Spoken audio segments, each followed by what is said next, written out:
Good morning everyone, and welcome to Griffith in southwestern New South Wales. The reason we're welcoming you today is that we are conducting over the next 2 days the 2026 New South Wales Dirt Track Championships presented by Davies Motorcycles and supported by the Griffith City Council. 2 days of great competition to decide a title, which has an incredible honour board, some amazing riders that have shown their skills in dirt track and even gone on to other classes, particularly road racing. Dirt track, a great nursery for road racing as well. So welcome to Griffith, the first time that this club has been able to run a championship for quite some time, and they've produced an absolutely fantastic day for southwestern New South Wales. A little bit of fog this morning, but as you can see around the place, the fog's clearing up. The sky's becoming blue and we're ready for 2 great days of racing. My name's Ross Allen, and I'm really proud to be able to be asked by Motorcycle New South Wales to cover this event. We covered the event last year for the first time for live streaming through Skywalker Studios, and from your response, Motorcycle New South Wales has decided, okay, let's do it again. So we're really proud to be able to do the live streaming, not only for Motorcycle New South Wales, but for the Griffith Motorcycle Sports Club. Joining me today, again, I'm proud too, my son Joel joins me. Joel, welcome, and we look forward to 2 great days of racing. Yeah, thanks Ross, really excited about this weekend. Some fantastic riders here from all over the state and interstate as well, so some great talent on show. Practice on the track at the moment, but the track looking in fantastic order. Yeah. Big shout out to, I think it was Tommy Armstrong that has done the work on the track. They had something like about 35 millimetres of rain here during the week, and the track is looking absolutely fantastic. It's come up really well. Just speaking to some of the riders as well, they're really looking forward to this. A little bit of oil-based track. It's not a full traditional oil track. It's a bit more looser, but it's going to produce, Ross, some fantastic racing this weekend as we see the ATVs come out for their practice lap this morning.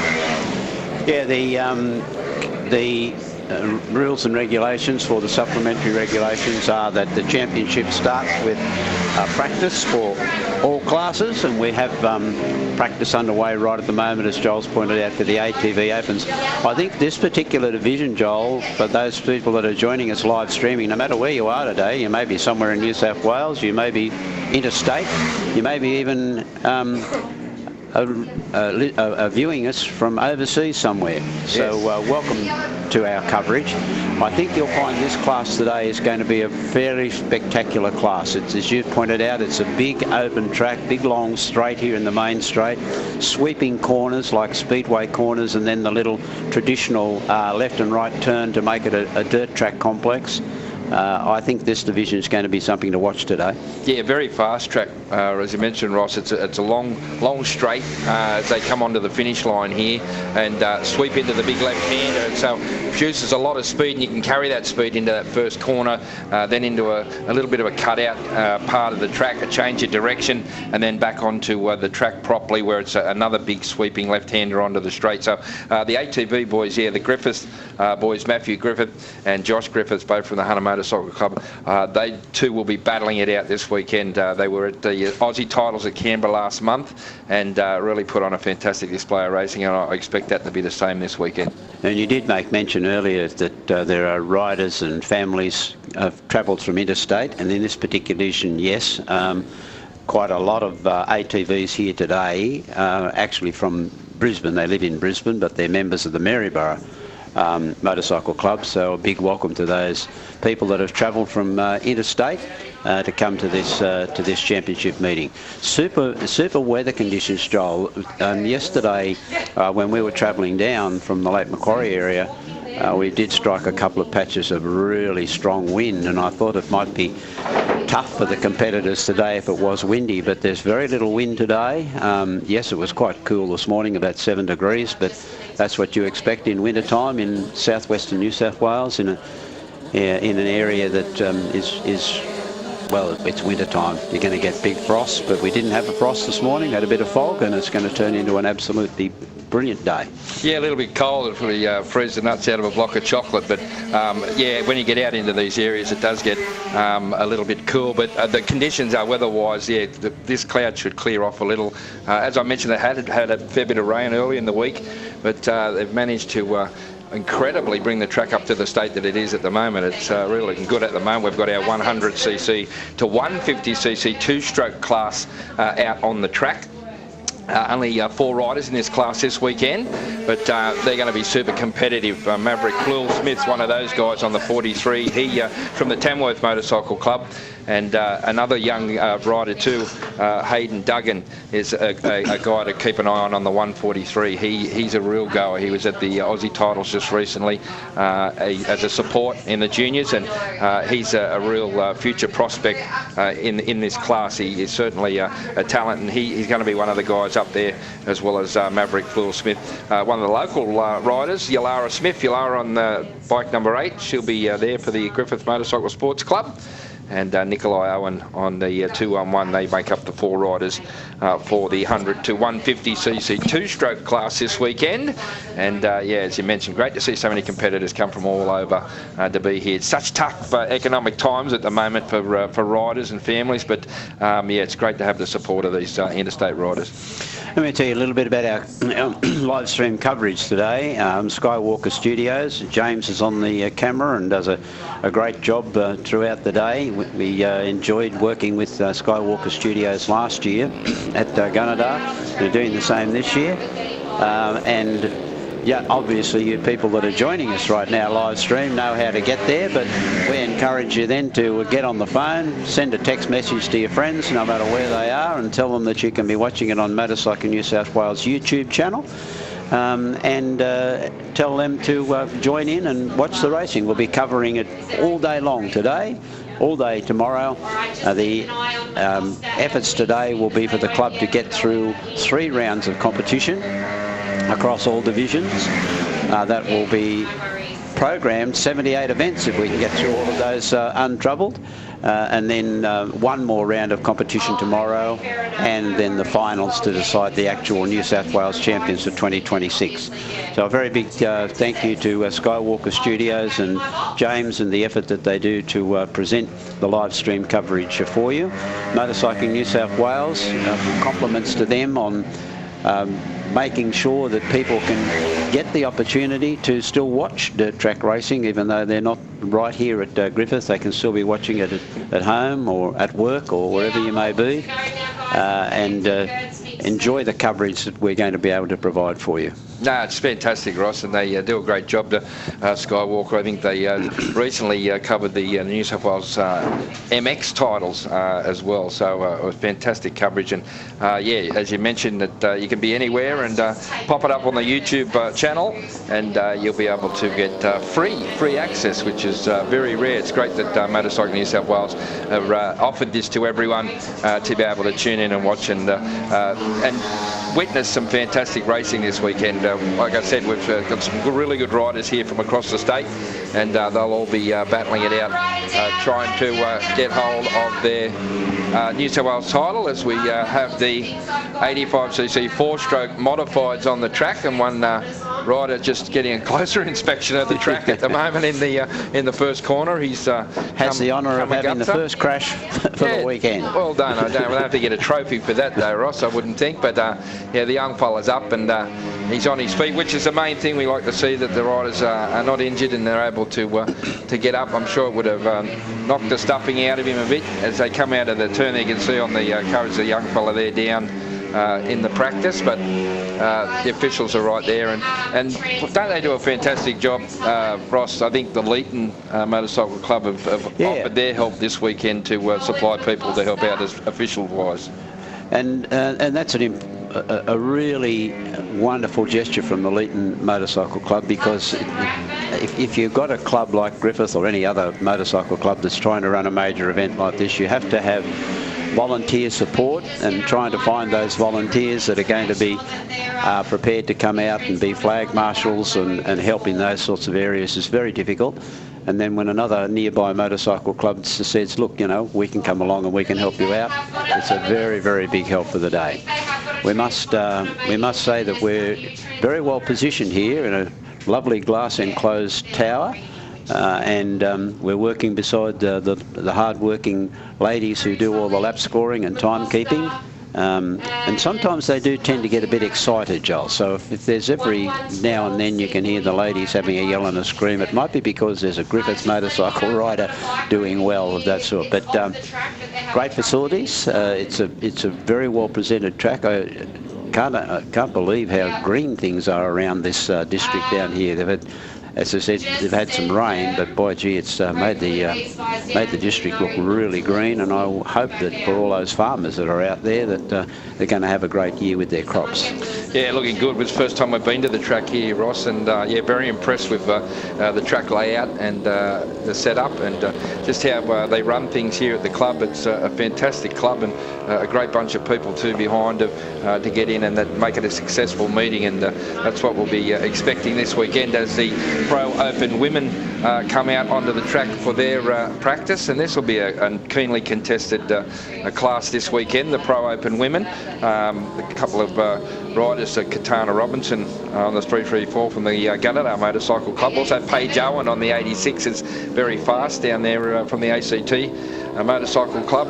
Romy Flule-Smith, another rider from Tamworth. Bronte Snow from Gunnedah, so a couple of Gunnedah riders. And Laurie Gow, from Albury Wodonga Motorcycle Club. So they'll be the ladies battling it out in this class, just the 5 riders, but very, very competitive. There are some, this particular area, the southwestern end of New South Wales, has a great history of motorcycle riding and a lot of strong clubs down here. As you mentioned, the Albury Wodonga Club is a very strong motorcycle club in this area, the Griffith Club, the West Wyalong Club, which is not far away, the Leeton Club, so a lot of strong motorcycle clubs in this area. Yeah, it's as the Pro Open women finish up their practice for this morning. Our classes will come out and have 2 practice laps. They'll do the practice laps before we get underway with the first round of racing here. So next on the track will be the 85cc 2-stroke and 150cc 4-stroke girls 11 to under 16 years. So we'll take a break and we'll be back shortly with all the action. New South Wales Senior and Junior Dirt Track Championships, presented by Davies Motorcycles and Power Equipment, Griffith City Council, Griffith Exes Club, National Motorcycle Alliance, Whole Shot Graphics, Kennard's Hire.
Whole Shot Graphics. Be first. Be original.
championships. The practice at the moment is another one of the spectacular divisions of motorcycle racing, whether it be on road racing, dirt track or on speedway, the sidecars. Very strong in the days as well. So sidecars just finishing up their championship practice. Riders only get one opportunity to practice at a championship meeting. There are 2 days of competition. We're here again tomorrow. However, they only get one shot at practice and no practice for it. So, and 3 rounds of racing to get used to this.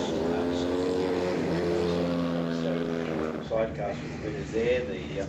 A few more divisions of practice to continue. Some of the more senior riders coming out and completing the motocross open and the Pro 450, considered to be the blue ribbon type events of a championship, a dirt track championship. And I've spoken a lot about the weather and how it's going to be an influence on the outcome of today's racing. And I think the conditions, as we pointed out, the actual track itself, the conditions of the track and the weather conditions itself, you couldn't have asked for a more perfect motorcycle day. It's not too hot, it's not too cold, it's not windy, sunshine, it's right, the track in terrific order. I'm convinced we're going to be in for some very good racing across the 2 days of competition here for the championships. We will be referring to, you saw during that break, we'll be referring to a number of the sponsors that make these sorts of events possible. We just encourage people to support those people that are supporting the motorcycle racing. Griffith area itself, renowned for its wines. The Borderly Wine Group have a huge vineyards here in this area, so if anybody is a wine connoisseur and not necessarily just a motorcycle fan, get down to this Griffith area and enjoy some of the fabulous wines that are produced.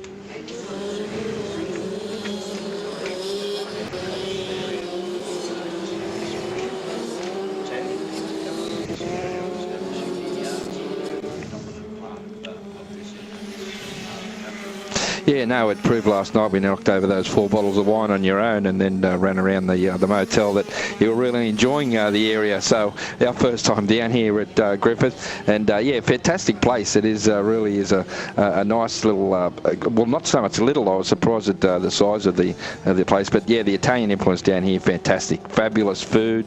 Yeah, we'll probably get into town tonight and knock over a little bit of Italian, I would imagine. But yeah, a great area, and yeah, really great to be down here as we have the 65cc 2-stroke 7 to under 9 years out on the track at the moment. The riders are tearing around, just getting a feel for it. A lot of these riders wouldn't have been here before. This will be their first ever run around the track, so they'll have a chance to get out there and have a couple of pracky laps, and then before they get stuck into the rounds of racing. And as Ross mentioned, 3 rounds today.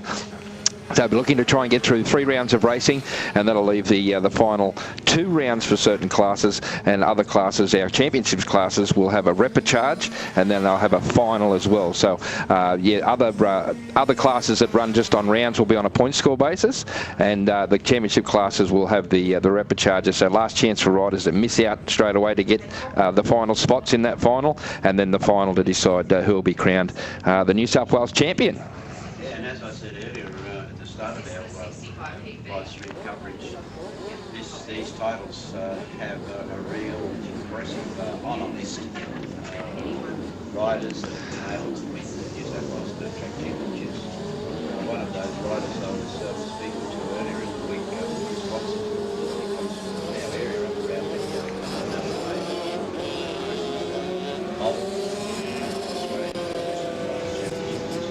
reflects well on the Griffith circuit. That was a very successful circuit for him to ride at. He rode on motorcycles in those days. The slide was very much like a speedway motorbike, and just suited the slide.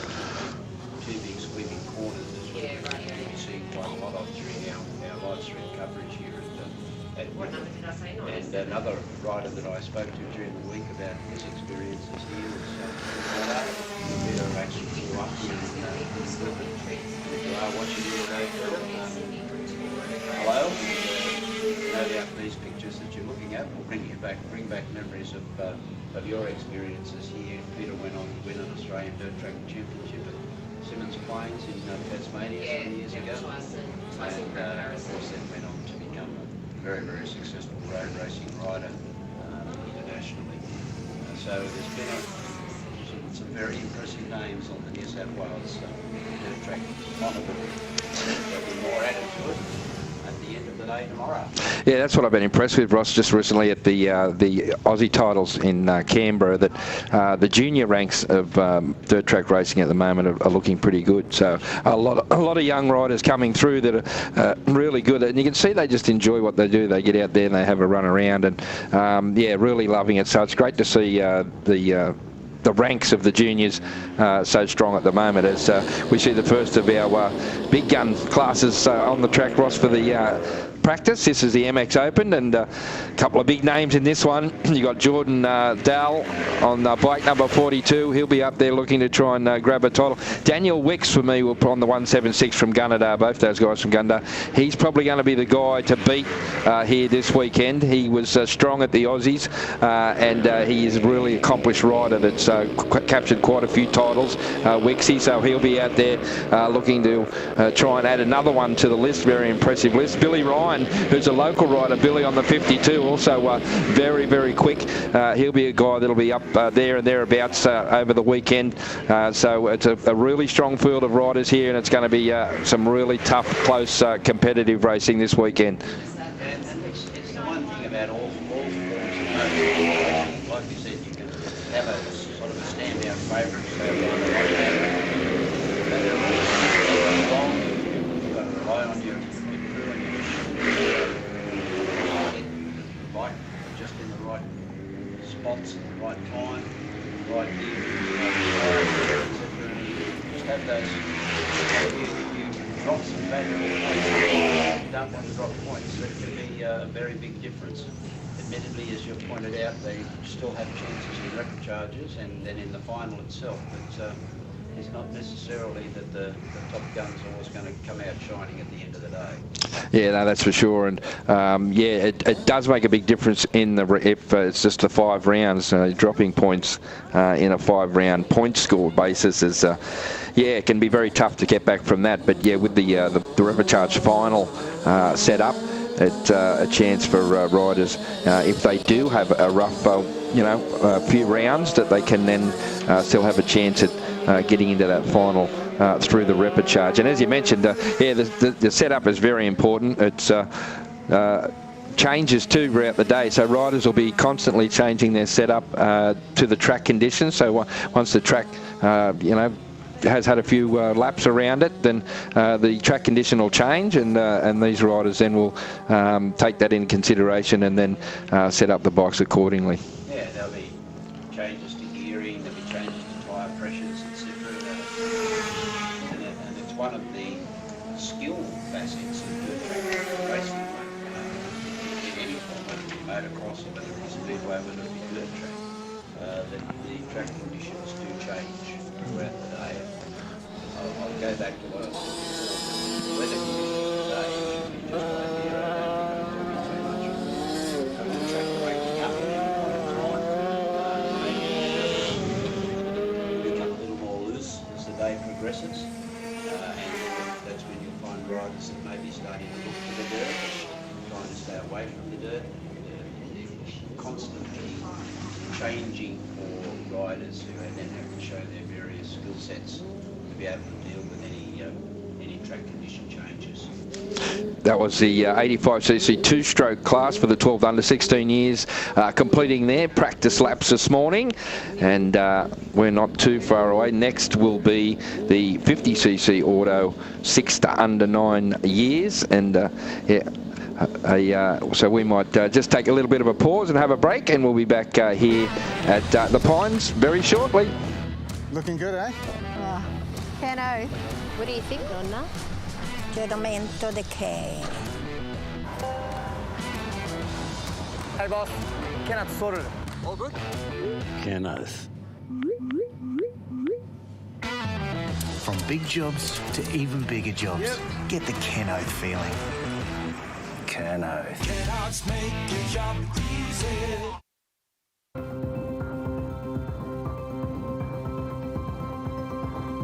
The Westpac Rescue Helicopter is here for our community. And this holiday season, we will be ready to respond 24/7. Please stay safe and thank you for your support. To donate or for more information, visit rescuehelicopter.com.au or call 1800 155 155. Oh, look, the Griffith Motorcycle Club's been going since 1947. Many good riders have come out of the Griffith Club, such as Peter Goddard, Toby Price used to spend a lot of time here. Obviously, Tom Armstrong and Dave Armstrong in their younger days. Good riders coming through now as well, with Joe Buchanan, the current Australian title holder, and it's going to be exciting racing on the track. The tracks are looking really good. I think the surface is quite different to a lot of other tracks. Like, you have a hard oil track and then a loose dirt track, whereas this is a mixture of a loose oil track. Creates for quite a lot of passing opportunities. It's a little bit different. A lot of people haven't ridden on oil before. Yeah, it'll take some of the out-of-town riders a little bit to get used to it, but I think once they start finding some form, there's going to be lots of close racing. The Griffith track's very fun. It's very high-speed track. Probably one of the faster tracks that we have here in Australia. It's very different as well because it's a loose oil surface. We're definitely welcoming some of Australia's best competitors to the track this weekend. Yeah, it'll be wonderful to welcome all of the travelling competitors, the spectators, and all the volunteers that will be coming to Griffith. The economic boost will be wonderful, but it's also great access for our junior and senior sport people to have the calibre of contestant that'll be here. So we wish all of the competitors good luck, but especially the Griffith ones. So it's great to have such a high calibre event in our city, bringing all those spectators, all that economic benefit that it'll bring. But also just getting us on the map. So we are trying to hold more events. We are trying to get that weekend tourism up. Sports tourism is obviously a wonderful way to do it, and this is a great event to bring to our city. The committee that put in so much time and effort throughout the year, this is a great reward. I was just speaking to one of the organisers, said they've been trying to organise this since October last year, it's a huge amount of commitment. So it's great to have it in our city. And I really look forward to the competitors having a safe and eventful weekend for them.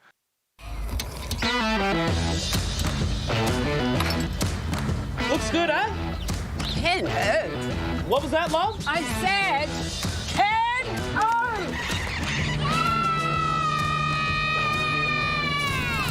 Earth. All done, girls. Happy? Ken Oath, all right.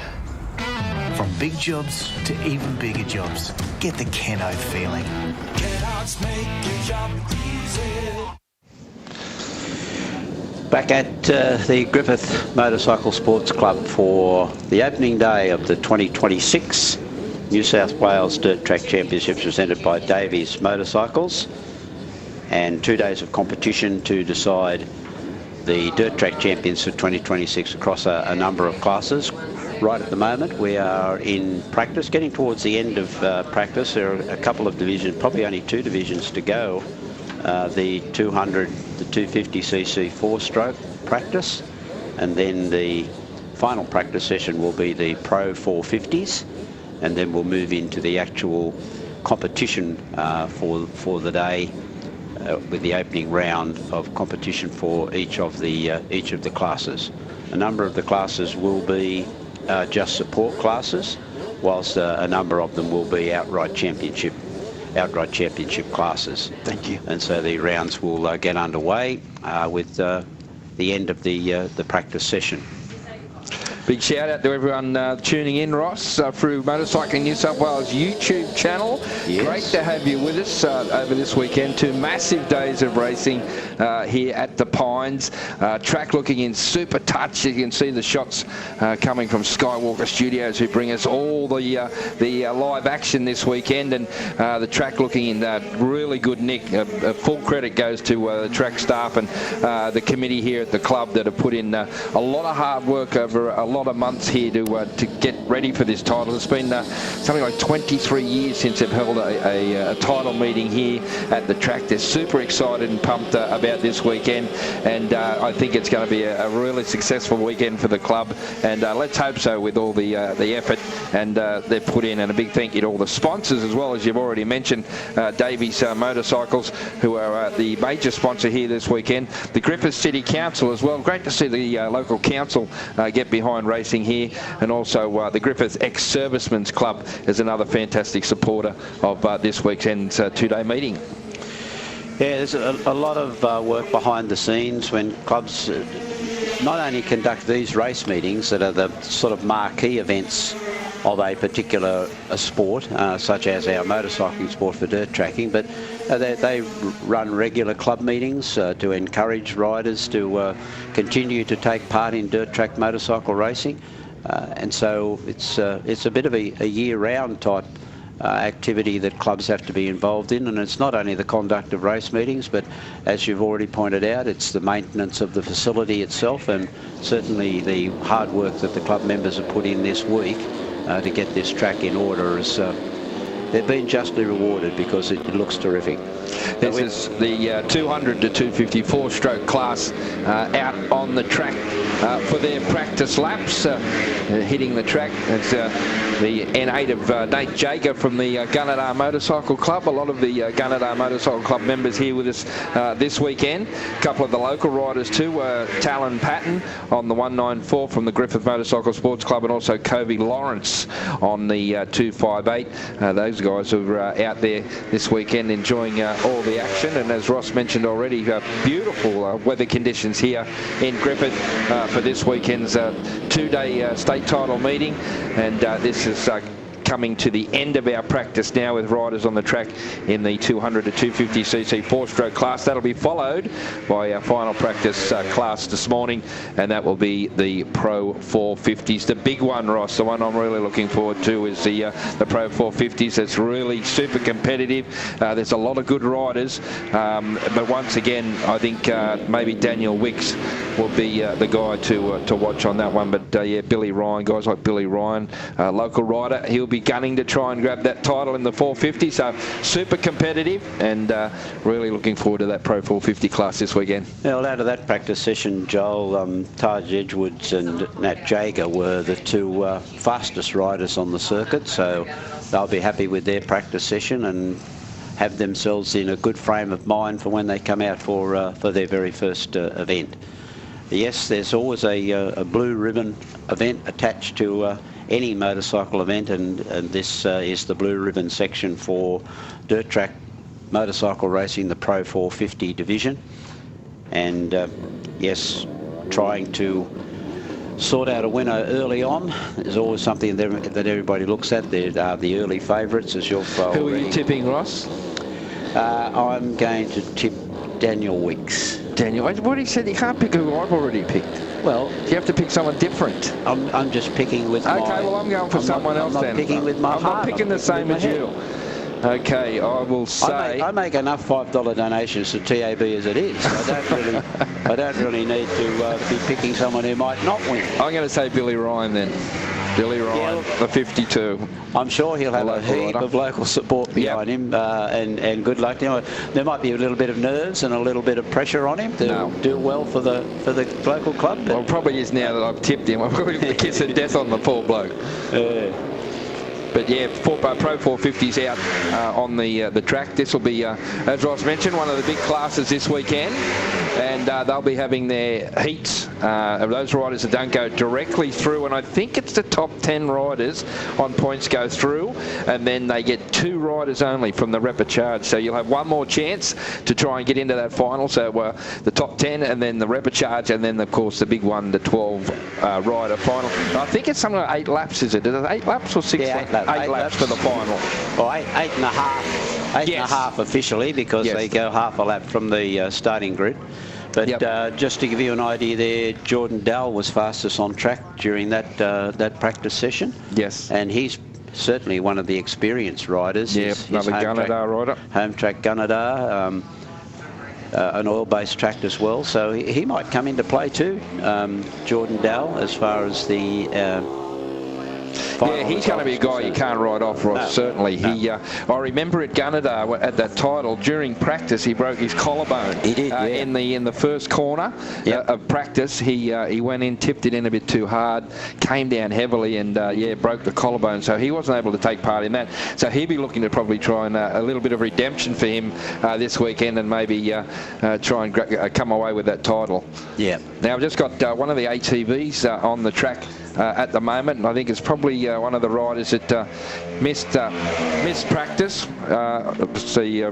Number 93 it is on the ATV, and they're the only one out there at the moment. We were set to see the end of practice, but the 93 of Chevy Green, that's Chevy Green from Brisbane. Missed the first practice. So Chevy's out there having the 2 laps around, and then once that's complete, we'll be just about ready to get stuck into round number 1. Race number 1, but it won't actually be a race, Ross. It'll be the 50cc demos that come out. So this is the grassroots, isn't it, of the sport, where the entry level, where kids can just get out there, ride around. It's not a competitive class, so they don't have the laps and they don't have the certain laps. They just send them around. They ride around. That's just getting a feel for everything. You know, get them out on the track, get them used to the conditions, get them used to other riders being out there as well. And it's a fantastic stepping stone for these youngsters to go onto the bigger ranks. Yeah, all sports rely heavily on having juniors, and so whilst these juniors are getting fired up, we'll take a short break. New South Wales Senior and Junior Dirt Track Championships, presented by Davies Motorcycles and Power Equipment, Griffith City Council, Griffith Exes Club, National Motorcycle Alliance, Whole Shot Graphics, Kennard's Hire.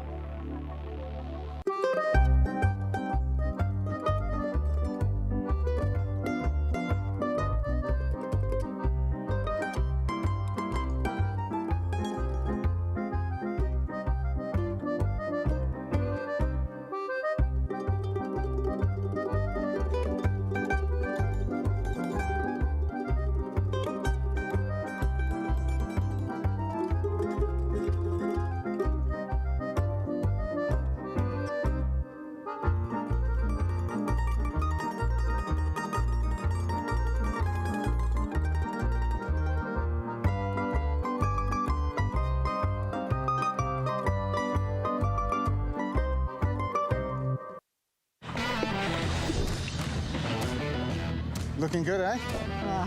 Keno, what do you think, Nonna? Giramento de K. Hey, boss. Kenneth sorted it. All good? Kenneth.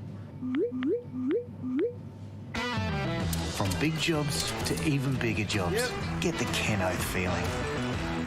Kenneth.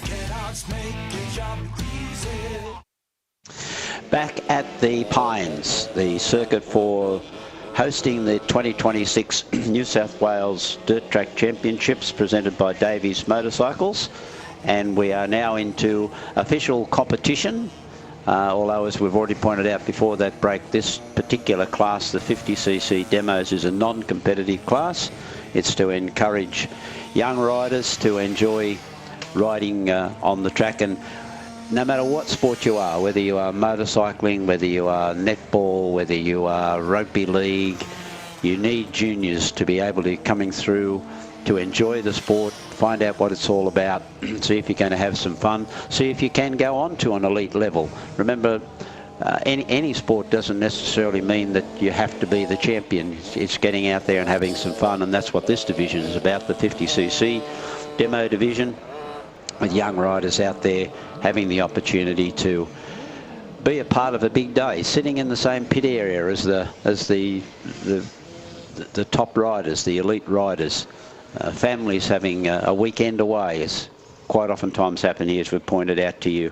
The Harley Club of Victoria got a couple of little riders here in this demo class. The Albury Wodonga Motorcycle Club travelling up from there, travelling down from Gunnedah. they make a weekend out of it to enjoy their sport as well as do a bit of travelling and a bit of sightseeing. So our next event coming up is the first round of the 100cc to 150cc two-strokers, or the 200cc to 250cc four-strokers. This is for the girls division. Now, there'll still be, at this point of time, some of the 50cc demos because they've been split into two little groups. Two groups, Ross, for the 50cc demo non-competitive class, and this is group number 2 out on the track at the moment. There's little Billy Burke from the Temora Motorcycle Club on the 74. He's got the technique, he's got the head tucked down behind the handlebars, and he's got the backside up as he came down the main straightaway. But it's great to see so many of the youngsters out there this weekend, and just to be a part of this state title weekend, as you mentioned, will be special for these guys. And you also mentioned the Harley Club of Victoria. We've got a few riders here, Oakland and Willow Burns, both from the Harley, and Parker Davies as well out there in this one. Oakland Laurie is one of the local riders from the Griffith Motorcycle Sports Club, so Oakland on the 48, a strong contingent from the Albury-Wodonga club. Jax Graber, Hayley Richards, and oh gee whiz, why did I look to that name? 944, Lily Newenhuizen. Yeah, that's it. I'll go for Newenhuizen. I'll just say Lily on the 944. Lily Ann will do. Yeah, Caden Dahl on the 42 from Gunnedah. Billy Burke, as I mentioned, out there in this one. Michael Foscarini on bike 444, another one of the local riders. Cove McNamara from Gunnedah, and Joey French from the Griffith Motorcycle Sports Club. They're your riders in our 50cc demo non-competitive class this weekend. And a lot of the local businesses, we've mentioned Davies Motorcycles as the major sponsors, but there are a lot of local businesses in this area, in the Griffith area, that have supported this race meeting. And one of the supporters for the 50cc demo non-competitive group is Camden Lane in the local area. So a big thank you to Camden Lane for encouraging these young riders to have a go and have a crack at dirt track motorcycle racing. By the way, if you are tuning in on our YouTube channel, which no doubt you are, don't forget to let people know that you're watching it and get them to tune in, and we'll let you know a little later on how we might be able to get you to let us know where you're watching from, and we can give you a bit of a shout out. We'll let you know how you might be able to do that a little later on, and we can hear from you, and interested to know where you're viewing us from. Yes, Camden Lane, Ross, is a machinery parts manufacturer locally, so they supply a lot of machinery parts for the farming in this area. So a big thank you to Camden Lane. Yep. But we're about to get underway with the first of our races today, the 100cc to 150 two-stroke and 200 to 250cc four-stroke girls. Just the 3 in this one, Millie Elphick in the 715 from the Albury-Wodonga Club. And the 2 local girls, Yalara Smith on the 08 and Taylor Griffiths on the 15. They all get away A-OK. I think that might have been Yalara Smith that got the best of the start as they came out of that sweeper for the very first time, and they'll come down past us. And it is Yalara on the black machine. Millie Elphick giving chase in second spot, and then Taylor Griffiths is back there in third spot. But at the moment, great start from Yalara Smith, the local girl on bike 08. She's already starting to stretch out a nice little break over Millie Elphick, who's in second spot on the 715, and then back there in third, Taylor Griffiths on the 15 as they hit the straight. Once again, still a few more to go, and certainly riding very determinedly, Yalara Smith on bike 08. She's well in control of this opening race here at the Pines as she comes through that cutout section part of the track. She'll head on to the left-hander now. She's not being challenged at all. She's actually extended that lead over the other girls as she comes down past us. She'll still have a couple more laps left to run, but she's certainly well in control of this opening race. Local rider from the Griffith Motorcycle Sports Club, Yalara Smith on bike 08, being chased by Millie Elphick on the 715 and Taylor Griffiths on the 15 in third. Yeah, Yalara looks very smooth on the bike. She's got a really confident start to her day. She'll be very, very, very happy with that. And as pointed out, she's just continuing to stretch this lead, stretching it out to well over a second at this point of time, and just looks being the local competitor, knows this track certainly well and riding very, very smoothly, just continuing to extend the lead over second-placed Millie Elphick and then Taylor Griffiths at the back of the pack. Yeah, but it's checkered flag time, Ross, for the first time this weekend, and out of the turn towards the checkered flag to take the win, Yalara Smith. Well done, Yalara, on bike 08 from the Griffiths Motorcycle Sports Club. Grabs win number 1.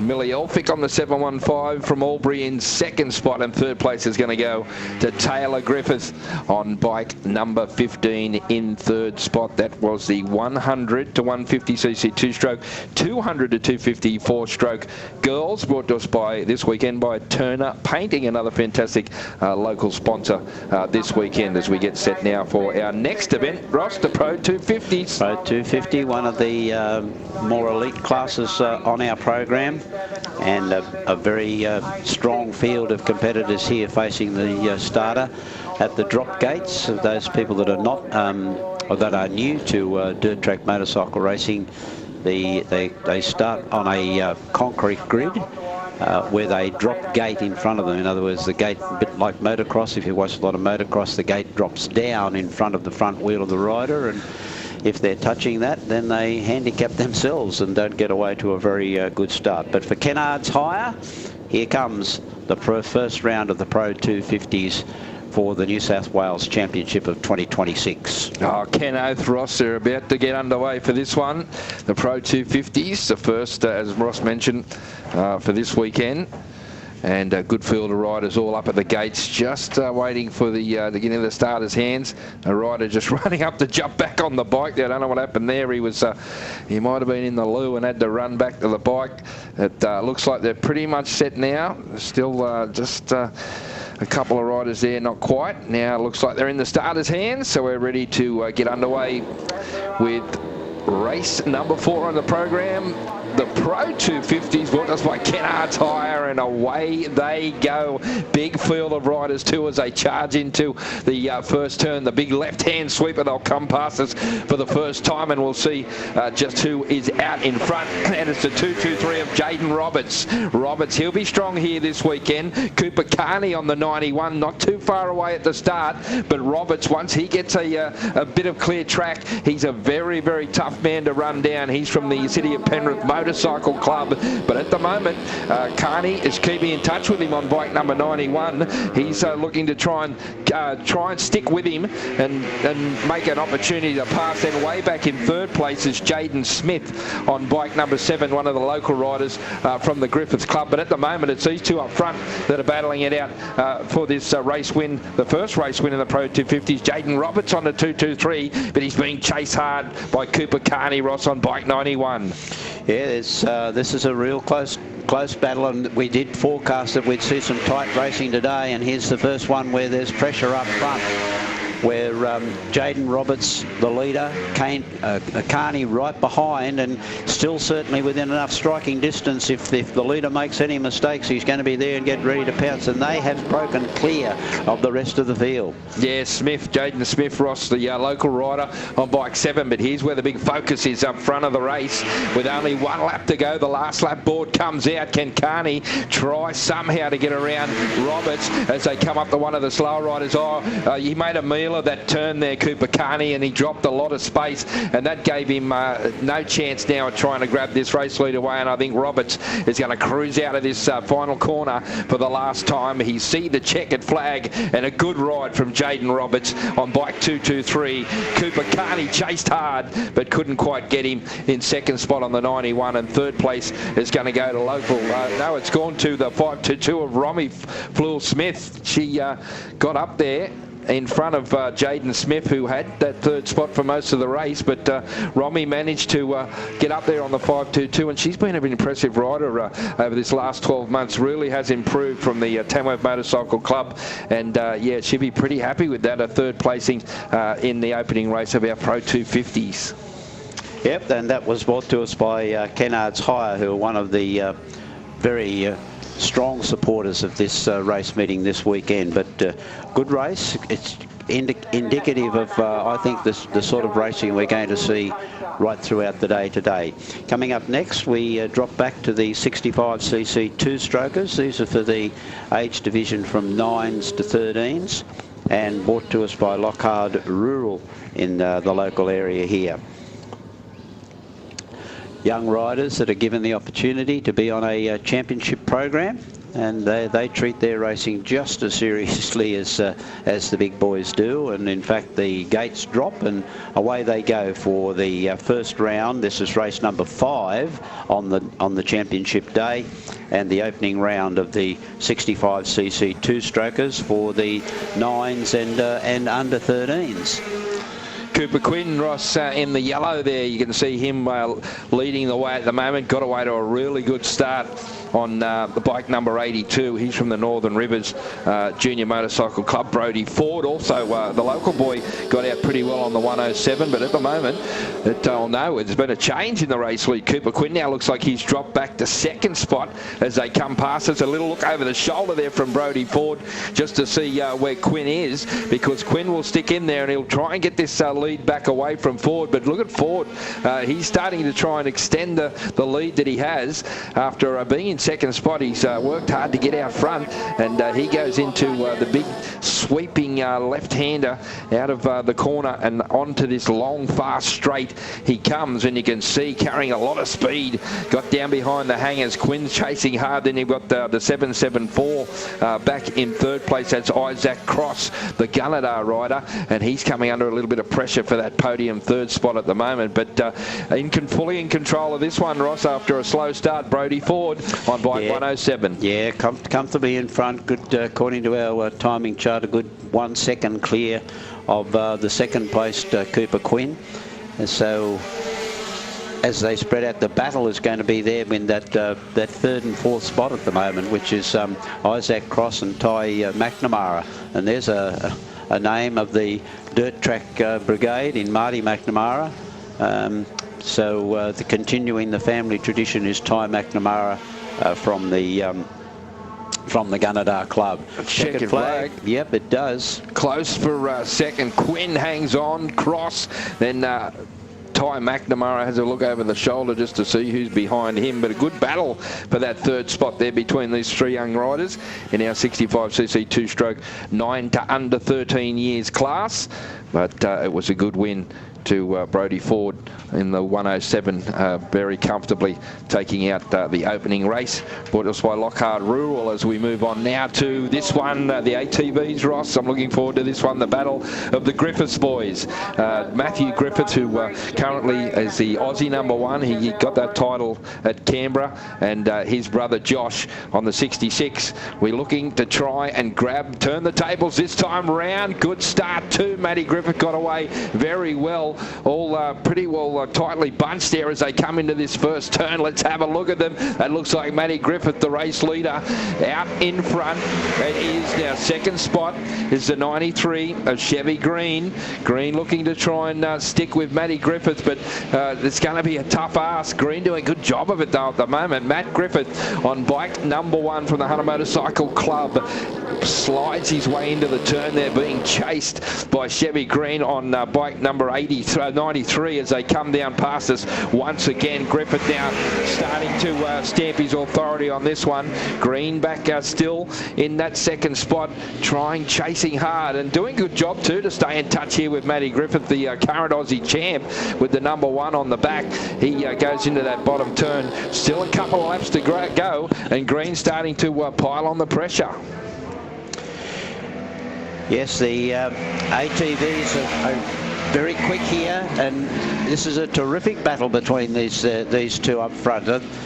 Griffiths is not getting things his own way here. I think he feels the pressure that's behind at the moment, and will be trying desperately not to make any mistakes. Yeah, Matty Griffith, he's got the race lead, but it's only a slim one because Chevy Green right behind with 1 lap to go. The board comes out as they come past the stripe, and now Griffith decides he's going to try and get a bit of space between himself. Matt Griffith out in front, Chevy Green on the blue machine behind, giving chase. This has been a good ride from Green behind the Aussie champ to try and stay in touch, and into the final turn they go for the very last time. The checkered flags out, and win number 1, the ATV Open, goes to Matty Griffith on bike number 1. Second spot, Chevy Green on the 93. Third place goes to Bailey Northcott, and then it looked like Chevelle Green on bike 666 back in 4th spot. Good opening ride from the current Aussie champ.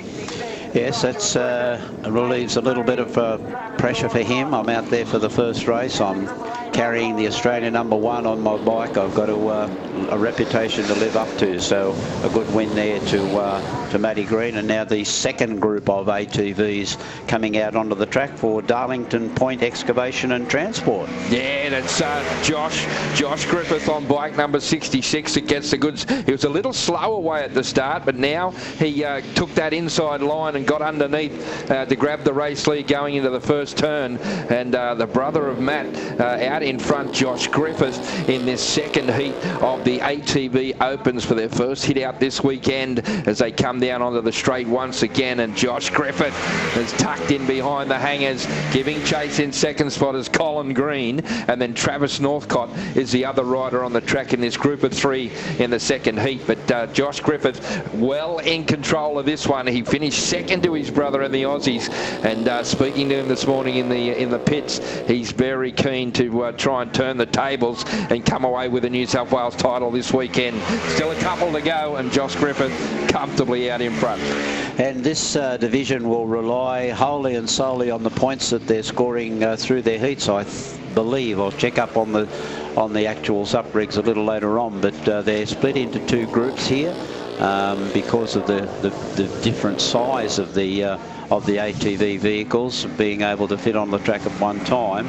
But there will be a repechage and final, so they're battling it out for points to get into that certainly want to avoid the repechage and then make it straight through to the final. But this is going to be a very, very comfortable win to Josh Griffiths in event number 7 on our program, the second heat of the ATV Opens. Yeah, checkered flag time for Josh. Cruises across the line. Out the race winner second spot goes to Colin Green, and third place is going to go to Travis Northcott on bike number 83. That's your only 3 starters in that second heat. Brought to us by Darlington Point Excavations and Transport. We thank them for their support this weekend in our ATV Open class. Coming up next, the 100cc to 150cc two-strokers. For the junior riders, and this division brought to us by Armstrong's Plant Hire.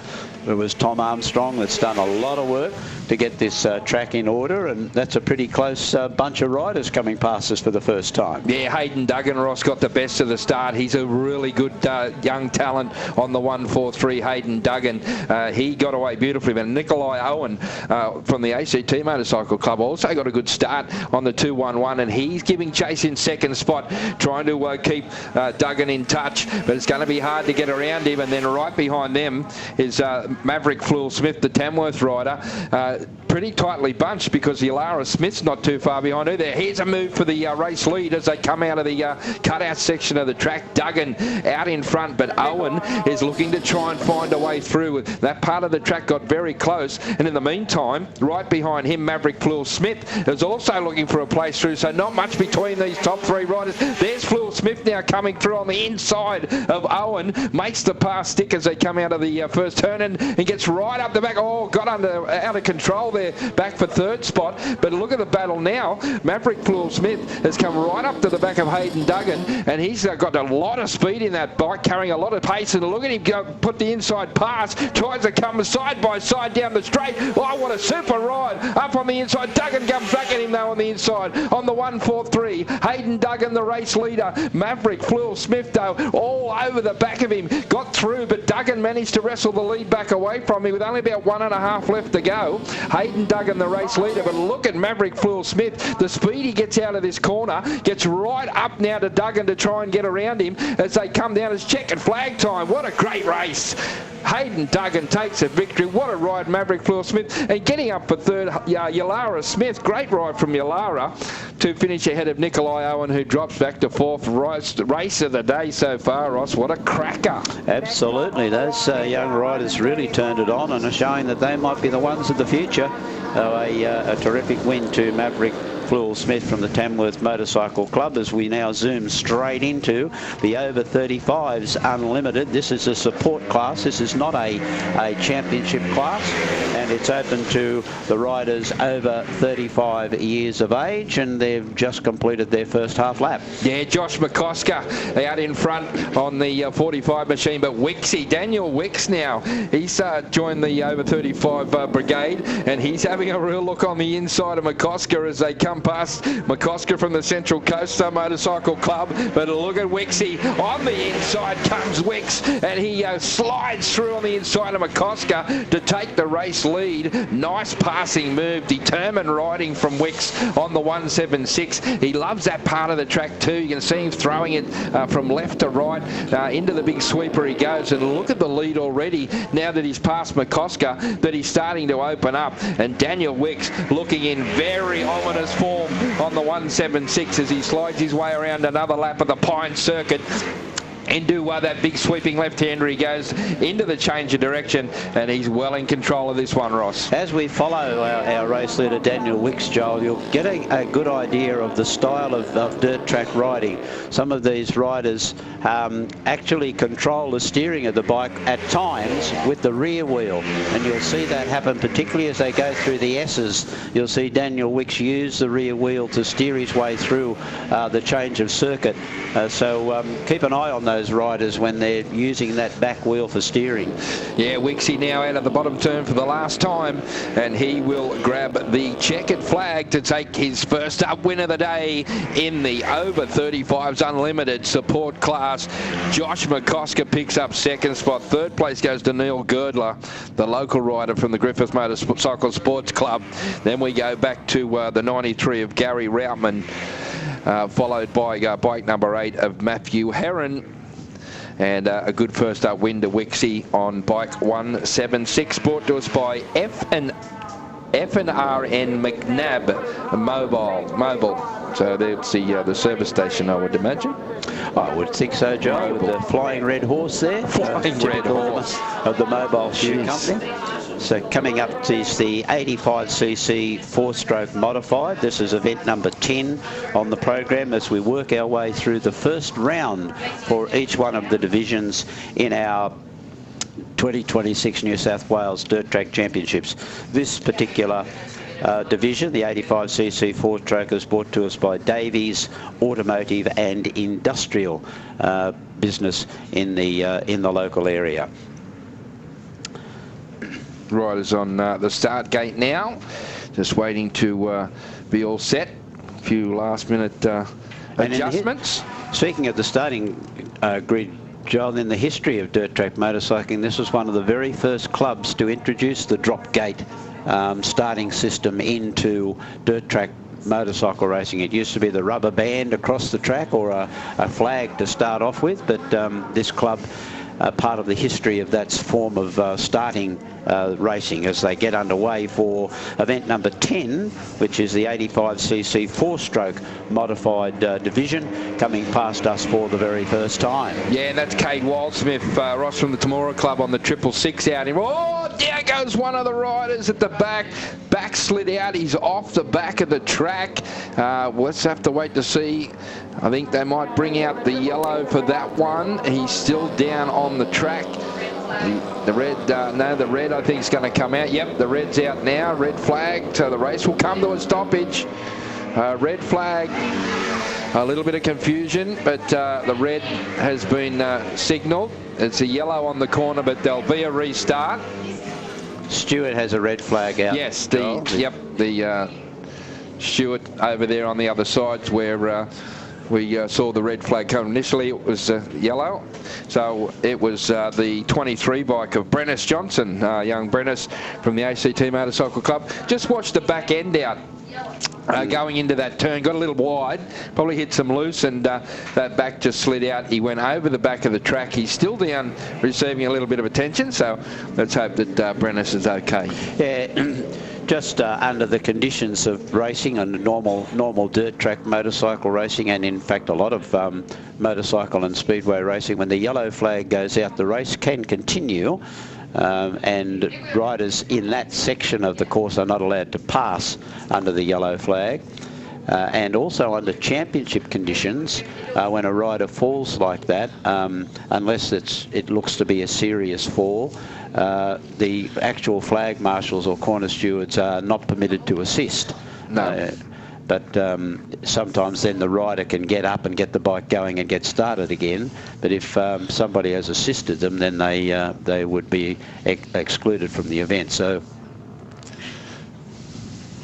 So we're going to take a short break whilst our first aid vehicle comes out. I must point out that all of those medical services are highly qualified people to service these particular events, and we thank them for their support. We'll take a break and be back very soon. New South Wales Senior and Junior Dirt Track Championships, presented by Davies Motorcycles and Power Equipment, Griffith City Council, Griffith Exes Club, National Motorcycle Alliance, Whole Shot Graphics, Kennard's Hire.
Whole Shot Graphics. Be first. Be original.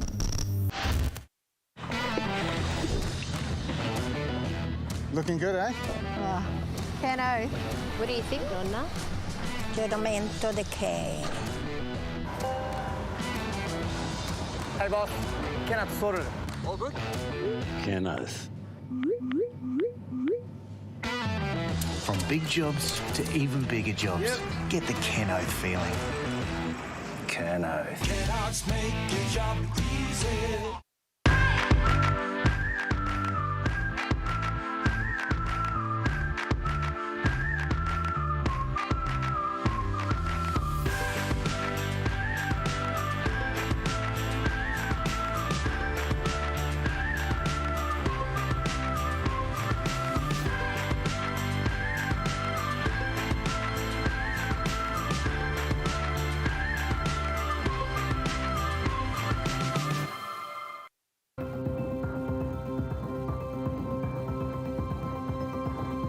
The Westpac Rescue Helicopter is here for our community.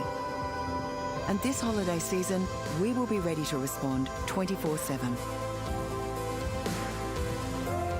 Please stay safe and thank you for your support. To donate or for more information, visit rescuehelicopter.com.au or call 1800 155 155.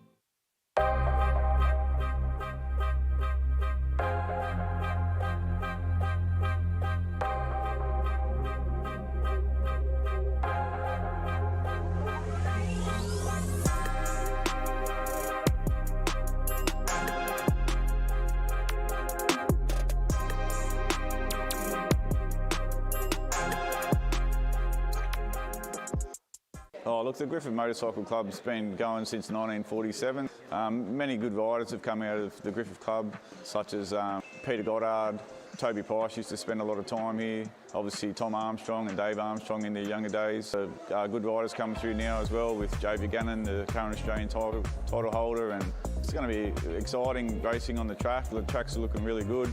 I think the surface is quite different to a lot of other tracks. Like, you have a hard oil track and then a loose dirt track, whereas this is a mixture of a loose oil track. Creates for quite a lot of passing opportunities. It's a little bit different. A lot of people haven't ridden on oil before. Yeah, it'll take some of the out-of-town riders a little bit to get used to it, but I think once they start finding some form, there's going to be lots of close racing. The Griffith track's very fun. It's very high-speed track. Probably one of the faster tracks that we have here in Australia. It's very different as well because it's a loose oil surface. We're definitely welcoming some of Australia's best competitors to the track this weekend. Yeah, it'll be wonderful to welcome all of the travelling competitors, the spectators, and all the volunteers that will be coming to Griffith. The economic boost will be wonderful, but it's also great access for our junior and senior sport people to have the calibre of contestant that'll be here. So we wish all of the competitors good luck, but especially the Griffith ones.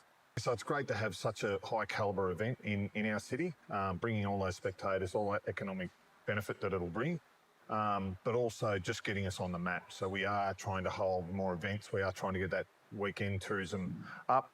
Sports tourism is obviously a wonderful way to do it, and this is a great event to bring to our city. The committee that put in so much time and effort throughout the year, this is a great reward. I was just speaking to one of the organisers, said they've been trying to organise this since October last year, that's a huge amount of commitment. So it's great to have it in our city, and I really look forward to the competitors having a safe and eventful weekend for them.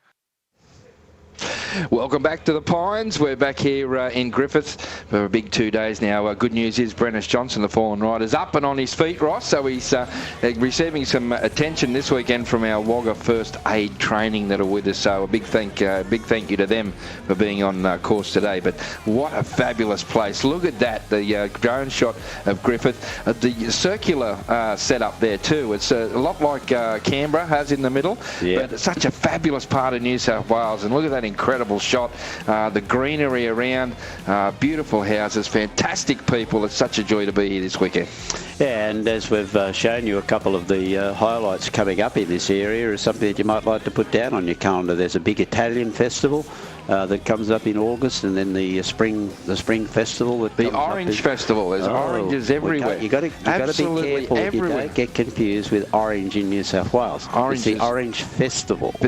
Or mandarins, because it's a totally different. But when we were coming up, we saw a lot of the trees and the oranges there. But have a look at that drone shot. What a fabulous little place it is here in New South Wales. As Ross mentioned, if you've never been here before like us, you've got to get here. It's such a fabulous spot. Probably in the warmer times of the year as well. But at the moment, only cold of a morning at the end of a night. But what a wonderful town Griffith is. And just getting back to the on-track assistance provided by the First Aid people, there is a protocol that those people have to go through. So whilst it might look like they're taking some time and it might be a serious injury, they just have to make sure they meet all the right protocols. The young rider is walking back to the pit area. Everything's fine, been given all the check.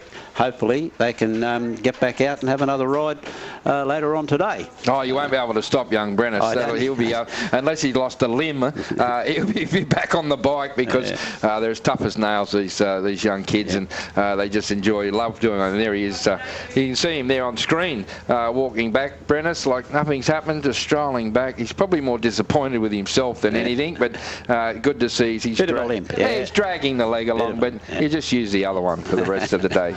Yeah.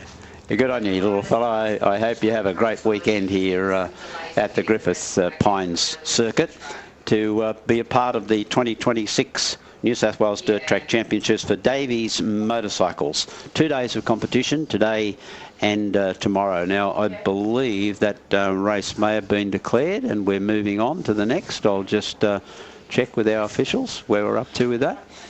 Maybe not, Ross. And I don't have a restart on it, because it was early on in the race, so maybe they will have a restart for that one. Okay.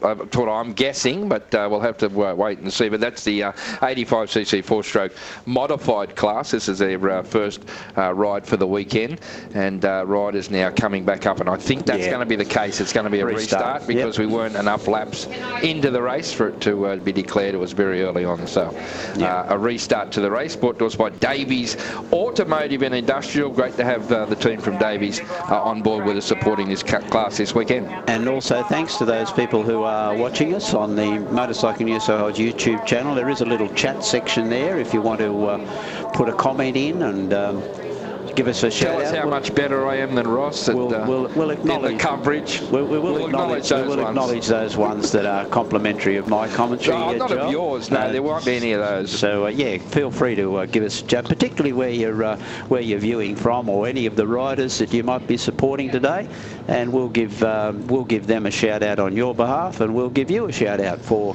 watching us on the Motorcycle New South Wales YouTube channel as we get back to the restart of race number 10, which is the 85cc four-stroke modified. And I think we had Cade Wildsmith young out Cade in front Wildsmith before. Let's see if he's managed to be able to get away to a similar start in the restart to the race. He certainly has. He's getting chased by Ty McNamara though, and Ty has a little bit of a dig on the inside. Cade Wildsmith on the outside maintains that race lead, but McNamara right behind, and his battle of three now starting to form up the front of the race. But Cade Wildsmith is the current race leader. Into the turn he goes. Ty McNamara is in second spot on bike number 7, looking to try and get up to the back there. He got close to him on the straight here, and this is the same on the outside. He goes. That's Cohen McCosker back in third, but Ty McNamara just breezes past on the outside as they come down the straight, and he grabs the race lead on bike number 7. Cade Wildsmith now has got the work to do in second spot,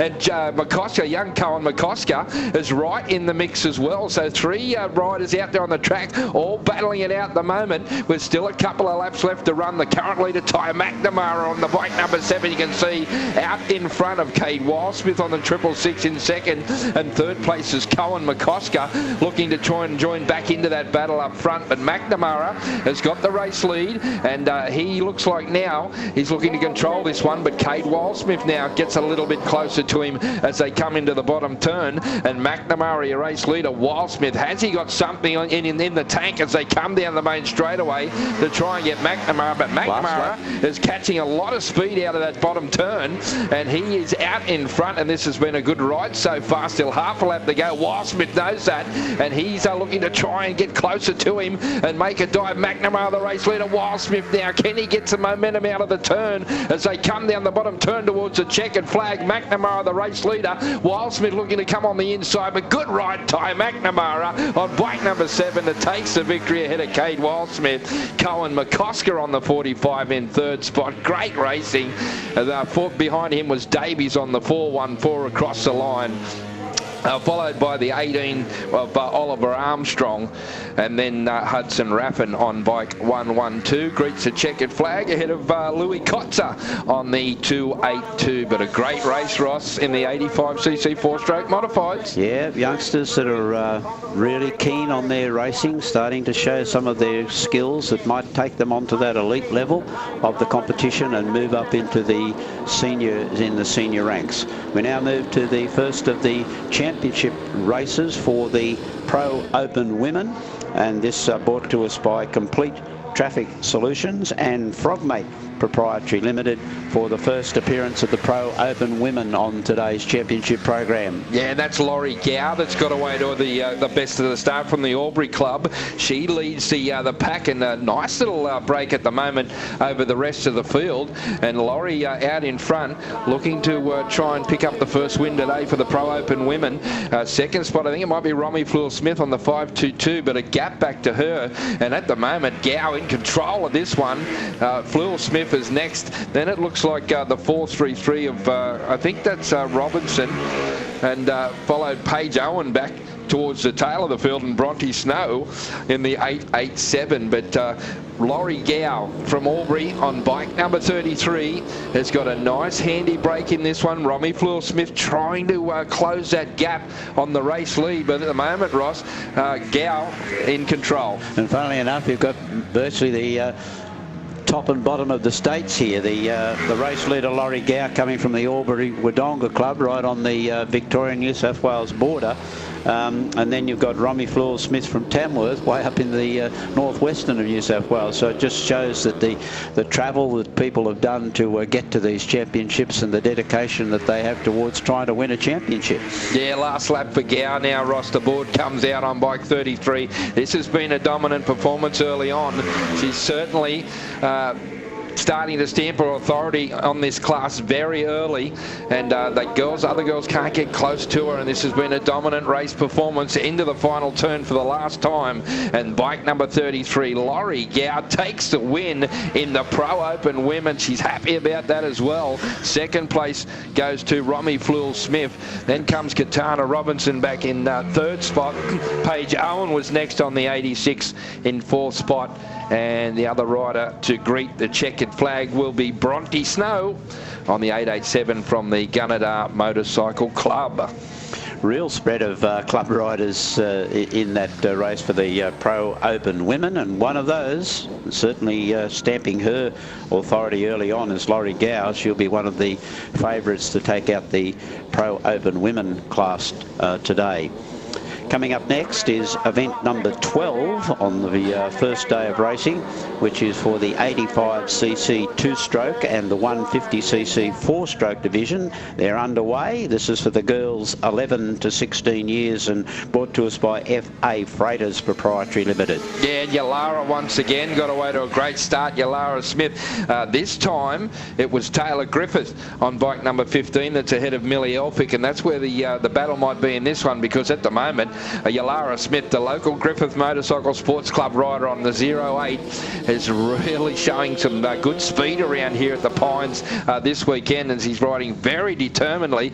And you can see already after 1.5 laps she's built up quite a lead over the girls behind. Now giving chase in second spot is Taylor Griffith, and trying to get up to the back of Taylor is Millie Elphick on the 715. So pretty strung out at the moment. The only interest to see whether Millie can close that gap, but at the moment Taylor Griffith is starting to extend that gap in second spot. You start to notice now, not taking anything away from the racing, but if you look closely on the coverage, you can now see the track starting to change. There's a definite racing groove starting to show out now, and off that racing groove there is that bit of dirt starting to build up. So we pointed out earlier when we were describing the Pines circuit that the surface will change. It's a mixture of both oil and dirt, so it's not sort of heavily an oil-based track, and you're now starting to see things loosen up a bit, and you'll see riders adjusting their riding style accordingly. But boy, oh boy, what an impressive performance this is by Yalara Smith. She's raced right away. She has, according to our time, something like a good close to 3-second lead over the other two riders. Very, very impressive win. Yeah, checkered flag time, Ross. Looks more like about half an hour as they come across the line. There's the checkered flag. Yalara Smith takes the victory. Good little battle for second spot. I think Taylor Griffith is going to win that. Millie coming out of late, though, as they come down the stretch. Got close, but no. Shake of the head from Taylor on 15. She grabs second spot ahead of Millie Elphick on bike 715, who finishes in third placing. Now we go to one of the big ones, the biggest machine size anyway on the track this weekend. The sidecar up to 1100cc. The big boys are on the traps, and they get away to a start, and what a fantastic start it was by one rider there. Got out very, very quickly. May have even been Matt Davies and Wayne O'Mealy on the 414. It was, as they come across the current Aussie champs out in front, getting chased by Jim Jobling and Brodie Trembar on the 195. But look at the start from Davies and O'Mealy from the Wyalong Motorsports Club. They were like they were shot out of a cannon when they came out of the traps. They certainly already opened up a big break, and as I mentioned, they grabbed that Aussie title a couple of months back at the ACT Motorcycle Club meeting. And they were really impressive then on the 414, and they're starting to continue that form here this weekend, because already they've got a good open break on Jobling and Trembar back in second spot. We did point out earlier too that we felt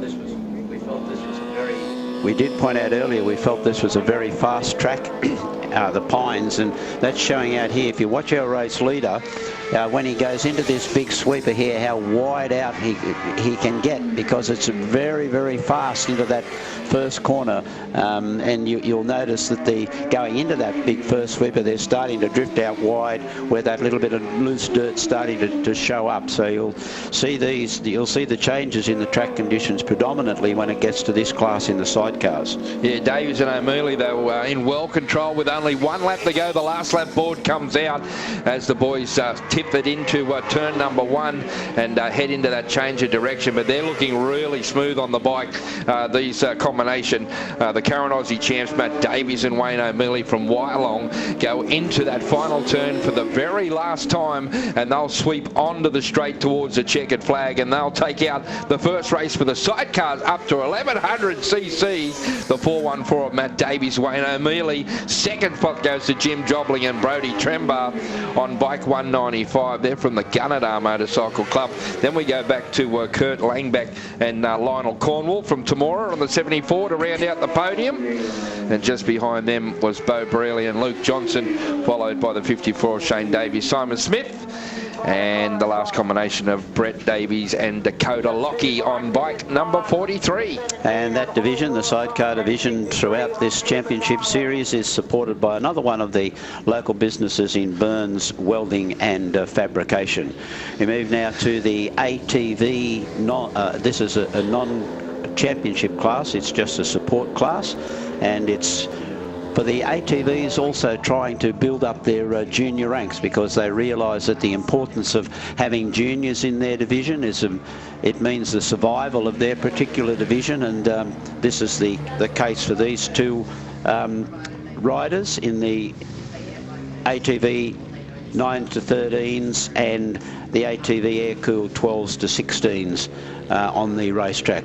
Holly Northcott from the Maryborough Motorcyclist Club, and Cooper Garland, also from the Maryborough Motorcyclist Club, two of the juniors. I do understand that there were to be more juniors coming down, but their bikes were not able to be ready. They were waiting on parts to arrive to get their bikes ready, and so the actual ATV division riders are a little disappointed that they didn't get another 3 or 4 riders to compete, but it's a long way to come from Brisbane, so we hope these riders enjoy their shot at it. Holly Northcott and Cooper Garland in the ATV division for the juniors, proudly supported by the Coro Club here in Griffith. Another great place, I think, to dine out. Yeah, we'd love to be sponsored to go around all these clubs, Ross, and try out the food, and we're willing to do that. Put my hand up to go around and try out. We certainly hit one of them last night. It was very nice, but yeah, it's great to see the riders from Queensland coming down, and I know a lot of the guys in the and the girls in the ATV class rely on get a lot of their parts from over in the States, so the technology or the racing craft over there in the States, so they have a lot of good mechanics that produce the parts for these bikes, and I know the Griffiths boys certainly have a lot of their stuff come from overseas. So yeah, it is a shame that they weren't able to get a bit more in this class, but it is what it is. ATV comp 9 to 13 years and the ATV air-cooled 12 to 16 years support class. Checkered flag falls, and Holly Northcott from the Maryborough Motorcyclist Club comes across the line ahead of Cooper Garland. On the 63, there's Cooper grabbing the checkered flag for their first hit out this weekend. Now coming up, two heats of the 65cc two-strokers for the 7 to 9-year-olders. There'll be races 15 and races 16 to come up, and this particular division brought to us by Individual Hair Care. Your hair is their passion, and they won't have too much trouble with your hair, will they, Tom? No, it took me 3 hours to brush it this morning, and I left it back at the motel room. I was very upset about it. But out they come now for the first of their races this weekend, and already looks like Harley Ford from the Griffith Club, the local rider, is already starting to try and open up a break on the rest of the field. He's doing that at the moment as they come through the change of direction part for the first time, and out in front, Harley Ford on the 76 is doing a pretty good job of it. Opened up a nice handy break on the rest of the field, looking to try and get a big bit of space, and already you can see there as comes down the straight. Now that's Brennis Johnson on the 23. Brennis was the rider that fell, and I told you he'd bounce back, Brennis. He's back on the bike. He's out there, and he's not going to let that stop him. So well done to Brennis to get back into the action, but he's having a good little battle behind this race leader of Ford, and he's looking to try and hang on to that second spot, but he's coming under pressure on the outside. It might be Hux Davies on the 414. It is on the inside, and it's also the 17 of Jackson Burke that's in there as well. So these three riders, Russ, having a great scrap. Yeah, good battle for that second, third and fourth spot that our cameraman James is picking up for you, and that's where we'll concentrate. We're certainly not taking anything away from our race leader Harley Ford, but there's plenty of action here with these riders trying to battle it out for second, third and fourth place, where at the moment, as they cross the line for this third lap, we've got Hux Davies in second spot. Brennis Johnson's hanging on to third. Jackson Burke is in fourth place. Youngsters are getting a little bit impatient. They're drifting out wide and mixing up their lines, and they're trying real hard. Checkered flag, though, for your race winner. 76 Harley Ford takes the victory. Good ride, Hux Davies on the 414 for second. Brennis Johnson just hung on. Looked like you had the speed wobbles coming down the straight. Jackson Burke in fourth spot on the 17. Those two had a fantastic. Those three had a really good battle. Regan Quinn on the 34 was next across the line. There's Tyson Crab Harrison all the way from Blacktown Junior Mini Bike Club on the 97. And a fallen rider too, pushing it back to the pit area. It was, not sure who that rider was. He's just being checked on now by one of the other riders. There's the rider that's pushing it back to the pits area, and it looks like it's a 112, is it? Hudson. 112 of Hudson Raffin. Yeah. So Dad comes out and says, "Give it to me, I'll push it back," and Hudson says, "Damn it all." Thanks, Dad. Fix it up for the next one, please. Okay, we move to the second heat of the 65cc two-strokers for the 7 and 9 years division. 2 heats of this, and then this will be followed by the MX Open, one of our blue ribbon divisions on the day. But they come down to complete the first half lap after getting away from the drop-down grid, and it's a pretty tight battle for the lead. Yeah, Harvey Gannon, it looks like, on bike number 21. He came from about third. He got away slowly, but he's managed to get up into the race lead, the local boy, and I think he might be the current locals are cheering. Champ, is he? I'll have a check for you. I'm pretty sure he's either New South Wales or Aussie champ. He is. He's Aussie champ. Yeah, I thought so. So thanks to the ladies keeping me updated. But Gannon, the race leader, and as I mentioned, got away to a slow start. But look at the lead already. He's starting to put on the rest of the field. So certainly the local boy is out in front on bike number 21 and doing a fantastic job. The current Aussie champ is the junior champ for the 65cc 7 to 9.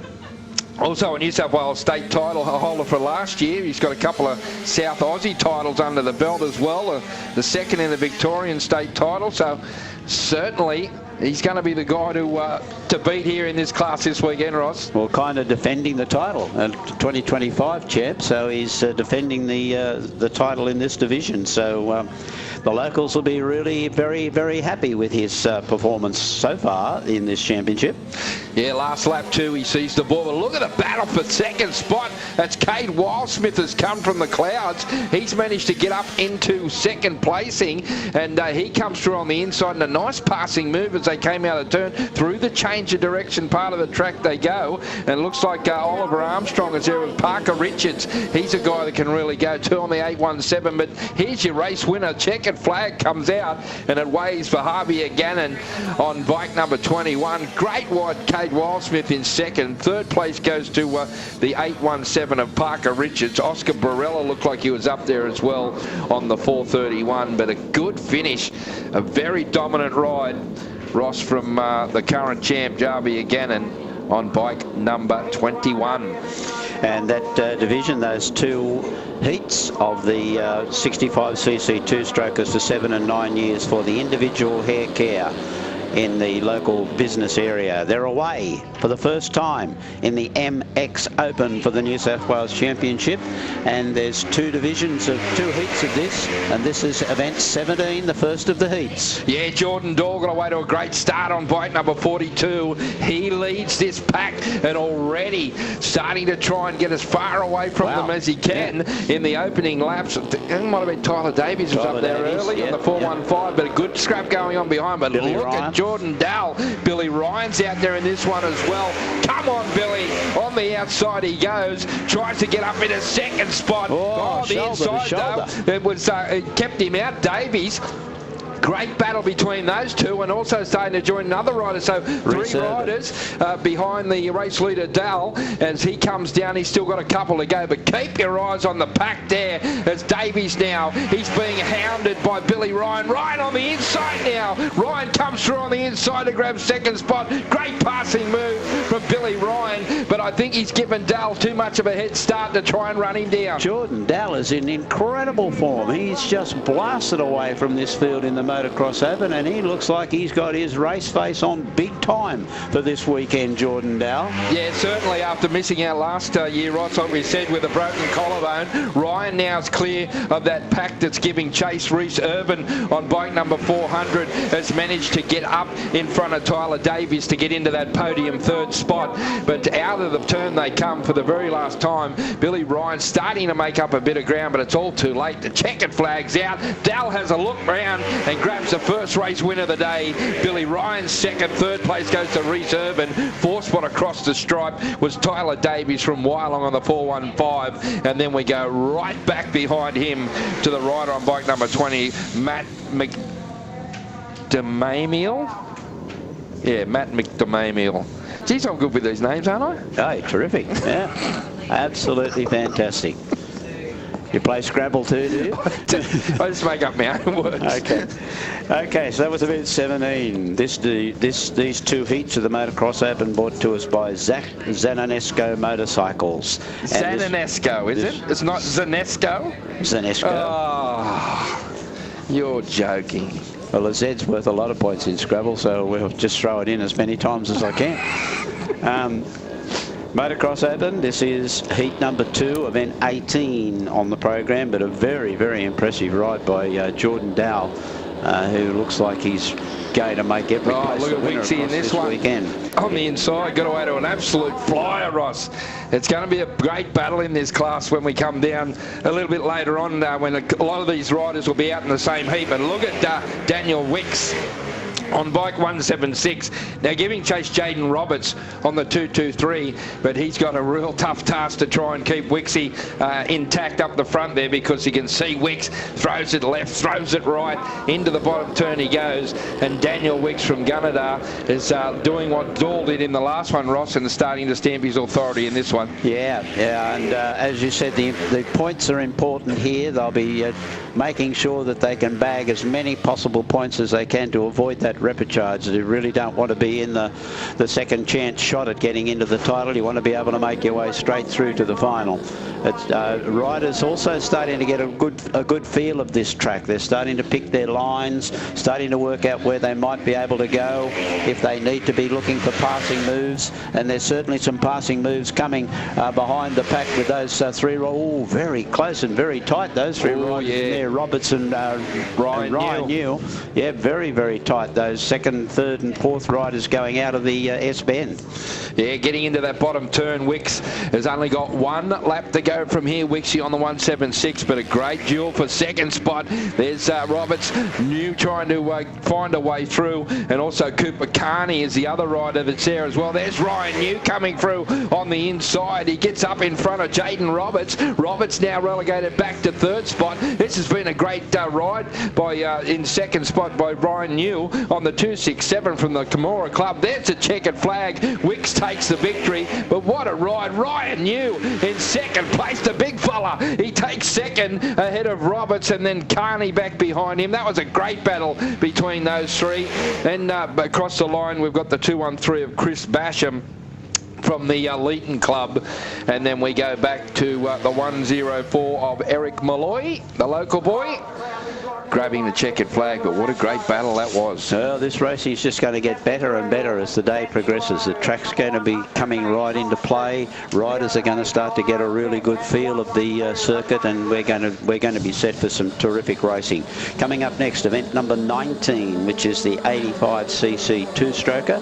This is for the age group 12 to 16 years, and it's brought to us by can't read that yellow. Girdler Agco.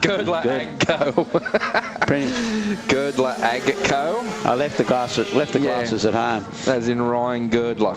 Yeah. Yep. Girdler Agco. So big thanks to the team at Girdler Agco for their sponsorship of the 85cc two-stroke 12 to under 16 years, as riders now completed half a lap, or almost 1.5 laps, as they come out of the bottom turn and towards the first completed lap. And it looks like Benji Lowe on the 73. Benji out in front, but giving chase to Lara Smith on the 08, back behind Bo Griffith. And then Naish Tyson on bike number 100, so pretty strung out. Now, Yalara Smith's looking to try and close the gap or narrow the gap to the race leader on the 08. There's still a couple of laps left to go, so it'll be interesting to see whether Yalara can pick up the ground needed on Benji Lowe, because Benji determined out in front of this one. Yalara got some good pace already today, and the 112 Griffo, Bo Griffiths, on back in third place, and then the only other rider in this one is Naish Tyson on bike number 100. But up front, it's Benji Lowe, and he'll only have one lap of the Pines to go.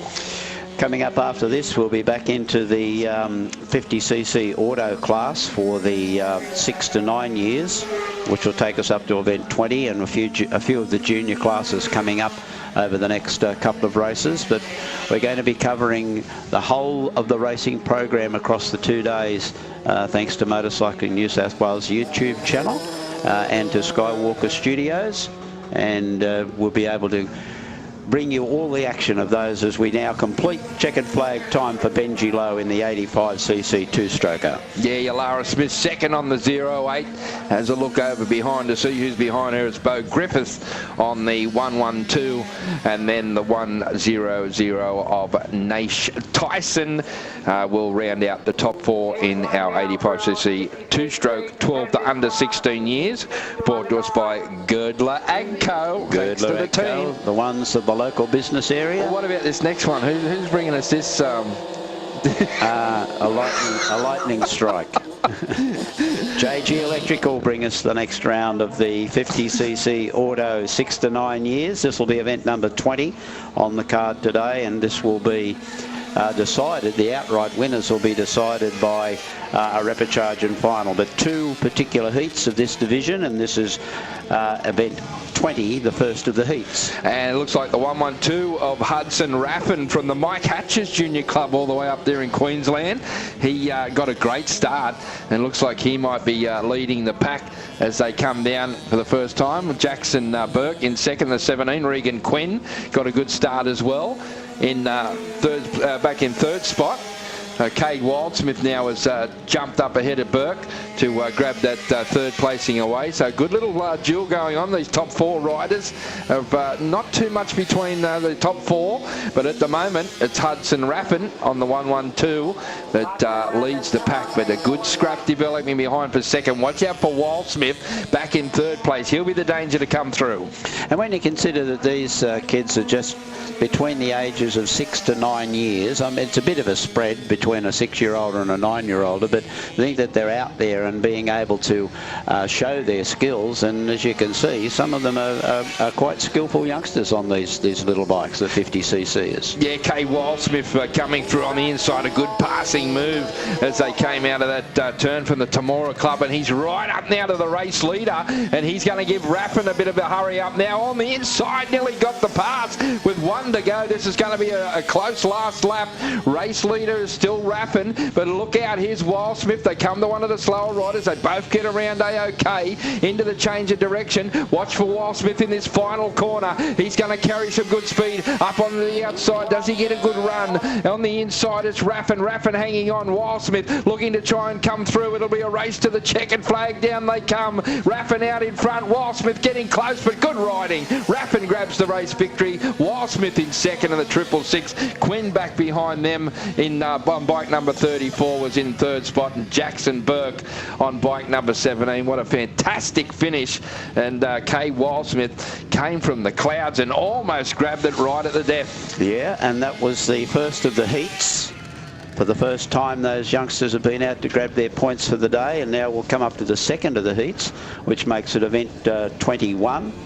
And then following this race will be the 85cc two-strokers, and then the age group moves up from the 9s to the 13 years, and the bike capacity moves up from the 50cc's to the 85cc's. But right now it's heat number 2 of the 50cc autos for the 6 to 9 years, and they'll be seen to see if they can grab some points, just like Hudson Raffin did in that particular race, and bag the big 25 points. Yeah, good start from Parker Richards, Ross. He's going to be one of the riders that'll be up there in this class. He featured at the Aussie titles and was really fast there, and Parker Richards is out in front of this one. Got away to a fantastic start.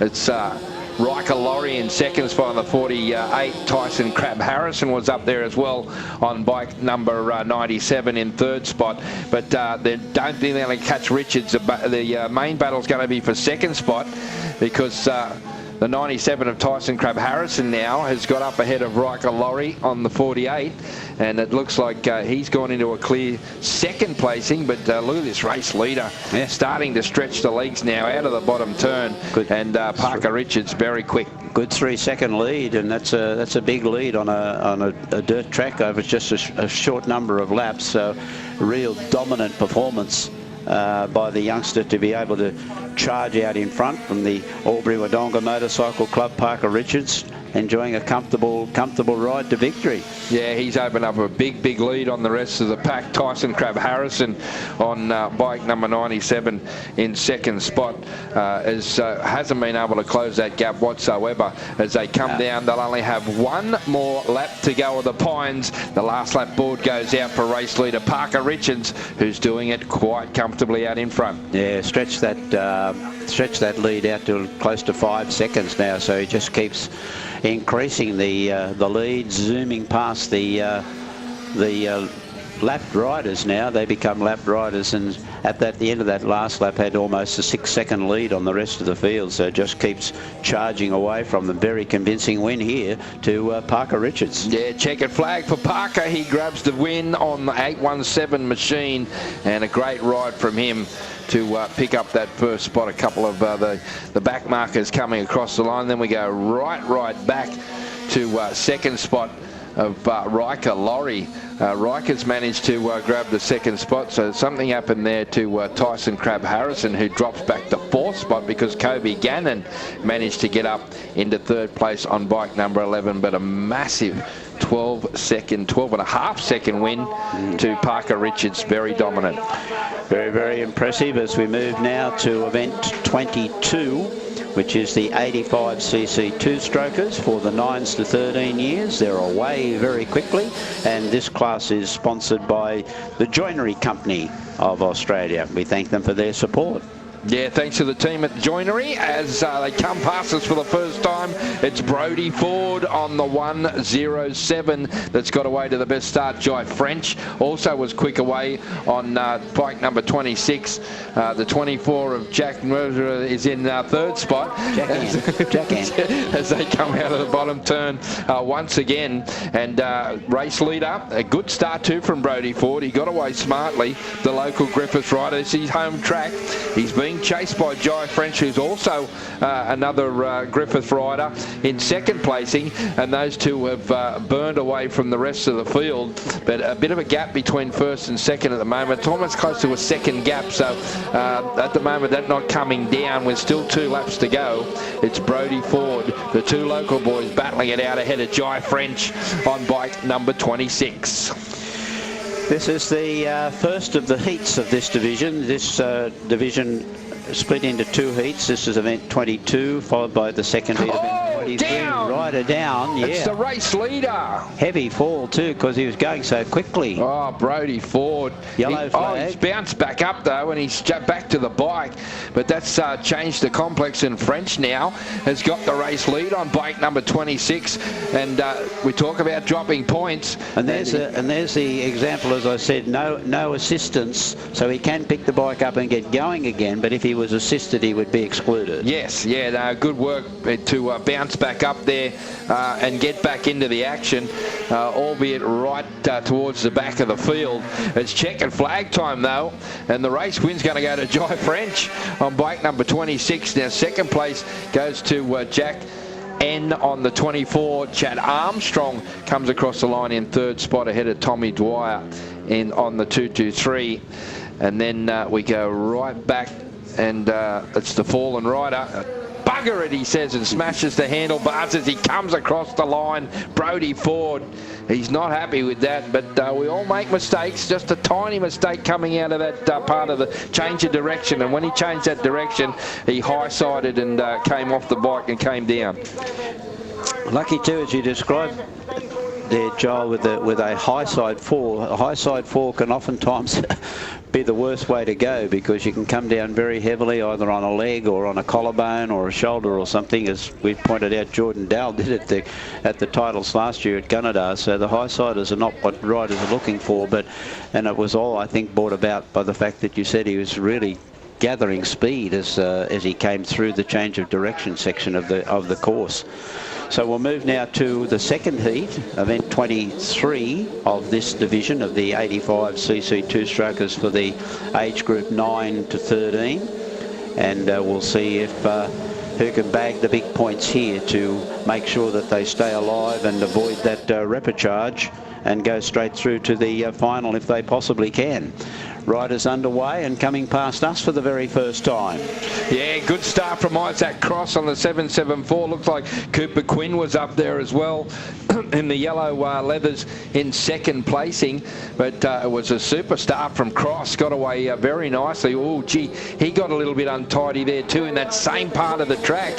And that's brought him back to the field now as they come into that bottom sweeper once more. And he's getting very wide out on the track and lost some ground there. And as a matter of fact, drops back to third spot. Quinn came through, and so did Cohen McCosker, and he's just looking a little bit untidy on the bike at the moment. Yeah, he's not in the rhythm right at that first couple of laps, and not settling down into a comfortable riding style, and it's certainly costing some distance. And Cooper Quinn has made the best of that, and he is now starting to stretch out a little bit of a lead. Yeah, Quinn leads as they come across the stripe once again. Cohen McCosker, Isaac Cross is in all sorts. He's right back to third, and he's coming under pressure there. It was from McNamara who came up on the inside. Crew Tulloch was there as well. So that's a battle now. Now he drops once again in that same part of the track. The back of the bike moving around quite a lot. He's not getting the grip that he needs, and he's just spinning out of certain parts of the track. With one to go for your race leader. There he is, Cooper Quinn on bike number 82. Second spot, Cohen McCosker giving chase, but not making up the ground. Crew Tulloch back in third placing, and they're the top three clear on the track as we head down into the bottom turn for the very last time. And this has been a good second heat win in the 85cc two-stroke 9 to 13 years for bike number 82. Cooper Quinn takes the victory. Cohen McCosker in second place, Tulloch in third.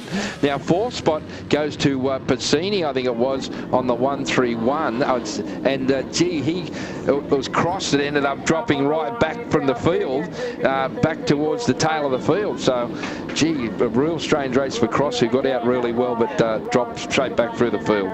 Looked very uncomfortable on the bike, so whether it was suspension or some tyre pressures giving him some issues, or he just finding it difficult to get used to this circuit. But we move very quickly to event 24, which is the 200cc to 250cc four-stroke bikes brought to us by Lawrence Excavation and Earthworks. Yeah, good start to it was, but Taj Edwards, got away to a beauty, and he leads this big pack of riders as they go into the turn now and start to sort themselves out a little.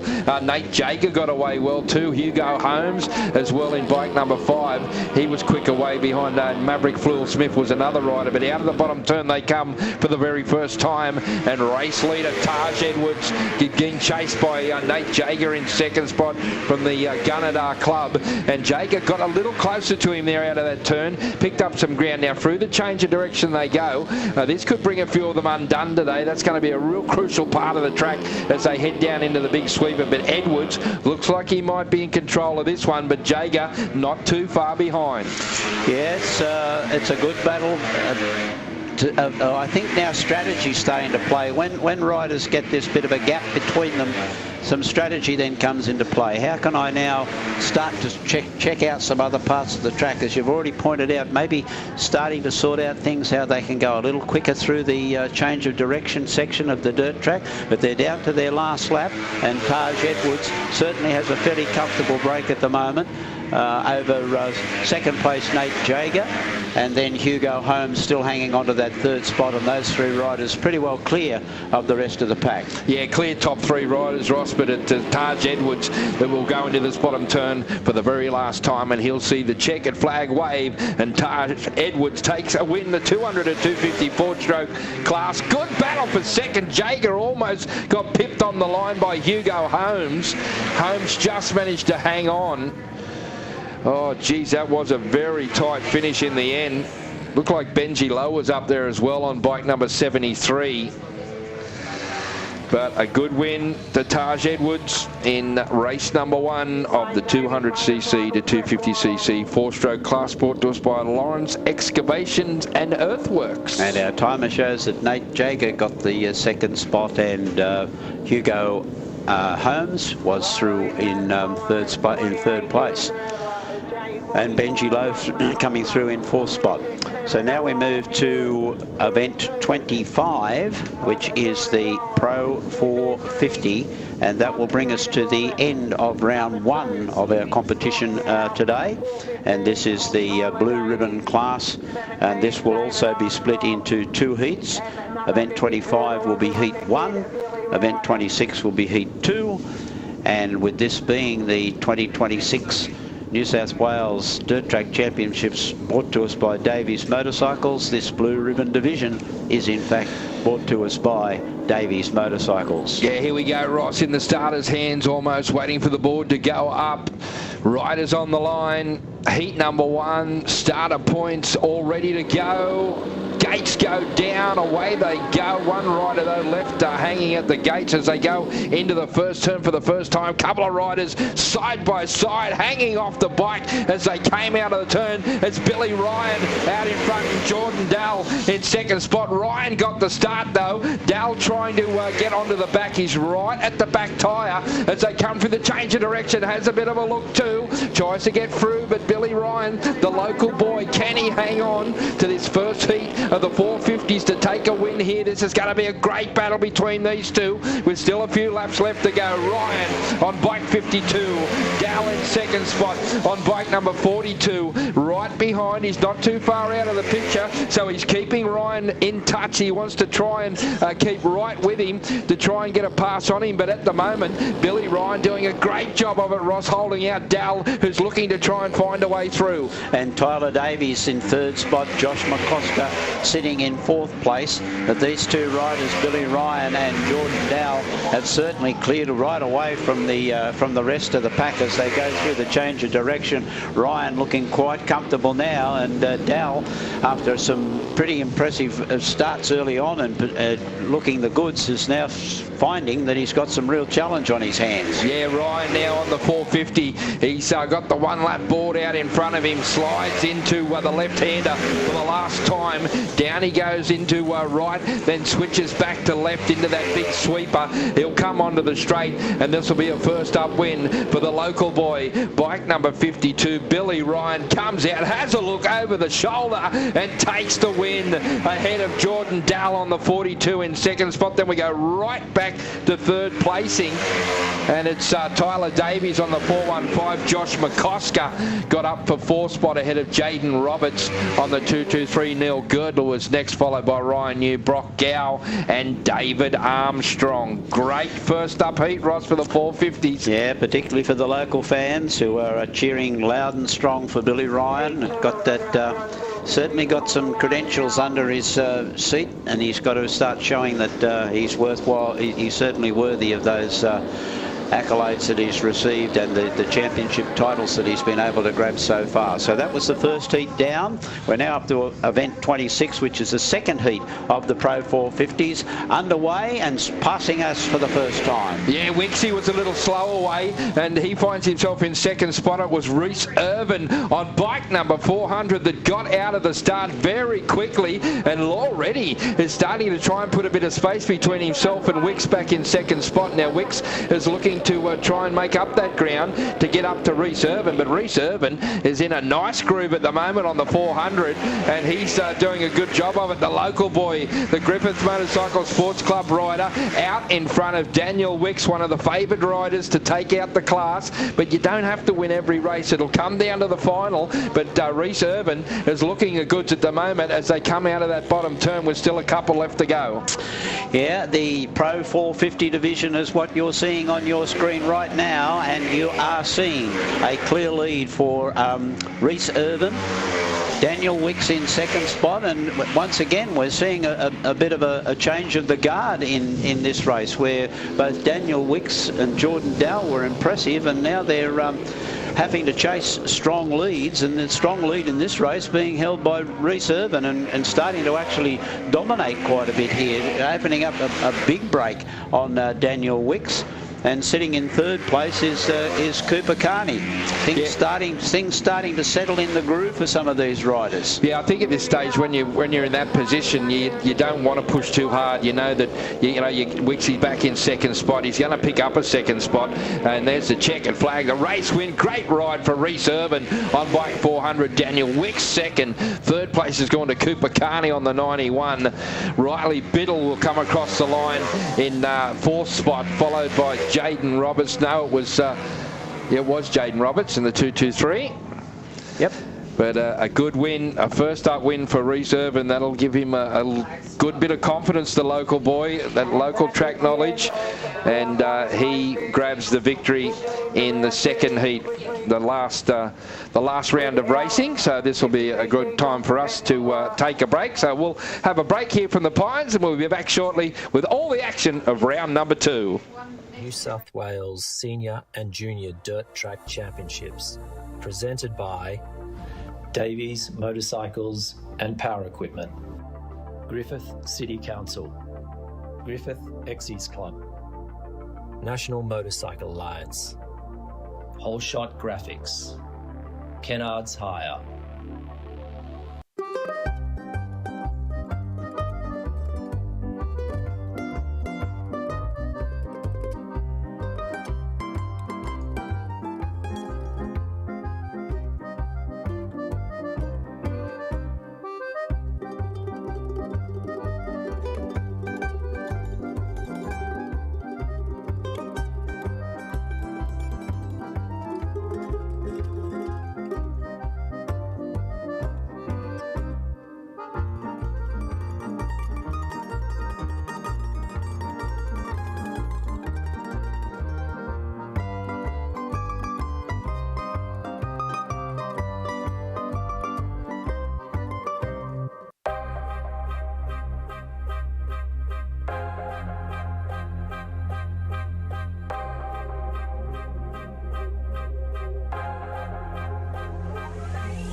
All shot graphics. Be first. Be original.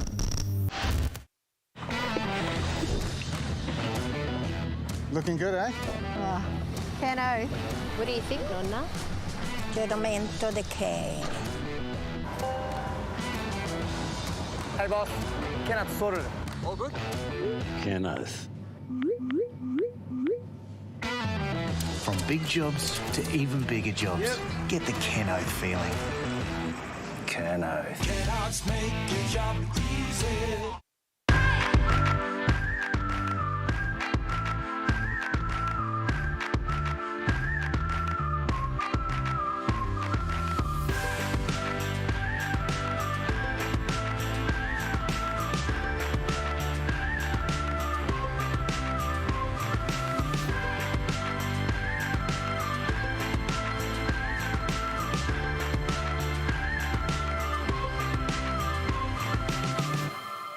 Oh, look, the Griffith Motorcycle Club's been going since 1947.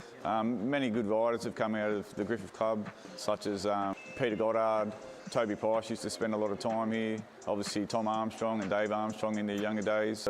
Good riders coming through now as well, with Joe Buchanan, the current Australian title holder, and it's going to be exciting racing on the track. The tracks are looking really good.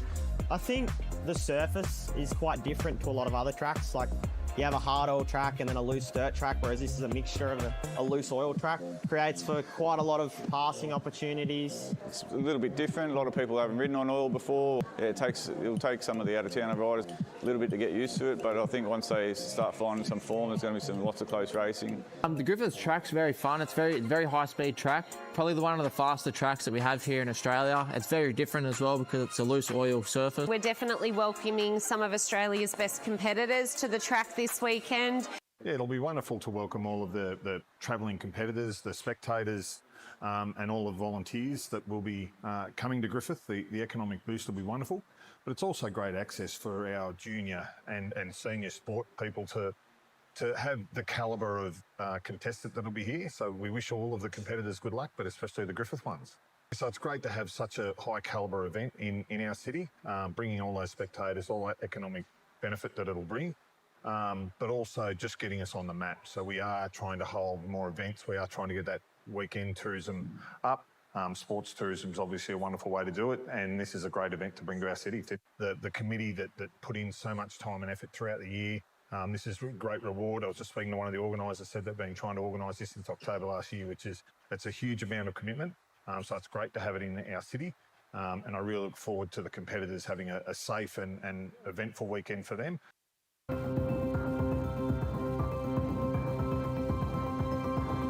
The Westpac Rescue Helicopter is here for our community. And this holiday season, we will be ready to respond 24/7. Please stay safe, and thank you for your support. To donate or for more information, visit rescuehelicopter.com.au or call 1800 155 155.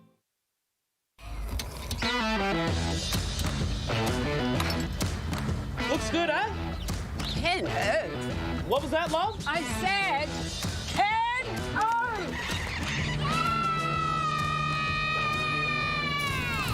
Well done, girls. Happy? Ken O's all right. From big jobs to even bigger jobs, get the Kenneth feeling. Kenneth's make your job easy.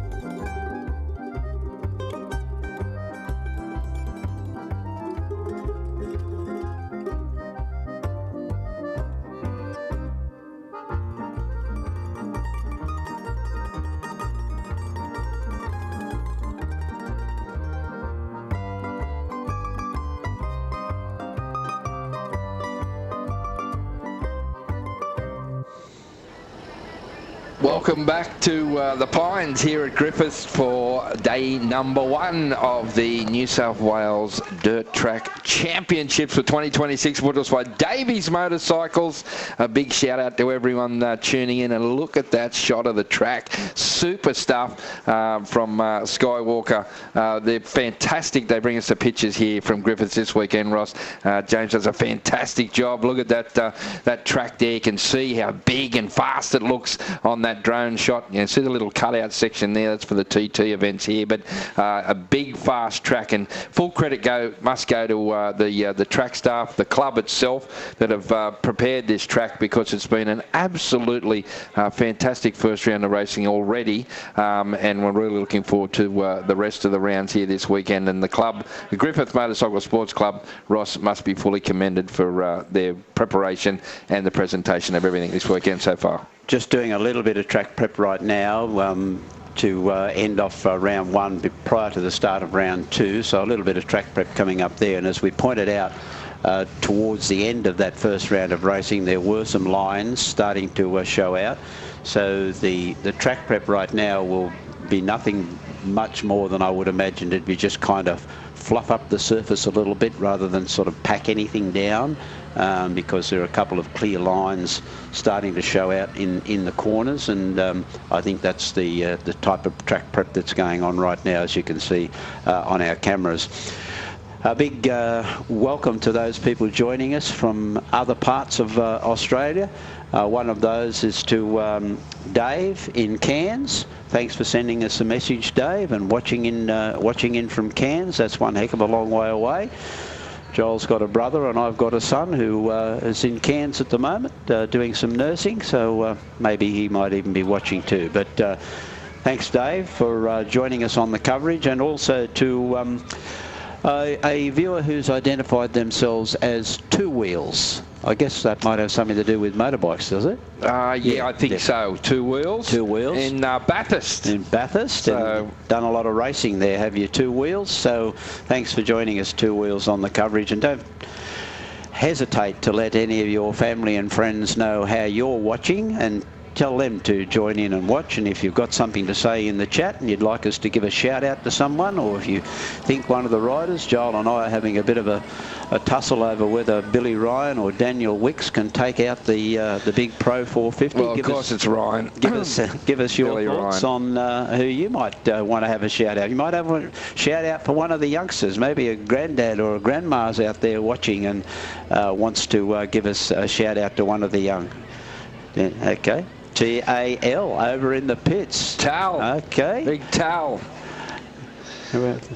Port Stephens, Bailey, what a fantastic part of the world Port Stephens is. Big shout out to Bailey at Port Stephens. Fabulous spot up there near Nelson Bay. So, yeah, great to have so many people with us, Ross, this weekend. And big shout out too to Motorcycle New South Wales, who made all this possible. The Skywalker Studios.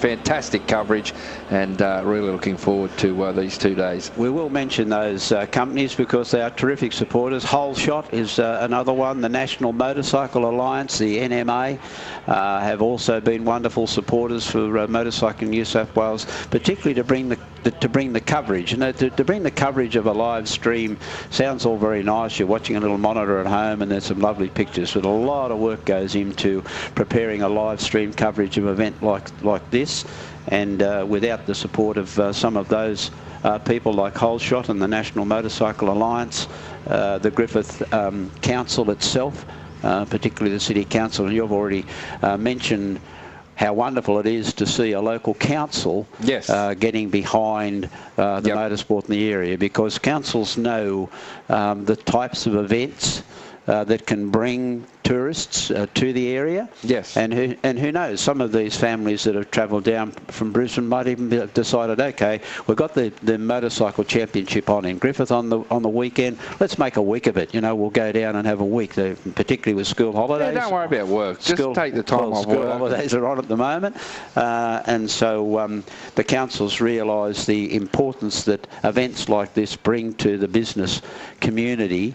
in the area. It was the same at Gunnedah last year. The Gunnedah Council were strong supporters of the championship event there, and so too is the Griffith City Council. So we thank them for their terrific I want to support. come to the Spring Festival. You see during the ads there the orange sculptures. Yeah. Geez, I'd love to. I'd devour a couple of those sculptures, no worries at all. I'm definitely coming, and I'll be very grateful for you to pay for my accommodation. No, I won't be doing. Yeah, I've got a tent that I can lend you probably for that weekend, or a swag, but that's probably going to be. I have told you I love sleeping under the stars, all 4 of them in a motel. Well, you just sleep underneath me, and you'd be sleeping underneath 1 star, that's for sure. So, but yeah, fantastic shots, and weather's been pretty kind to us too, Ross, this weekend. So already, so yeah, looking forward to it. We've already had the 1 round of racing so far. Been some super racing action, as we've mentioned. The riders that are here this weekend, some class riders here with us, and it's great to see so many of those riders travel a lot, whether from Queensland, Victoria, all over the place. So great to have those riders here with us this weekend, and already producing some great racing, the juniors and the seniors.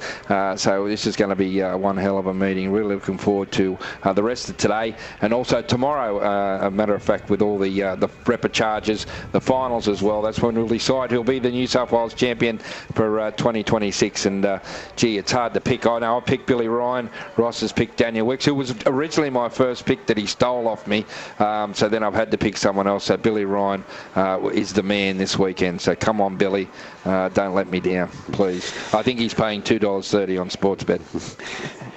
Coming up will be round 2, just finishing up a little bit of track prep at the moment, and we'll be coming into round 2, and the first of the events in round 2 will be the 100cc to 150cc 2-strokers and the 200cc to 250cc 4-strokers, and the first round of this was won by Yalara Smith, the girl from the Griffith Motorsports Club. She was fairly dominant in that round, and if all goes well for her, she might be able to continue that dominance in round 2. I think she will. She was super impressive, Ross. Yalara in that opening round. So she's got a really good lot of speed around the track here. But you can see the 50cc's on the line.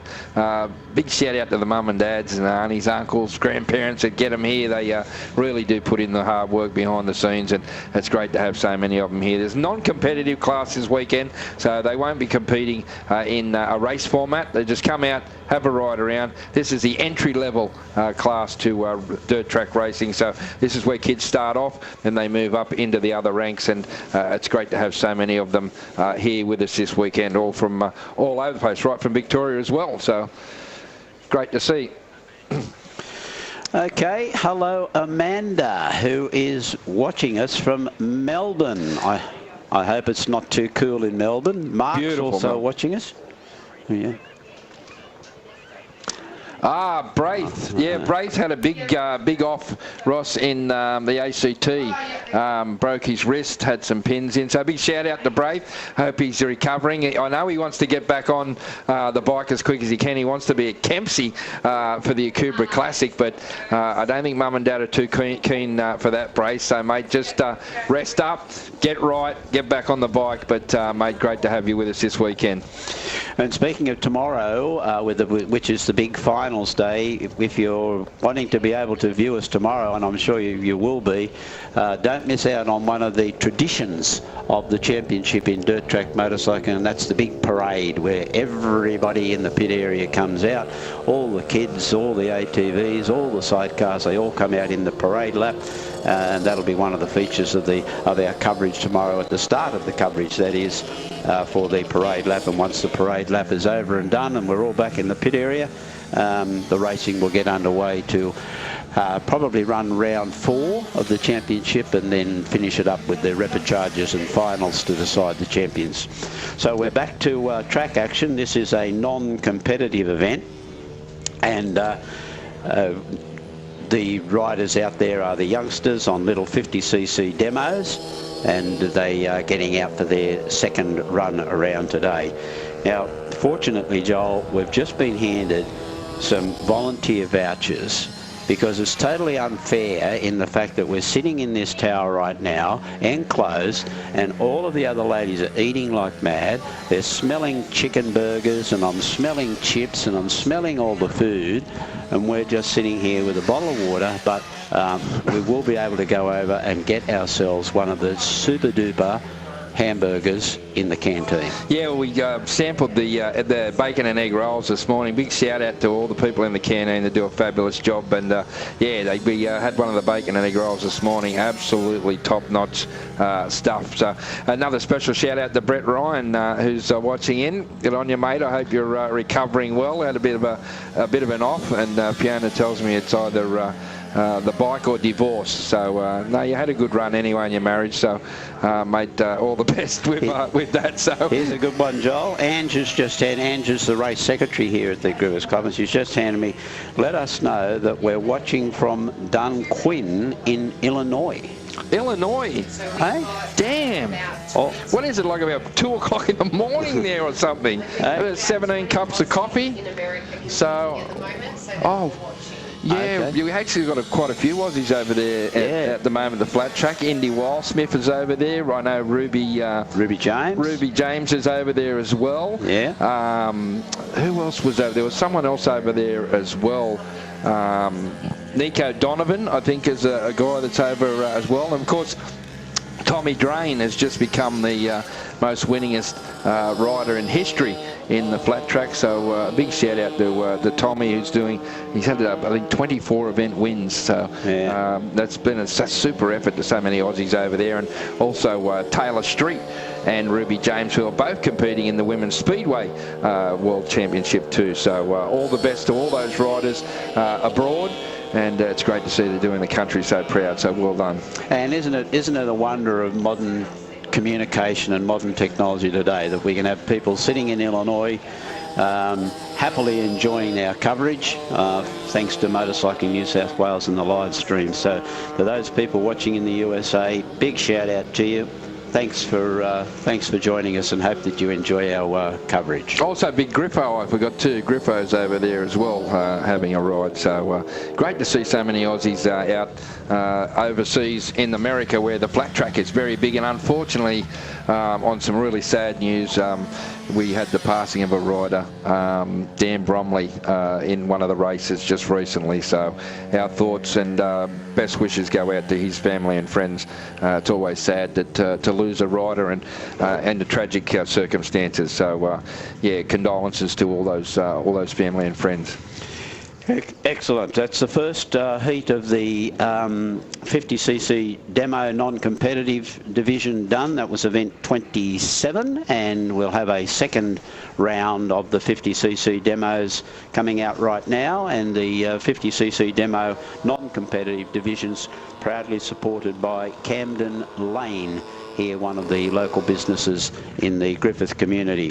Then we'll be into the second round of competition where the points are adding up, and the opening event in the second round of our competition for the championship will be the 100cc to 150cc two-stroke bikes, including the 200cc and 250cc four-stroke bikes coming out. The first round winner was Yalara Smith, and we've said she was very, very dominant in that division, and probably will continue that dominance in round number 2.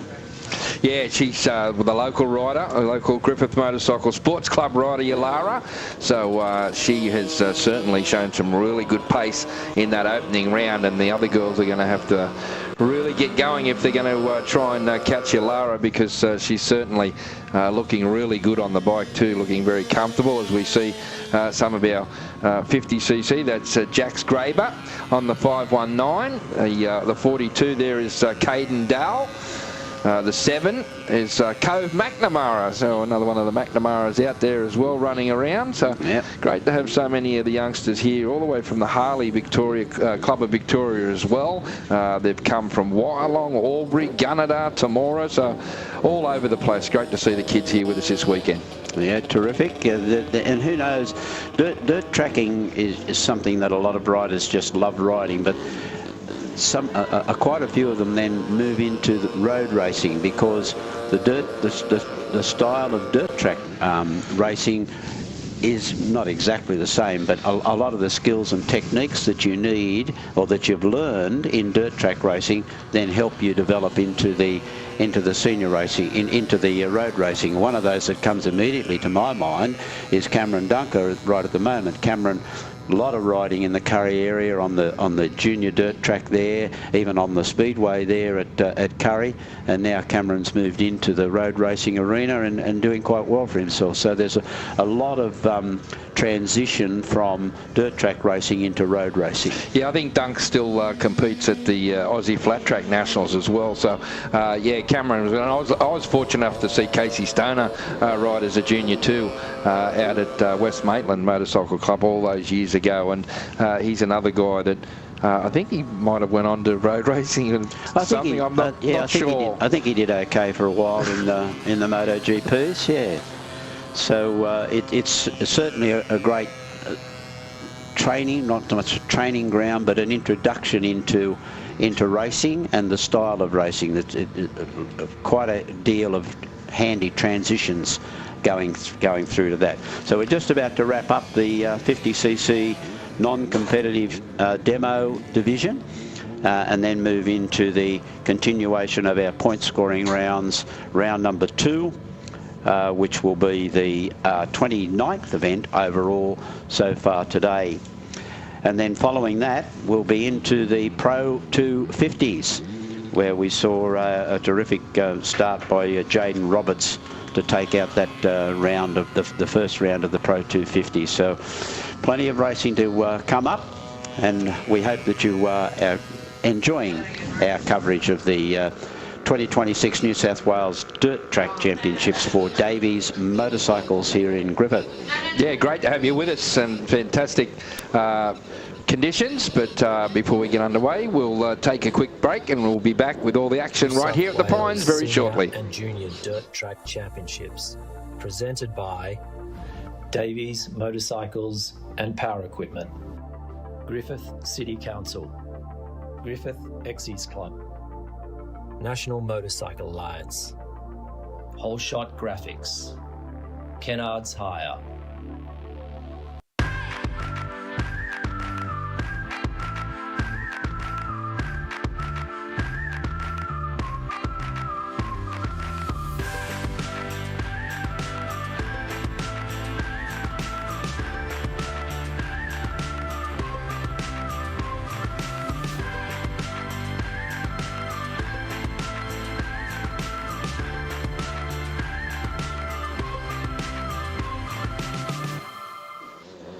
Welcome back to the Pines here at Griffith Motorcycle Sports Club for day number 1 of the 2026 New South Wales Dirt Track Championship, and we get underway with round 2 of the 100 to 152 stroke, 200 to 254 stroke girls. And out on the track, it's Yalara Smith once again picking up where she left off in that opening round, out in front of Millie Elphick on the bike 715 in second, and the other rider out there in this one is the local girl Taylor Griffiths on bike number 15. Pretty stretched out at the moment, but gee, Ross, they're going to have to really get going if they want to try and get Yalara Smith. She's been very quick early.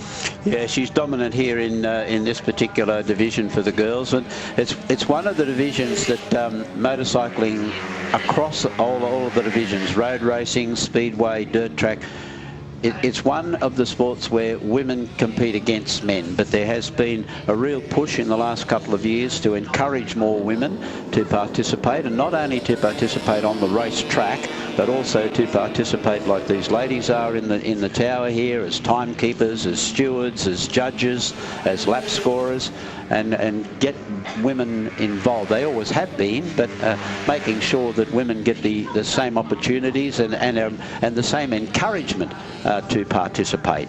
Yeah, pretty strong at the moment, Ross. I haven't seen as many girls out on the track riding and racing as I have for a long time, so it's great to see the ranks are really strong. We saw the Aussie titles just recently, and there was a really good field of girls riding, but there's only one lap to go for Yalara Smith in this one. She's looking to make it 2 from 2. Millie Elphick in second spot in the 715, and Taylor still giving chase on the 15, Taylor Griffith. back in third spot. But it's the final corner time for the race leader Yalara Smith on bike 08. The local Griffith Motorcycle Sports Club rider comes down to make it 2 from 2 and takes the checkered flag for the win. Yalara Smith on bike number 8 back to second spot, and that's Millie Elphick. She comes across the line, Millie, to take second, and Taylor will grab third on bike number 15. Taylor Griffiths, another one of the local Griffith Motorcycle Sports Club riders. Off we come to event number 30, which is the Pro 250s. The opening round of this division was won by Jaden Roberts from the City of Penrith Motorcycle Club. And in second place we had Cooper Carney from the Temora Motorcycle Club. So we'll see whether those two can be 1-2 again here in round 2. But riders that didn't figure well in the point score will be out to try and make sure they can start to bag some points. There'll be track conditions to take into account. We did notice that in the track prep, most of the attention went to the first corner where the work was, so they have made sure that corner's right up to scratch, and we'll be ready very, very shortly for the gates to drop in the second round of the Pro 250s, bringing us event number 30 on our race program for day 1 of our championships. The gates drop, one rider stuck on the start. It looks like the bike's actually stalled on the start. Anyhow, we'll get back to the race action as they come past us for the first time. Yeah, big group of riders led by Cooper Carney on the outside. Jaden Roberts looking to try and grab the race lead away, but Carney now has that lead. But big group of riders now charging into the change of direction part as they come down and into that top sweeper for the first time. And race leader Cooper Carney is being chased by Jaden Roberts in second. Riley Biddle was up there in third spot. There's Bronte Snow was the rider that got stranded at the start, but look at this battle for the race lead. Carney leads on the outside. Roberts had a little bit of a look at him as they came down the main straight, and he's tucked in behind. He's not too far. One little mistake by Carney, and that'll see Roberts pounce. Oh, the slower rider got into play. Oh, down comes Bronte heavily. The front end washed away as she came out of the turn. She goes to the deck. She's up though. Looks like she's okay, but look at the battle up front between the 91 of Cooper Carney being hounded and harassed by Jaden Roberts in second spot. Roberts looking to try and find a way through. He can't get through at the moment. There's the fallen rider, Bronte Snow. Poor old Bronte trying to get the bike lifted up again. They all managed to avoid the yellow flags out as they come down with 1 to go. One more lap. Carney the leader. Roberts has a look on the inside. Nearly gets the passing move as they come through, but Carney has got him covered. Roberts, he's going to try and get through. The yellow flag's out. He's not going to have a chance to make the pass in this section of the track. Carney the race leader in the 91. Roberts in second spot. It looks like that's the way they're going to run across the stripe. It's checkered flag time. The race win is going to go to Cooper Carney on bike number 91. Roberts into second placing. Then we go right back to Biddle for third, followed by the 7 of Jaden Smith. There's Paige Owen up there on the 86. Romy Fleur Smith was there as well, but the red flags come out. Not my call, that's a red flag has come out. So I would imagine the standings the places will stand. Cooper Carney and bike number 91 will take the victory ahead of Jaden Roberts, the 223, and Jaden Smith was third, I think, with Riley Biddle. Yeah, and that sort of reversed them around from the first round. The win actually in first round went to Jaden Roberts from Cooper Carney, and then it switched around to Cooper Carney and Jaden Roberts. So they would, from our point of view, not official, but they would sit as sharing the point score at this point of time, and trying to avoid that, although it doesn't look like there'll be a repechage required there. They'll just go straight through to the 5 rounds. Straight through to the 5 rounds of competition. Yeah, on a point score basis. Yep. So that round brought to us by Kennards Hire, who have been also wonderful supporters of particularly our coverage, as James sits on the Kennards Hire tower platform enjoying himself up there. Thanks to Kennards Hire for their support and making our coverage for our cameraman quite safe and secure. Coming up next is the second round of the 65cc two-strokes. This is for the age division 9 to under 13s. And the first round was won by Brodie Ford, a local rider from the Griffith Motorcycle Sports Club. And second place went to Cooper Quinn from the Northern Rivers Junior Motorcycle Club, which would be up around the Grafton way, I would imagine, from Northern Rivers. So that's also a long way to come from that division. Good to see the Northern Rivers Club being represented by the riders in that division. So thanks to Lockguard Rural for their support of the 65cc two-strokers 9 to under 13s. They are on the starting grid right now, and then this event will bring us back to the ATV Opens, to their second round of competition, of which there will be 2 heats of the second round of competition. Okay, gates drop and the youngsters between the ages of 9 and 13 get underway for their second hit out. And Cooper Quinn got away to a great start. He leads the pack as they come down. It looks like that's Brodie Ford in second place giving chase. There's Isaac Cross on the 774 back in third spot, but this battle will be up front between these two. Cooper Quinn, the race leader, Brodie Ford, who we saw in one of the classes, came down heavily in a certain part of the track, but he's bounced back okay, and he's putting the pressure right to Quinn now, and Matt has a look on the inside, tries to grab this race leader. Quinn got untidy, and that allowed him to come through on the inside. Good move by Ford to grab the race lead. Cross back in third placing. Then I think it might have been Crew Tulloch on the 57 back behind him in fourth spot, but race leader, after doing well to get to the lead, Cooper Quinn had it there for a while, and he's looking to try and bounce back Cooper Quinn on the 82, but it's Brodie Ford that leads the way. Brodie Ford from the local club getting the local support, and he's now coming under some real pressure because Cooper Quinn's not going to let him get away, trying to look for an outside pass. That's the hard way to make it around in that big sweeper. You've got to stay in tight and close if you can there, and Brodie Ford showed the advantage of that as he goes through the change of direction by opening up a bit of a gap on Cooper Quinn. Yeah, Ford there was under all sorts of pressure from Quinn on the 82, but Quinn just got it all wrong going into the turn and lost a lot of ground. 1 lap to go. Can he make it up? I don't know whether he can. Isaac Cross is still sitting back in third spot. Now getting up into fourth placing is Ty McNamara, but up front it looks like it might be Brodie Ford that bags the victory in this second round of racing for the 65cc two-stroke 9 to under 13 years class as they head into the bottom turn for the very last time. The checkered flag will come out and it waves to the local boy Brodie Ford on the 107 takes the win. Cooper Quinn second on the 82. Isaac Cross was next across the line. Ty McNamara. Crew Tulloch was behind him. Tommy Dwyer on the 223. Alfie Jackson. So a couple more people listening in, Ross. Yep. Byron Bay. Byron Bay. Yep. Yeah. And also that might be Chris Hemsworth, isn't it? My twin brother. No, my twin brother Chris Hemsworth. He can't be. He's doing something else this weekend. And also someone from Dubbo, my hometown. Zeb from. Good on you, Zeb.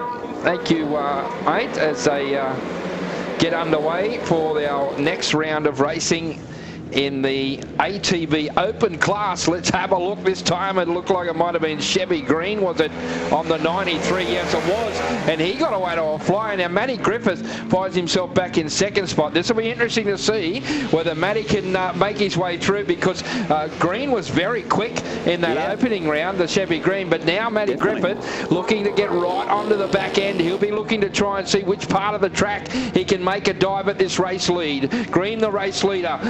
Griffith got a little untidy there, lots of ground, looked down at the bike too, so something might have went amiss there slightly. Now he's starting to pick up the ground again, but this is going to be a hell of a race to the stripe in this one, Ross. Yeah, first heat. Griffith's not looking comfortable, and it looks like he's getting a little bit panicky to try and peg back the lead on Green, because Green was impressive in that first race, and not going to be easy to get past, but the Australian champion has got all the skills to try and do that.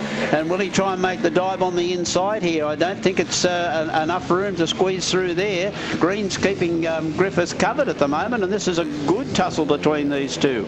Green versus Griffith, definitely not comfortable on that bike at the moment. He lost another little bit of ground going out of the change of direction. Yeah, Chevy Green, the race leader. Matty Griffith chasing hard in second. Then back behind them is Bailey Northcott on the 54, but it looks like Chevy Green got plenty of speed in that ATV. We saw that in the opening heat, and this round 2, he's come out all guns blazing. Griffith now getting a little bit closer to him in the dying stages of the race, but it's all too late, I feel. Checkered flag comes out, and Chevy Green wins the race to the checkered flag and takes the victory. Matty Griffith in second. Third place goes to Bailey Northcott on the 54. Only the 3 riders in that opening heat, but a good win to Chevy Green, who turns the tables on the Aussie champ Matt Griffith and takes the victory in heat number 1 of round 2.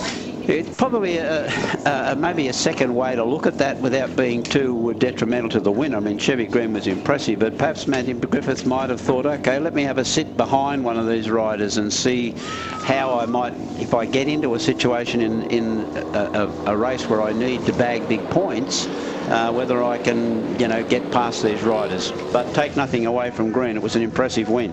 Yeah, it certainly was. As we get underway with heat number 2, Josh Griffith a little slow to get away this time. Looks for the inside line on Chevelle Green. Chevelle Green got away to an absolute fantastic start, but now Josh Griffith grabs that race lead, and he's going to be a very hard man to track down from there. Chevy Green in second spot. Third place is Colin Green, and Travis Northcott is the other rider out on the circuit at the moment as they come out of the bottom turn once again, and Josh Griffith leads the way, and he opened up quite a handy break on the rest of the field, and that's Chevy Green on the 666 back in second place, and back behind is Colin Green on the 888, followed by Travis Northcott rounding out the field of 4 riders. But Josh Griffith is certainly stretching the legs in this one. He's opened up quite a handy break with still a couple to go. Good battle for the minors. Chevy Green in second. Colin Green looking to put the pressure on back in third place to get through, but it's all Josh Griffith on bike 66 as they come out of the turn. They'll have 1 to go from here. Yeah, Griffith making sure that he can bag the big points here, which will give him the outright points lead, no doubt, with two starts and 2 wins. And I would imagine he'll be working out the track too to see if any changes need to be made to his suspension or tyre pressures, etc. But it's certainly a comfortable win. He's opened up a good almost 5-second break over the second placeholder. It's checkered flag time. It's going to be a victory to Josh Griffith, but let's have a look at the minor placing. It's going to be close. Chevy Green hanging on to second spot, only just ahead of Colin Green, and then 4th spot will go to Travis Northcott on bike number 83. So a pretty dominant performance there in heat number 2 from Josh Griffith on bike number 66 as he takes the victory in the ATV Open class, brought to us by Darlington Point Excavation and Transport. As we get underway for the next one, the 100 to 150cc 2-stroke class. Just the 4 in this one, but very keenly contested as they come past for the first time. Let's have a look on the inside. It looks like that's Maverick Floor Smith, Hayden Duggan now gets the advantage, and Duggan goes to the race lead. But this is going to be a good battle between these two. Nikolai Owen there as well, Ross and Yalara Smith. Yeah, it was the case in the opening round where Maverick Floor Smith from the Tamworth Motorcycle Club grabbed the win over Hayden Duggan from Forbes, and they were the 1-2 in that first race, and that's pretty much the way it's shaping up again right now.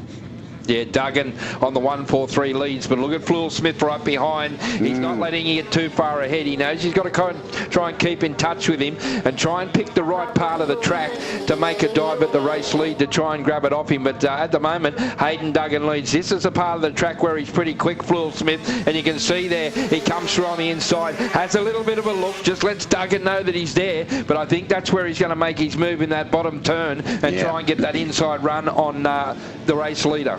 Yeah, sweeping through the change of direction part of the course, and still Duggan has that advantage.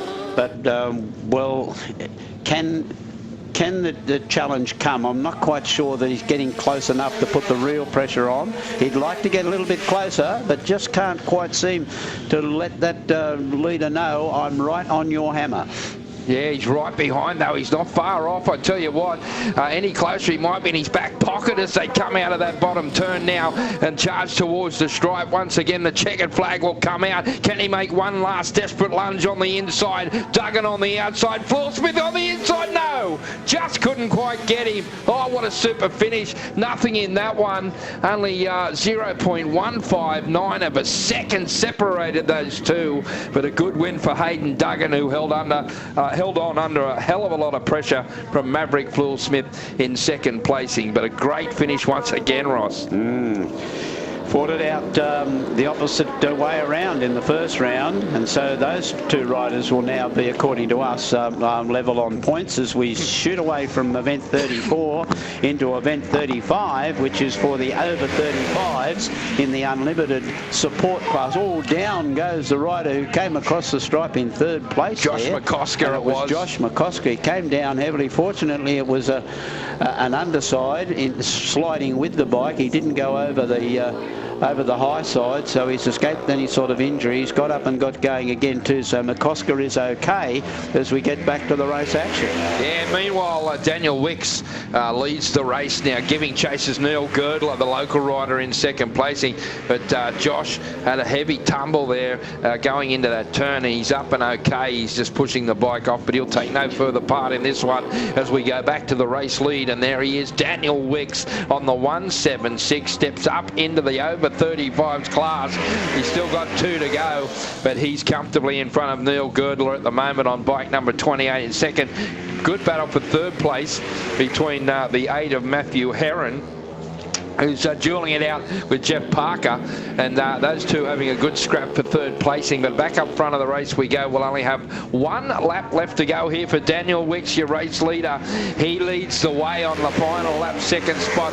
Girdler still giving chase, but not making up the ground he needs to put himself in position to make a dive at the race lead as they come out of the left-hander now into that change of direction where they go right and then switch back left again into the big sweeping turn they go. And it's checkered flag time, and down to the stripe for the last time comes your race winner.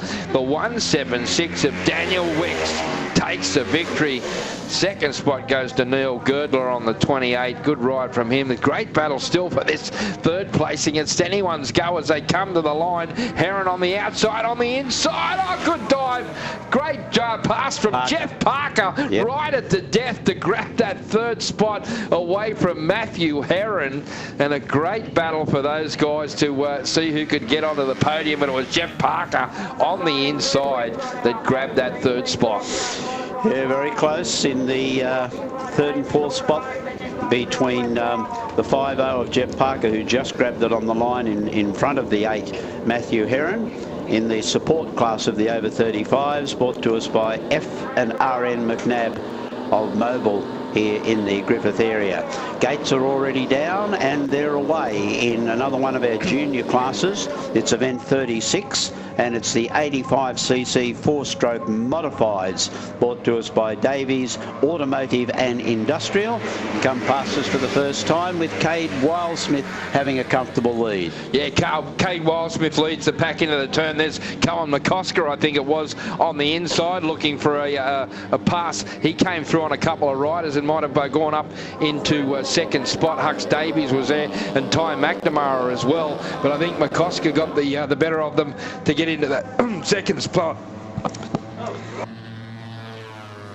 Aspro, take an Aspro or yeah, something. No, I nearly choked on a fly or something there for a minute, but I'm okay. I know you tried to immediately give me mouth to mouth, but just back off a little, please. I was still conscious. I pass. I absolutely I pass. saw your eyes light up, the drool. Oh, gee, just stay over there, will you, please?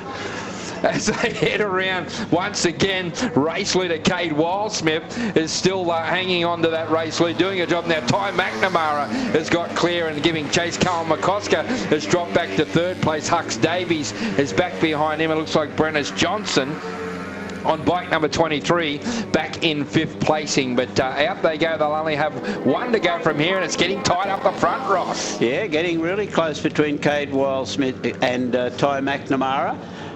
Making a dive on the outside. It looks as if a lap to go. It's going to be close to see who hangs on, and at the moment it looks as if the 66 of Wildsmith has had to drop back into a second placing as Ty McNamara has grabbed the advantage coming out of that turn. Here comes another dive, though, from Wildsmith to try and get back that race lead as they come to the checkered flag. Checkered flag. Ty McNamara hanging on. Wildsmith, what a great ride. Ty McNamara on bike number 7 takes the victory ahead of Cade Wildsmith. Back to third was Carl McCosker. Hux Davies was next across the line, followed by Brennis Johnson on the 23.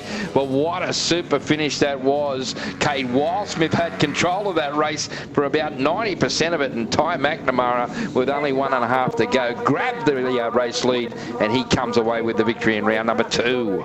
We go to event number 37 for the Pro Open Women. They're already on the grid, waiting for the grids to drop, and then they'll be away. The first round went to Laurie Gow from the Albury Wodonga Club, and she defeated Romley Flewell-Smith from Tamworth, and we'll see how things eventuate in the second round as they got away to a pretty even start. Yeah, Paige Owen got away well. Laurie Gow was a little bit slow to react, but on the main straightaway she managed to get back around Paige Owen, and Laurie Gow now takes the race lead from the Albury Wodonga Motorcycle Club. Paige Owen up there into second spot. Now Paige might be new to this circuit, I think, so she's starting to work it out a little now after one round of racing, but she's going to have to get the skates on to try and catch Laurie Gow, because Laurie is tucked down behind the hangers and is doing a good job of it out front. Paige Owen second. Then we got Katana Robinson back in third, and Romy Flewell-Smith finds herself in 4th place on the track currently. So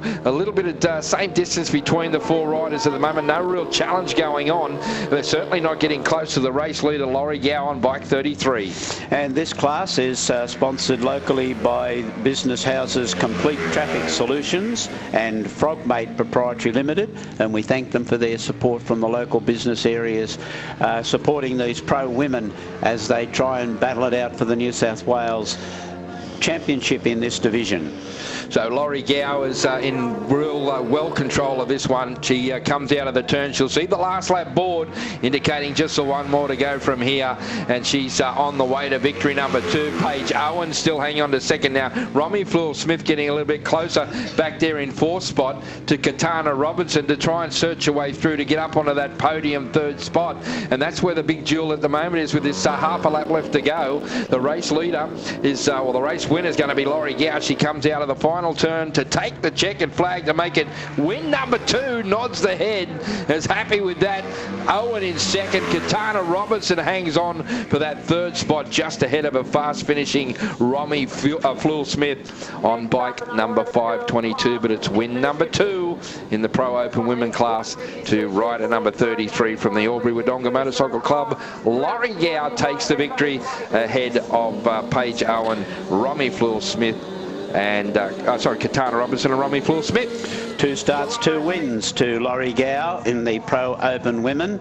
As we move straight into, the gates have already dropped for event 38, the second round for the girls aged 11 to 16s, riding either an 85cc 2-stroker or a 150cc 4-stroker. Yeah, and it's Yalara Smith once again that's already opened up quite a gap on the rest of the field, and the rest of the field being Taylor Griffith on bike number 15 and Millie Elphick on the 715, who's back in 3rd placing. But gee, they're certainly not going to catch this girl out in front, Yalara Smith, the local rider from the Griffith Motorcycle Sports Club. She is really riding with a very determined attitude today. She's very fast on the bike. I've been super impressed with Yalara Smith already in this opening part of day 1 of our state titles, and she still has 2 laps to go, but geez, it was about half an hour in front of the rider in 2nd spot.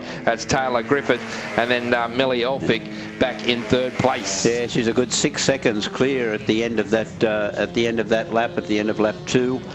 So she gives you an idea of just how dominant she is in this division. But these are girls that are going to learn to grow. Yalara herself will learn to grow, even though she's dominating in this division. She'll start to learn some of the finer skills that she requires once she starts to step up into perhaps a more elite class of this dirt track style of racing. But it's a very, very impressive performance. She's increased that gap now to something like 7 seconds at the end of that third lap, and so she'll finish a very, very comfortable winner and make it a dominant 2 from 2. Yeah, checkered flag time for the race winner, Yalara Smith on bike 08. Grabs another win to add to the list. Then we go right back to second place. It's going to be Taylor Griffith on bike number 15, and she finds herself nearly 9 seconds behind the race leader with Millie Elphick on the 715. Millie grabbing third spot all the way from the Albury-Wodonga Motorcycle Club. And that class supported by FA Freighters from the local area here in Griffith. And now back to the sidecars. This is the second hit out for them. The opening round went to the current champions Matt Davies and Wayne O'Mealy. Let's see if they can back it up. Well, they can. So the current Aussie champs out in front of this one. Another great start.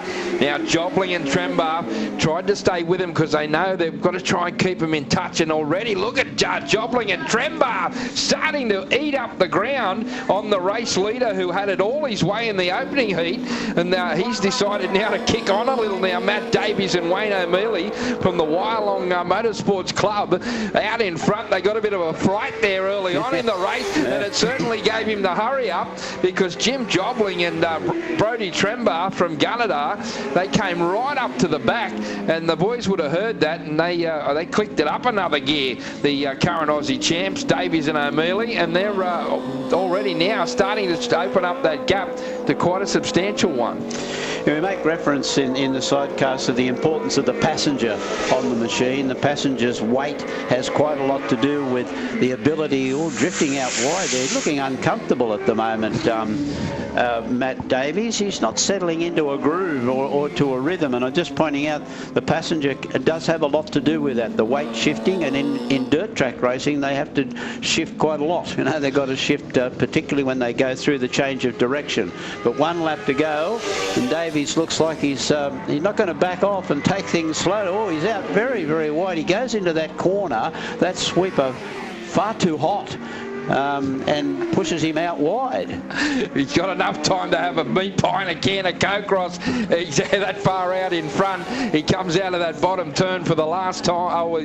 The last time the checkered flag's out. And even though he looked like a dog's breakfast during that one, he still managed to win by quite some space. Matt Davies, Wayne O'Mealy, second spot Jim Jobling and Brodie Trembar on the 195. Then we go back to Kurt Langbeck and Lionel Cornwall on the 74. Ahead of Davies and Smith on the 54 and the 26 of Bo Brealey and Luke Johnson.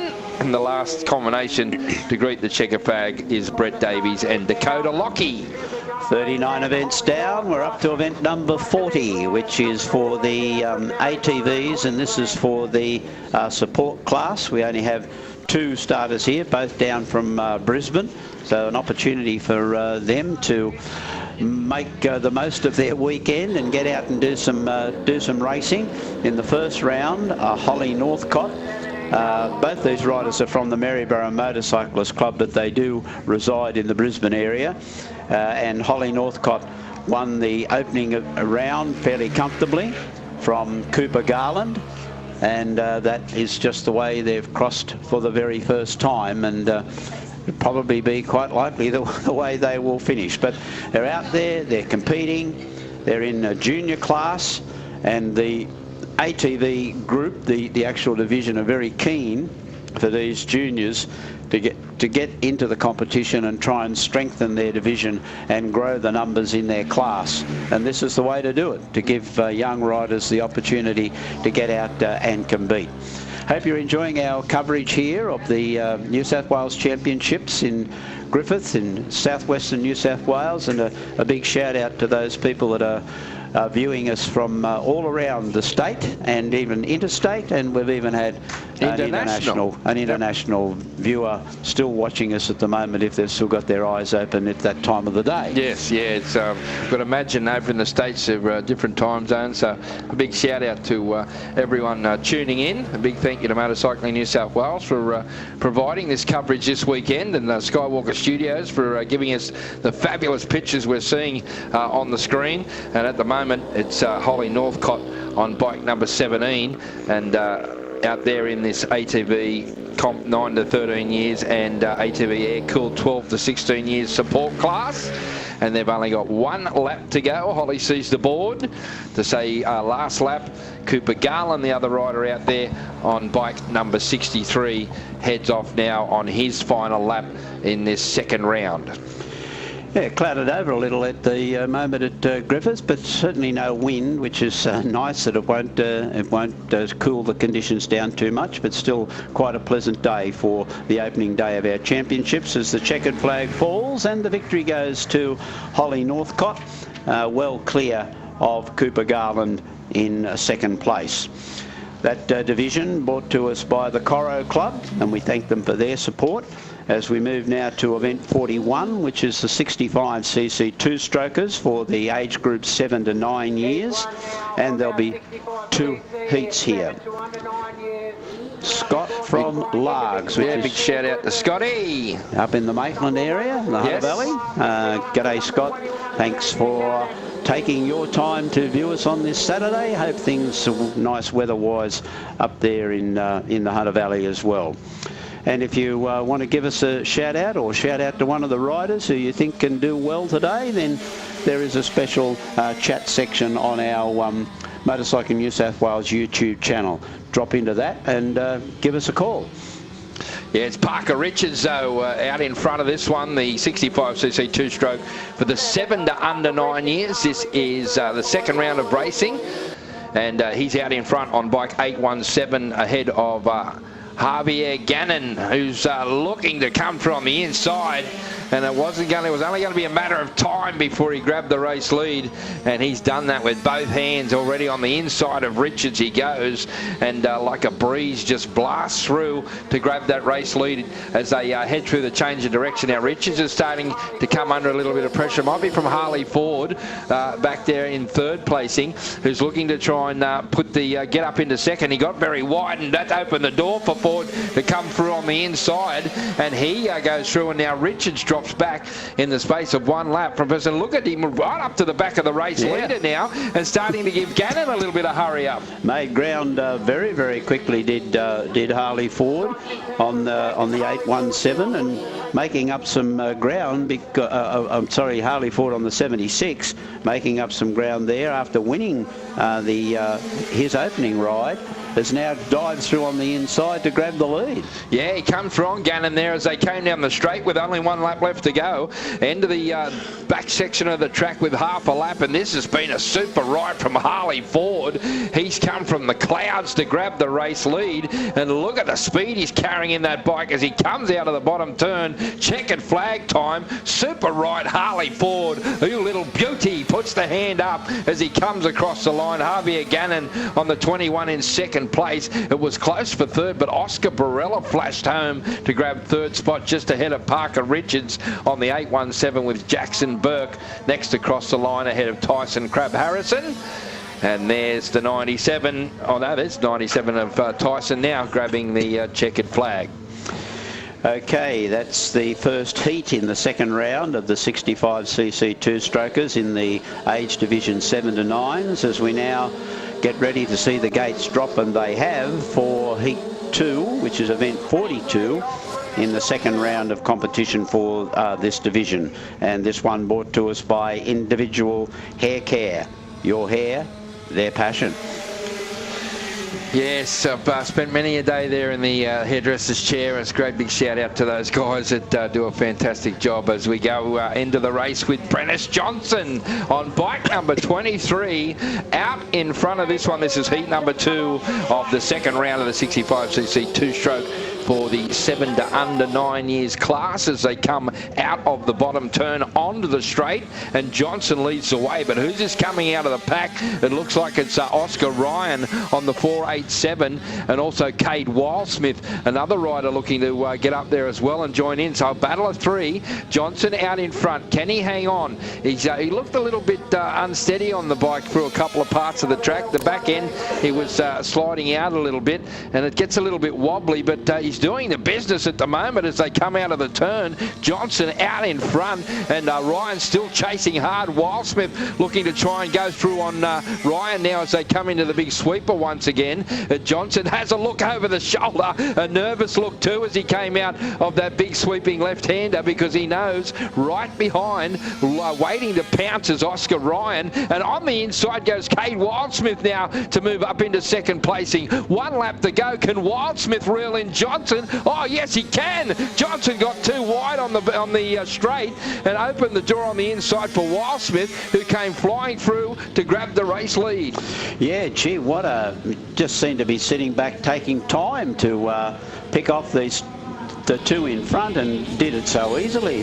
Made it look like it was just a Saturday afternoon ride, but he's going to come down and score a pretty good win. Oh, he takes the victory. Well earned too. Well done, Cade Wildsmith. Brennis Johnson in second. Third place goes to Oscar Ryan on the 487. Then we go right back to Oliver Armstrong on bike number 18, followed by Regan Quinn on the 34.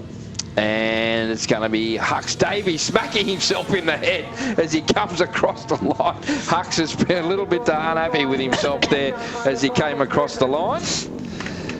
And beating himself up as we move over to now one of the big classes, the MX Open. Yeah, 2 heats here. This is event 43, the first of the heats.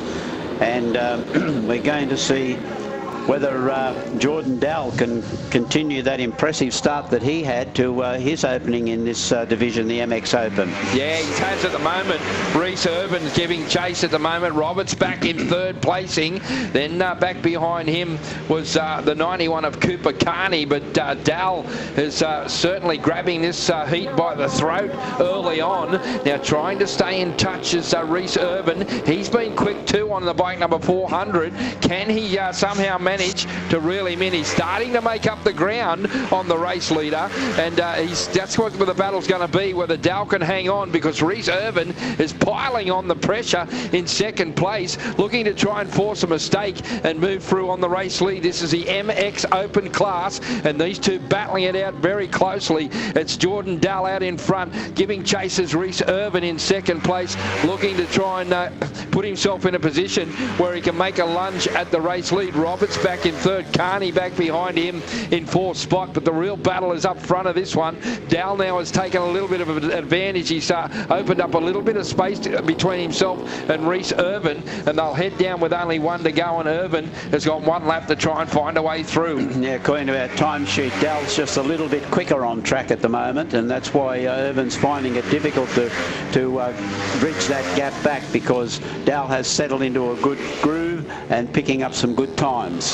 Oh, gee, got untidy there. Looked like almost came a gutser as he came out of the turn. It looked like it was just held it back from a high side, but it's checkered flag time, and Jordan Dowell takes the victory on the 42. Reese Urban next. Going to be close for third placing. Roberts hangs on ahead of Carney, and back behind them putting pressure was Ryan Newell on bike number 267. Biddle was next across the line, followed by Brock Gow, all the way from the Coffs Harbour Motorcycle Club, ahead of the 104 across the line there. Grabbing the checkered flag was Eric Malloy. So, event 43 done and dusted. The first heat of the Motocross Open in round number 2. As we move to event 44, second heat of the Motocross Open. To see who can grab some points and stay in touch to avoid that repechage in this division of the Motocross Open as they complete the first half lap. Yeah, Billy Ryan got away to a flyer this time. Wicks was a little slow to move. He got up on the inside, though, of Tyler Davies to move into second place, and Davies now drops back to third spot, and Daniel Wicks sets sail after race leader Billy Ryan. Can he manage to run him down? He's got plenty of laps to do it. Ryan looking moving super quick on the 52 as he gets his head tucked down in behind the handlebars, coming down the main straightaway. Wicks is still in second place, but he's starting to come under a little bit of pressure now from Tyler Davies on the 4-1-5, who's back in third placing and looking to try and make his way up into second spot. Yeah, certainly Ryan, the quickest on circuit at the moment, as is clearly showing in our pictures. But the challenge is now coming between Wicks and Davies. Not much pace, not much time between those two, and Wicks just dropping well back from our race leader Billy Ryan, and it just doesn't seem to be into a good rhythm at the moment on the bike, and that's allowing Davies to really keep the pressure on him. So Ryan, a clear leader, starting to charge right away from the field, really getting into a strong, solid, confidence-boosting start to his championship challenge, and Daniel Wicks at his hardest, trying to hold off Tyler Davies in third place. Yeah, Billy Ryan now comes out the bottom turn for the very last time towards the checkered flag and takes the race victory on bike number 52. Second will be Daniel Wicks on the 176. Davies, as Tyler on the 415, will be third. Fourth place we go right back to bike number 20 of Matt DeMamiel, who comes across the line just ahead of Chris Basham, and the 7 of Jaden Smith. That completes our motocross open round number 2 as we move to the 12 to 16 year age group. This is for the 85cc two-stroke bikes. The first round went to Benji Lowe from the Albury Wodonga Motorcycle Club. It'll be interesting to see whether it can be 2 from 2. Yeah, well, at the moment, it's Benji Lowe on the 73. Got away to a super start. Bo Griffiths is behind him on the 112. There's Yalara Smith now starting to try and put the pressure to Griffith in back in third spot she is, and looking to try and find a way round. But at the moment, Benji Lowe is starting to pull away from the field and open up a nice gap on the rest of the pack.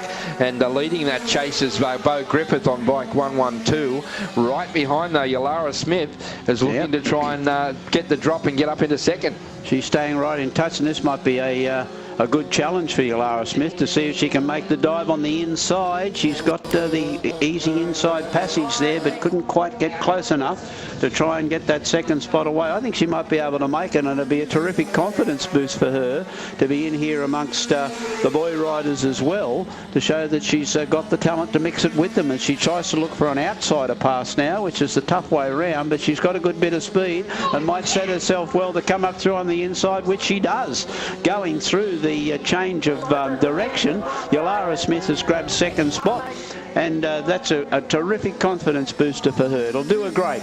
Yeah, gutsy ride from Yalara Smith, and look at the ground now. She's putting on the rest of the rider on the 112, Bo Griffiths, who she was dueling it out with, and she really put the pressure on, worked him over, and then jumped up into second spot. This has been a super ride. Here's your race leader, though, Benji Lowe. He comes down out of the turn, and he'll grab the checkered flag for the race victory on bike number 73, Benji Lowe. But how about the ride from Yalara Smith for second spot? Well done, Yalara. She grabs second placing in a gutsy ride. Third place goes to Bo Griffith on the 112, and then fourth spot goes to Nash Tyson on bike number 100. But what a well-worked ride that was by Yalara Smith. She put the pressure on, and just managed to get through. Good confidence builder for her. It'll give her the strength to be able to say, well, look, I can mix it up with the best. I can take the chances in corners, and I can make some passes. So well done to Yalara. We move now to event 46 and event 47. These will be the 2 heats of the 6 to 9 year age group, which is the 50cc auto class, and this is supported by JG Electrical here in the local business in the area. So, race leader at the moment, Hudson Raffin on the 112, got away to a good start and starts to open up a bit of a break over Kobe Gannon in second spot. Yeah, big break early on in the race already by Hudson. He's on bike 112, and he's leading the way. He's opened up a handy break on the rest of the pack now. Good battle for second spot. Up on the inside goes the 97 of Tyson Crab Harrison. Momentarily, because Kobe Gannon said, no, I want that second spot, thank you, and then wrestled it back away from him. So these two are going to have a great scrap right to the end for this second and third spot between Kobe Gannon on bike number 11 and Tyson Crab Harrison on bike number 97. Well, they're only aged between 6 and 9, but by gee, they're showing some real competitive spirit out on the racetrack at the moment. As second place being held by Tyson Crab Harrison from the Blacktown Junior Mini Bike Club, moving up into second spot, and Kobe Gannon now in third spot, starting to just lose a little bit of touch out of that second and third place challenge.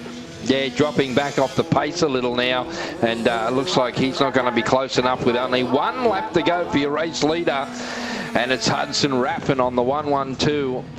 It's been in full control of this heat in round number 2, heat number 1 of the 50cc autos, 6 to under 9 years, and he heads off on his final lap. And he will grab the checkered flag. Tyson Crab Harrison, good ride from him for second spot, and Kobe Gannon on bike number 11. And looks like that's the way they're going to run across the stripe as they come out of the bottom turn for the very last time. And Hudson Raffin on the 112 grabs the victory in the 50cc auto class. Second place, we go right back to Tyson Crab Harrison. He was almost 6 seconds behind in second placing, followed by Kobe Gannon on bike number 11. Zane Roche was next on the 88. Tyson Quinn was back there as well on the 65, and Jace McFadden on the 619. So that was the first heat in the second round of the 50cc autos age group 6 to 9 years. We'll have the second round coming up right now, and in the rider to look for here will be the 817 of Parker Richards from the Albury Wodonga Motorcycle Club, who had the victory in the opening of the heats, to see whether it can make it 2 from 2 in this particular heat as well. And then following this, we will move to the age group 9 to 13s, riding the 85cc two-stroke bikes, as we're in round 2 of our championship here at the Pines in Griffith. Yeah, Parker Richards gets the best of the start in this second heat, and he's looking to try and put as much space as he can between himself and the rest of the field as he sets off on the opening lap, and already is opening up a nice little break on, it looked like, I think it might have been Riker Laurie on the 48 in second spot. Jackson Burke was up there as well. Cade Wildsmith, watch for him to come out of the pack on bike 666. He's up now into third placing, and he's getting up to the back now of bike number 34 of Regan Quinn, who's now starting to come under pressure because Cade Wildsmith is right behind. It'll only be a matter of time before he gets through, but will he have enough time to get to Parker Richards, the race leader? And it's interesting just to have a look, because we've got the advantage of the transponders and the times that can be kept today. But if we have a look at the times that Parker Richards is clocking in around about 27 seconds, the Motocross Open guys were doing around about the 23-second mark, so it's only 4 seconds slower, and they're riding 50cc bikes. So it just goes to show that even though they don't look to be going really quickly, they are going well. Look at this battle for second though at the moment. Wildsmith on the outside, Quinn on the inside, and Wildsmith gets the advantage to go up into second spot and then try and get after race leader, but I think he's run out of laps. Only half a lap left to go, and Parker Richards early on in the race has opened up that nice break to put himself in a good position to take the victory as they come down into the bottom turn for the very last time. And the race winner, heat number 2 of the 50cc autos, 6 to 9 years, Parker Richards. Good ride, Cade Wildsmith for second spot. Regan Quinn was third across the line on bike number 34. Then back behind them, Jackson Burke on the 17. Riker Laurie was up there, and he will come across the line for 5th spot. Now we're missing Regan Quinn on the MyLaps board. 34, okay. So might be something wrong with the transponder, but yes, he certainly was up there in third spot. Okay. Or was it lapped? No, it was that.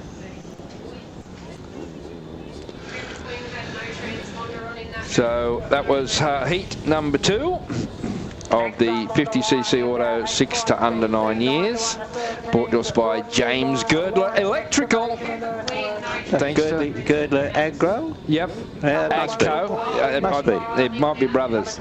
Might be. Or he just might own everything. Father, son, own a lot. He owns half of Griffith, I think. Great support. Okay, we're sitting now on 2 heats, event 48 and event 49 of the 9 to 13s. 85cc two-strokers, and these come to us with the support of Joinery Company. Then we move to another of our junior divisions, the 200 to 250cc four-strokers, and we close in on the Pro 450s coming up shortly too to wrap up round 2 of our competition to do. Mike is wishing us good luck. Thank you, Mike. We need it. Yeah. Rodney from big Rod. Curry. Good on you, Rod. Shout out to Rod. Okay. Oh, Dolly. Rod's tipping Jordan Dowell in the Pro 450s. Okay. Levi from Newcastle has sent us a message in the chat. Thank you, Levi. Thanks for joining us from the beautiful Hunter Valley.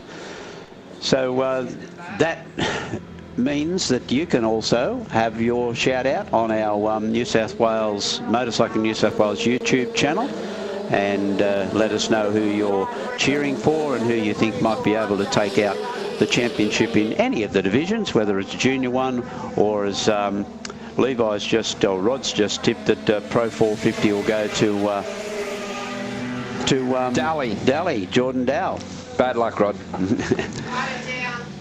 So write it down, and the notorious corner, we've seen a couple come down already in that top corner, but it looks like it's going to be a red flag come out. The red does come out to bring it to a stop because that rider is on the edge of the track. Right. So they'll need the probably the first aid assistance brought to us by Wagga First Aid Training. So just I'm not sure who that fallen rider is, but I'm sure they'll get out there and sort him out. Now he's they're waving frantically for the guys to get over and provide assistance to the fallen rider.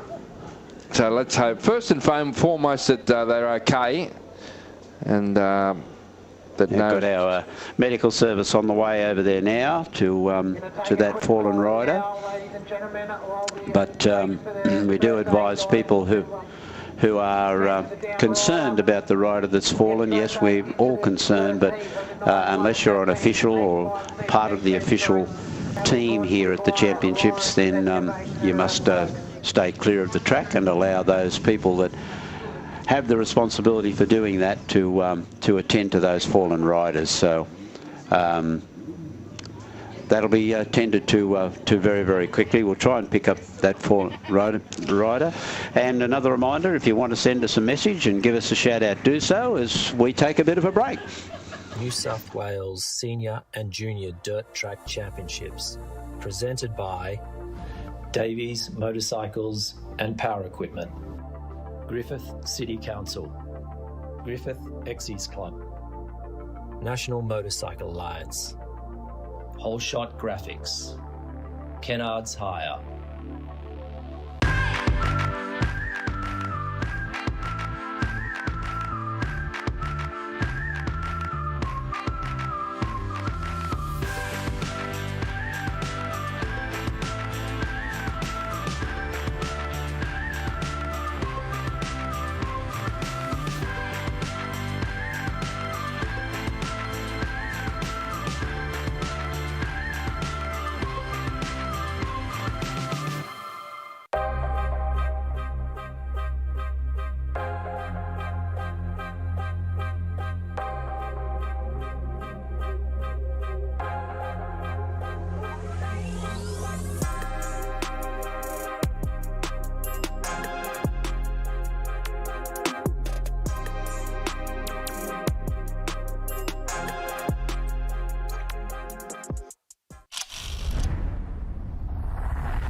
shot graphics. Be first.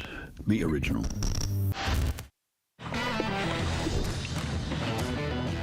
Looking good, eh? Cano. What do you think, Nonna? Giornamento de che. Hey, boss. Kenneth sorted it. All good? Kenneth. From big jobs to even bigger jobs, get the Kenneth feeling. Kenneth. Kenneth's make your job easy. Oh, look, the Griffith Motorcycle Club's been going since 1947. Many good riders have come out of the Griffith Club, such as Peter Goddard, Toby Price used to spend a lot of time here. Obviously, Tom Armstrong and Dave Armstrong in their younger days. Good riders coming through now as well, with Joe Buchanan, the current Australian title holder, and it's going to be exciting racing on the track. The tracks are looking really good.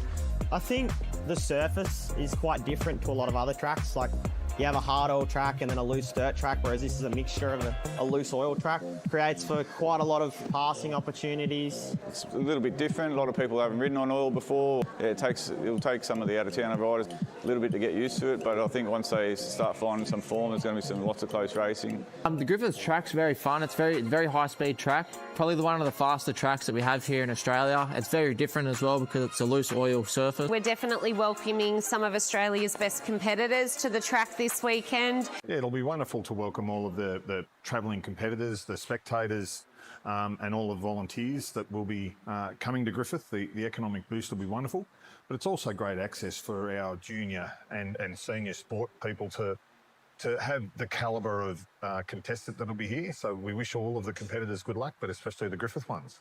So it's great to have such a high calibre event in our city, bringing all those spectators, all that economic benefit that it'll bring. But also just getting us on the map. So we are trying to hold more events. We are trying to get that weekend tourism up. Sports tourism is obviously a wonderful way to do it, and this is a great event to bring to our city.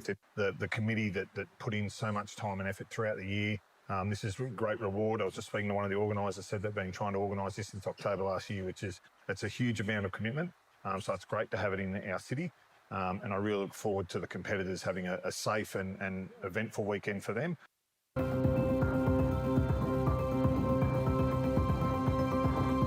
The Westpac Rescue Helicopter is here for our community.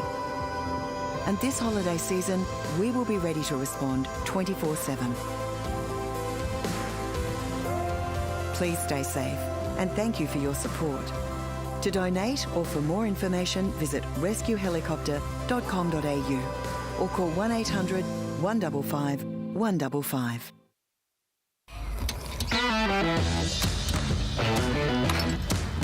Looks good, eh? Kenneth. What was that, love? I said Kenneth.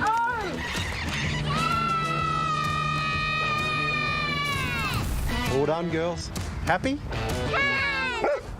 Kenneth, all right. From big jobs to even bigger jobs, get the Kenneth feeling. Kenneth's make your job easy.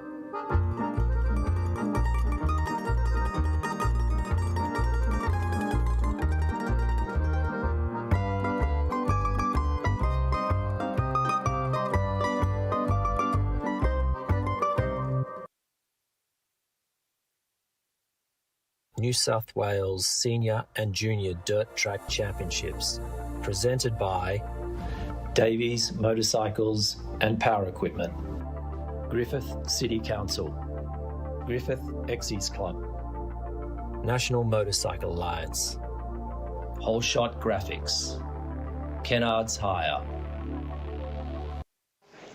Welcome back to the Pines Raceway here in Griffith for day one of the New South Wales Dirt Track Championship for 2026. Now, fallen rider Ross Ethan Loca on bike number 12. He's up and okay. He's gone back to the pit area. Got a bit of a lift back with the golf cart, but he seemed to be fine. He was checked out, and great news that he was able to walk away from that one after a bit of a tumble. Yeah, all good. And again, we point out that the first aid staff and the medical service have their protocols that they must abide by when they're treating injured patients, and so that sometimes takes a little bit of a while to make sure that all of that protocol is done properly. And the good news is that everything's okay for Ethan Loker. Probably a bit shaken, but as we saw earlier today, one of our younger riders, Brennis Johnson, had a tumble and had some attention, and then back up and back out racing and riding again, and doing pretty well too. Yeah, he bounced back nicely, so big shout out to everyone tuning in to our coverage via the Motorcycling New South Wales YouTube channel. Great to have you with us. Hope you're enjoying all the action here from Griffith this weekend. This is day number 1. We've also got tomorrow as well, where we get into the business end of things. 3 rounds today, Ross, and then tomorrow that's when we start to get right down to the racing for sheep stations part of the meeting. But we're about to get underway very shortly and restart the race. So, Leachy. Shout out to Leachy from the Mid-North Coast. He's cheering on for Taj Edwards. And Levi as well has got Taj Edwards to take out the 250. So there's a couple of tips. Yeah. Get on Sportsbet. Okay, Chuck your money on. Taj will be coming out in event number 50 as well, which is after. And we've also got rounds. Jorge Martin from Spain tuning in. So good shout out to Jorge. Yeah, okay. And best of luck for the next round of the MotoGP. So great to see the boys. I think they're all sitting around having a barbecue. He and Mark Marquez, Iagura, the boys. So big shout out to all the boys as we get underway with racing again. Underway we go. This is the restart to the 85cc two-strokers, which is event 48 on the program. The restart following that recent fall. Looks like Crew Tulloch got the best of the start. Cooper Quinn in behind him, looking to try and grab that race lead, but good start from Crew Tulloch. He's really starting to get better and better as the day's gone on so far. He's improved, and he's out there at the moment in control of this one. Opened up quite a handy break on Cooper Quinn. He's giving chase in second spot, and Jai French is a rider back there in third. And Crew Tulloch's one of the riders down from Brisbane with the Mike Hatcher's Junior Motorcycle Club, so he's obviously making the trip all worthwhile from Mum and Dad to bring him down all this way. So he certainly has started to adapt much better to the Pine Circuit, and has got a pretty comfortable lead at the moment, Crew Tulloch. Yeah, you'll find that with some of those riders that haven't been here before, that they'll start to get a handle on the track and start to set the bike up. And Crew Tulloch out there in front. He's Cooper Quinn now starting to try and make that ground a little less between himself and Crew Tulloch. But Tulloch's good through this part of the track. He's very fast, and you can see he opens up a nice handy break with only 1 lap to go. Quinn in second spot, and French is not too far behind either. Still sticking in there, looking to try and dive up into second. French does well coming out of the first corner. The big sweeper at the first corner picks up the ground on Cooper Quinn in that section of the track. But this is the final corner, and Crew Tulloch is going to come down to record a good victory in this one. He takes the checkered flag. Cooper Quinn holds on for second. Jai French is in third place. There's Jack N across the line for fourth spot on the 24. Isaac Cross. Louis Kotzer was on next on the 282. And, of course, Ethan Loker was the rider who fell early on and brought out the red flag. So that's the first heat, done and dusted. Yep, it's heat number 2 coming up, which is event 49 on the official program. And this is also the 85cc two-strokers for the 9 to 13 years division. And we'd probably be looking to see if Ty McNamara can continue his good early form with Brodie Ford as one of his challenges as the gates drop and they're underway. Oh, and Ford's bounced out of the gates very quickly. Great start. Angus Passon was a rider that got away nicely, and he currently finds himself in second spot. But it was Ford that got the best of the start. He certainly came out nicely, gated beautifully, and has already set himself up a nice handy break over the field as they come down to complete a lap. Angus Passon on the 131 was second. Tommy Dwyer was up there as well. Cohen McCosker will be looking to come out of the pack, and now he's moved up into third place, and he set sail after the two up front, Brodie Ford and Angus Passon. But I think they might have too much of a start on Cohen for him to wheel them in. Yeah, Ty McNamara got away to a pretty ordinary start. Was away 8th across our line for the first time, and something he won't be happy with. He looking back over his shoulder repeatedly to see what's going wrong and trying to make up some ground to get up into top placings. Yeah, now he moves up into 5th spot, but he's starting to run out of time to try and make up any more placings, because they come into the bottom turn and they'll only have one lap to go from here. So the last lap board comes out for race leader Brodie Ford, who's been well in control of this heat from the get-go. There's second spot across the stripe. It's Passon on the 131. Cohen McCosker's made up ground back in third place, but I don't know if he's going to get close enough to make a dive for second spot as they head down with only half to go. Race leader is Brodie Ford. Angus Passon still hanging on to second. It looks like that's the way they're going to finish as the checkered flag waves and Ford picks up the win. Good ride in second spot for Angus Passon. Cohen McCosker third. Chad Armstrong fourth. Ty McNamara ends up 5th, and then Tommy Dwyer will come across the line in 6th place.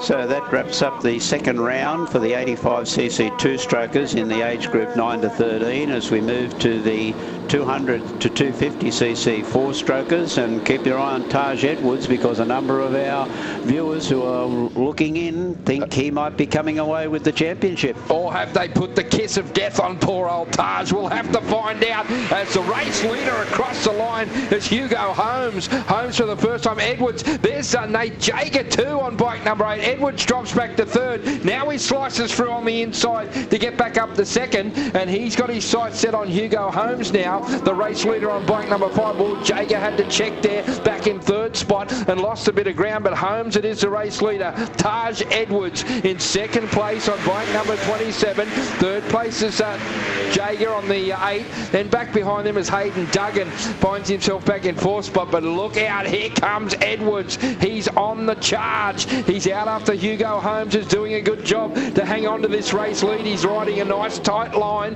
not leaving any gaps or doors open on the inside as he comes down with still 2 to go. Can he hang on? The pressure coming from Edwards, who's all over the back of him, looking to try and come through, but Holmes has got too good a line around the track. He's keeping it nice and tight. He's making it really hard for Edwards to find a way through. Now Edwards sees an opening on the inside. Can he do it? No, he shuts the door on him. Oh, good riding from Holmes now as they come out of the turn. 1 lap left to go. Hugo Holmes out in front, opened up a break on Edwards. Now Nate Jager. Jager's starting to look for a way through on Edwards in the second spot. This has been a great battle between the 3 up front, but Hugo Holmes, he looks like he's on his way to a fantastic victory. Can he hang on with 1 corner to go? Edwards is coming at him late on bike 27. They head into the final turn for the last time. Checkered flags out. Hugo Holmes, great ride. Take your hat off. Edwards on the outside. Can't quite get him. Fantastic finish. Nate Jager was third across the line. Hayden Duggan was next.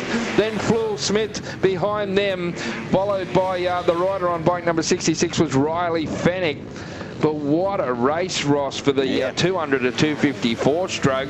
Hugo Holmes, fantastic ride. Yeah, great ride by Hugo from the Gunnedah Motorcycle Club, edging out Taj Edwards from the Hastings Valley Motorcycle Club, which is the Port Macquarie area, which is why some of those mid-north coast people were cheering for Taj. And he came through in second place. Okay, gates are down and we're already underway with event number 51, which is the first heat of the Pro 450s. And we now move into the blue ribbon class once again today. Yeah, Wixie got a good start. Daniel Wicks grabs the race lead. Cooper Carney back there in second spot. I can see Davies up there in third spot. So a good start from Wicks this time. He gated nicely and he finds himself out in front, but putting the pressure on Cooper Carney right behind in second placing. Then back behind them is Tyler Davies as they come down across the stripe once again, and still Wicks leads the way. Now can Carney find a way through on Daniel Wicks, the race leader? Carney sitting into that second spot. They're pretty much same distance between these top 6 riders. Not much between them. A bit of a road train as they came out of the change of direction. Wicks is in control out in front, but can somehow Cooper Carney find a way through on the race leader?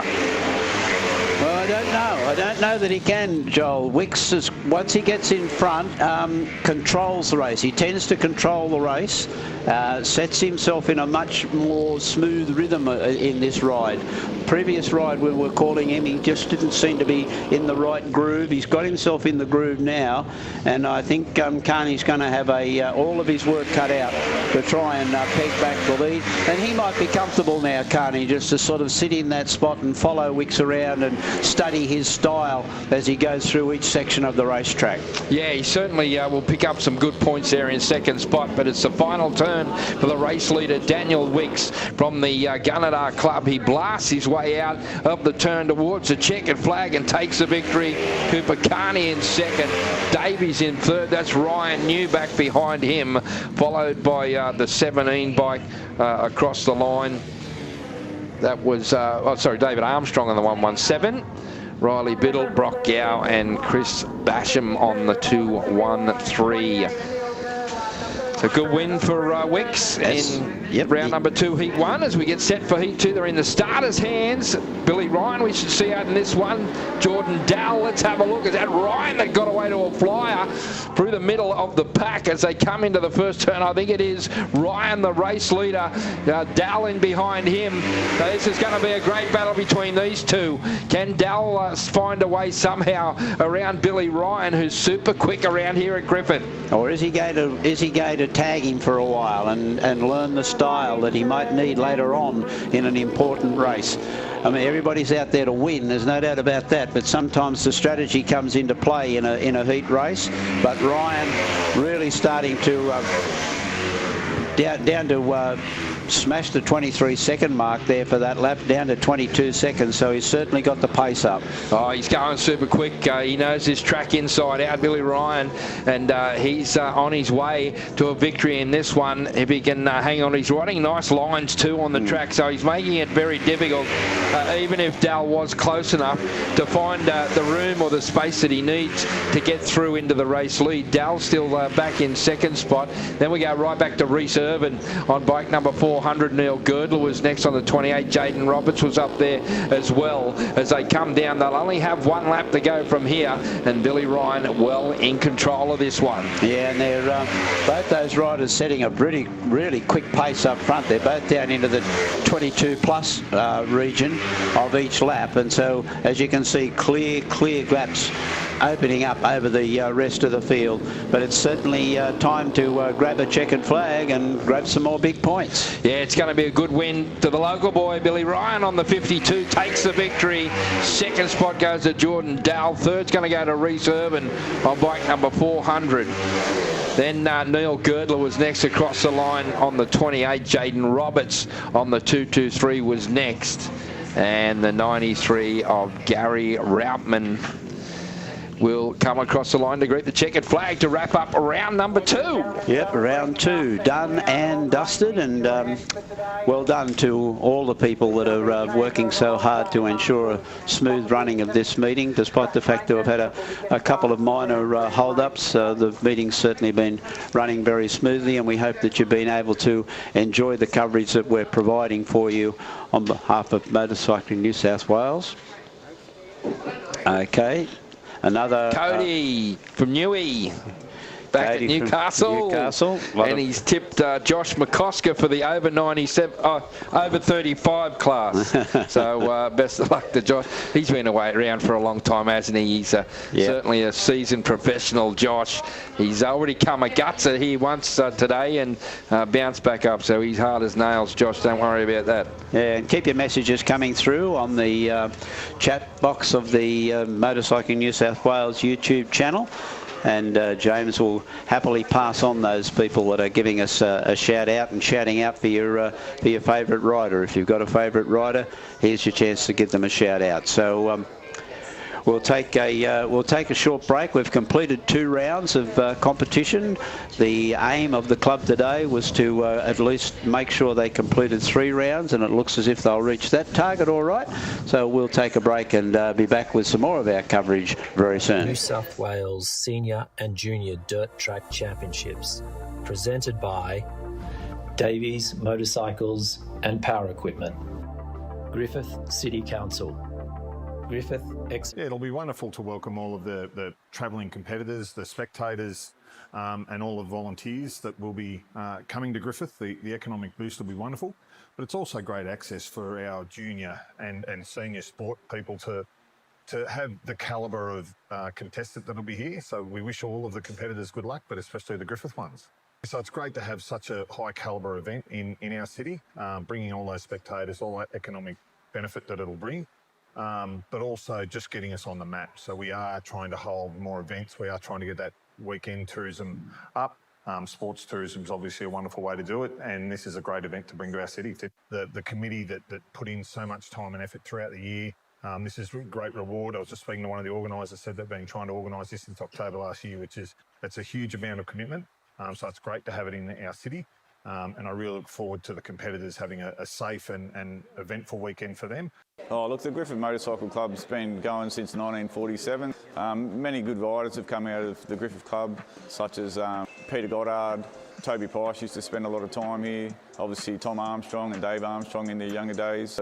Good riders coming through now as well, with Joe Buchanan, the current Australian title holder, and it's going to be exciting racing on the track. The tracks are looking really good. I think the surface is quite different to a lot of other tracks. Like, you have a hard oil track and then a loose dirt track, whereas this is a mixture of a loose oil track. Creates for quite a lot of passing opportunities. It's a little bit different. A lot of people haven't ridden on oil before. Yeah, it'll take some of the out-of-town riders a little bit to get used to it, but I think once they start finding some form, there's going to be lots of close racing. The Griffith track's very fun. It's very high-speed track. Probably one of the faster tracks that we have here in Australia. It's very different as well because it's a loose oil surface. We're definitely welcoming some of Australia's best competitors to the track this weekend.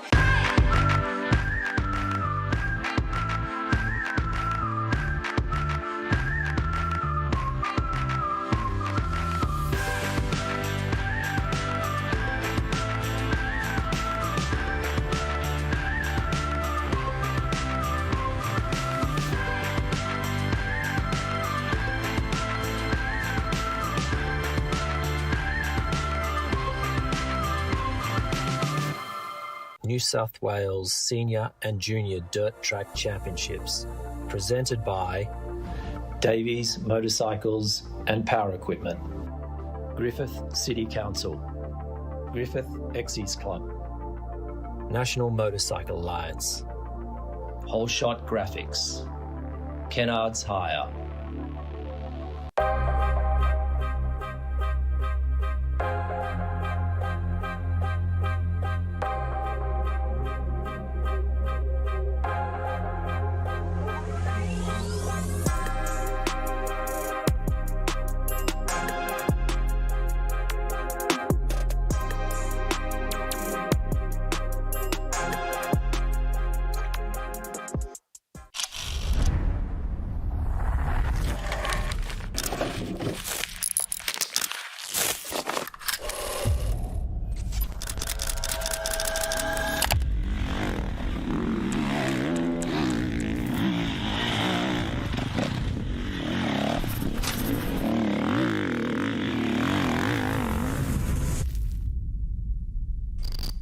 Whole Shot Graphics. Be first.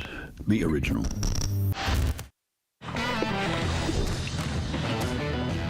Looking good, eh? Cano. What do you think, Nonna? Giordamento de cane. Hey, boss. Kenneth sorted it. All good? Kenneth. From big jobs to even bigger jobs, get the Keno feeling. Kenneth. Kennards make your job easy.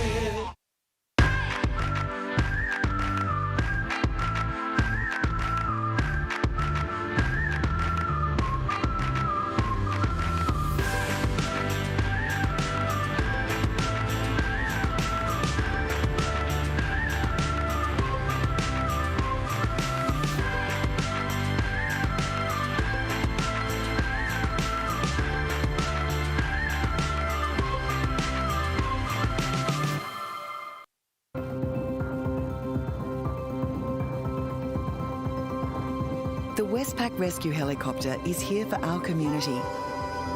And this holiday season, we will be ready to respond 24/7. Please stay safe and thank you for your support. To donate or for more information, visit rescuehelicopter.com.au or call 1800 155 155. New South Wales Senior and Junior Dirt Track Championships, presented by Davies Motorcycles and Power Equipment, Griffith City Council, Griffith Exes Club, National Motorcycle Alliance, Whole Shot Graphics, Kennards Hire.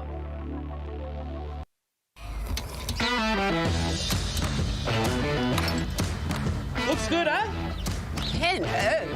What was that, love? I said, Kenneth.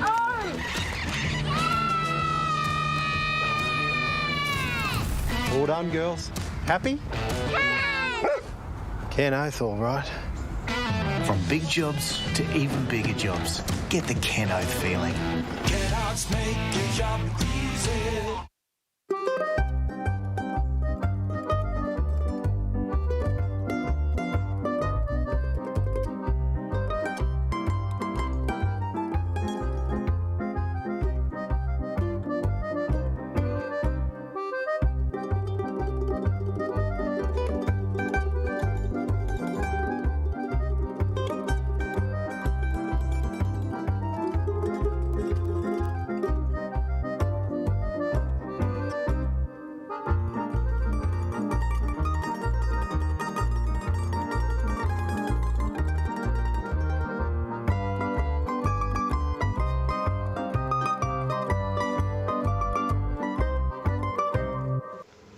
Welcome back to the Pines Raceway here in Griffith for the running of the 2026 New South Wales Dirt Track Championships, brought to us by Motorcycling New South Wales, presented by Davies Motorcycling, supported by the Griffith City Council. Big thank you to the council, and in partnership with the Griffith Ex-Servicemen Club. We've run through 2 rounds of racing so far. At the moment we've got our track prep on. You can see the grader there just going around skimming the surface because we are a little bit ahead of time. The track staff will take this opportunity to get out and give the track a good prep and get it in race order, because we'll have one more round of racing today, and then tomorrow will be the culmination. So make sure you tune in, tell all your friends and families. It's a free live coverage, a live stream. A big thank you to Motorcycling New South Wales and Skywalker Studios. James and the crew bring us a fantastic coverage. The pictures live from here. So tomorrow as well, we'll be kicking off around about 9:30 or so.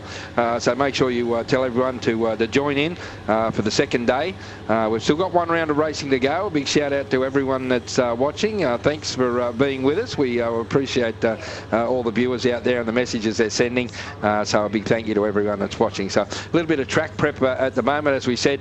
Once that track prep's been done, we'll be back underway. So we'll take another break, and we'll be back here with all the action right here at the Pines in Griffith for the New South Wales Dirt Track Championships. Great to have you with us. Davies Motorcycles and Power Equipment, Griffith City Council, Griffith Exes Club, National Motorcycle Alliance, Whole Shot Graphics, Kennards Hire.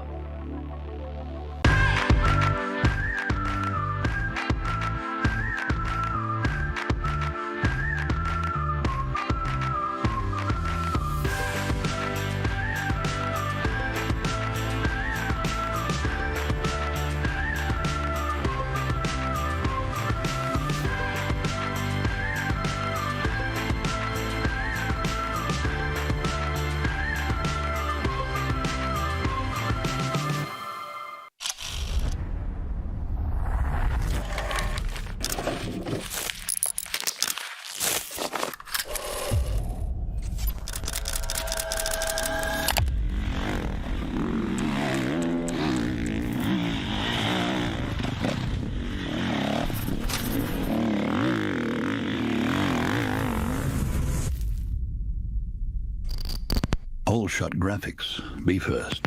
Be original. Yeah, it'll be wonderful to welcome all of the travelling competitors, the spectators, and all the volunteers that will be coming to Griffith. The economic boost will be wonderful, but it's also great access for our junior and senior sport people to have the calibre of contestant that'll be here. So we wish all of the competitors good luck, but especially the Griffith ones.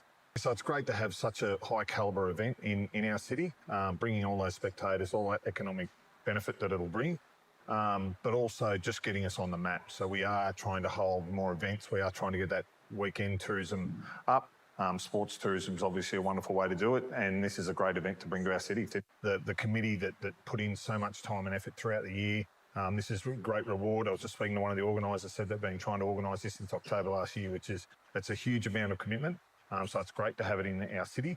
And I really look forward to the competitors having a safe and eventful weekend for them. Oh, look, the Griffith Motorcycle Club's been going since 1947. Many good riders have come out of the Griffith Club, such as Peter Goddard, Toby Price used to spend a lot of time here. Obviously Tom Armstrong and Dave Armstrong in their younger days. Good riders coming through now as well, with Joe Buchanan, the current Australian title holder, and it's going to be exciting racing on the track. The tracks are looking really good.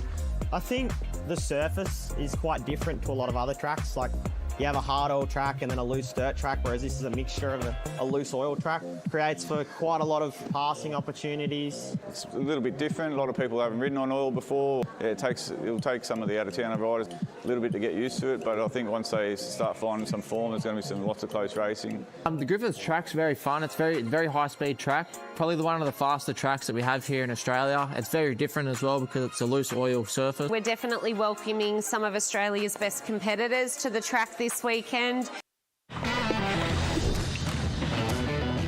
Looking good, eh?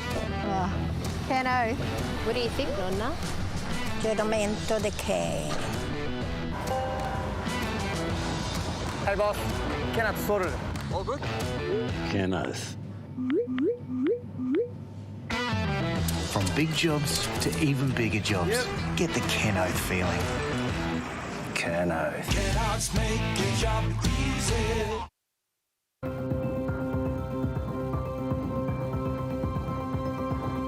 The Westpac Rescue Helicopter is here for our community. And this holiday season, we will be ready to respond 24/7. Please stay safe, and thank you for your support. To donate or for more information, visit rescuehelicopter.com.au or call 1800 155 155.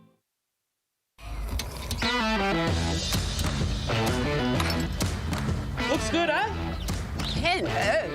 What was that, love? I said Ken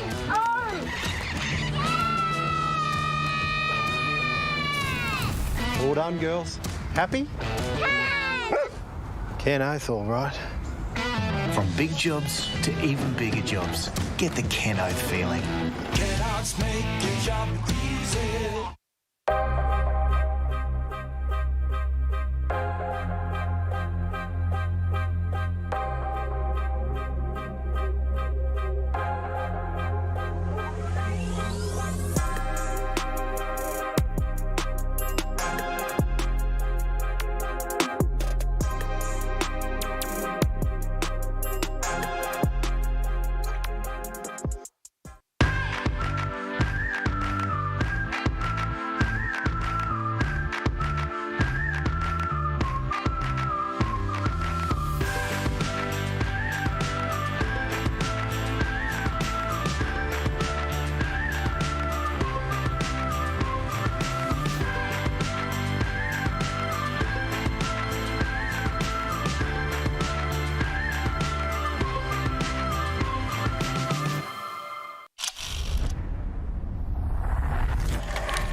Whole shot graphics. Be first.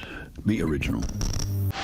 New South Wales Senior and Junior Dirt Track Championships, presented by Davies Motorcycles and Power Equipment, Griffith City Council, Griffith Exes Club, National Motorcycle Alliance, Whole Shot Graphics, Kennards Hire.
New South Wales Senior and Junior Dirt Track Championships, presented by Davies Motorcycles and Power Equipment, Griffith City Council, Griffith Exes Club, National Motorcycle Alliance, Whole Shot Graphics, Kennards Hire.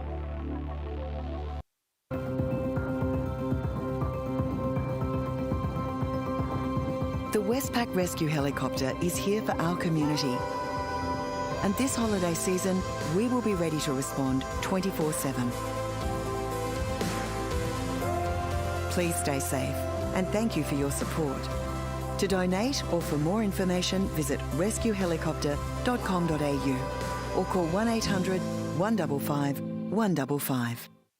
New South Wales Senior and Junior Dirt Track Championships, presented by Davies Motorcycles and Power Equipment, Griffith City Council, Griffith Exes Club, National Motorcycle Alliance, Whole Shot Graphics, Kennards Hire. Welcome back.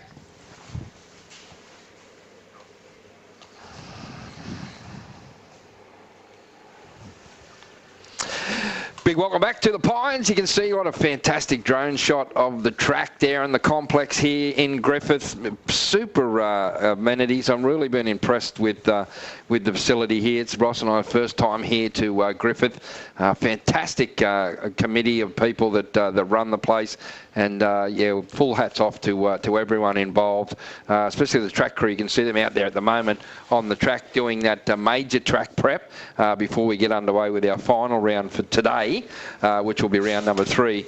But yeah, they really do a fantastic job. And just a reminder too, they have the Australian Flat Track Nationals coming up on the 10th of October here at Griffith. A big shout out to Ali and the family. So thanks for that little bit of info, Ali. And yeah, you'll be able to, if you want to get here for the Aussie Flat Track Nationals on the 10th of October, I highly recommend it. It's a fantastic facility, a great city, and yeah, certainly we'll be back in some stage of the future, Ross, now that you're back from your toilet break.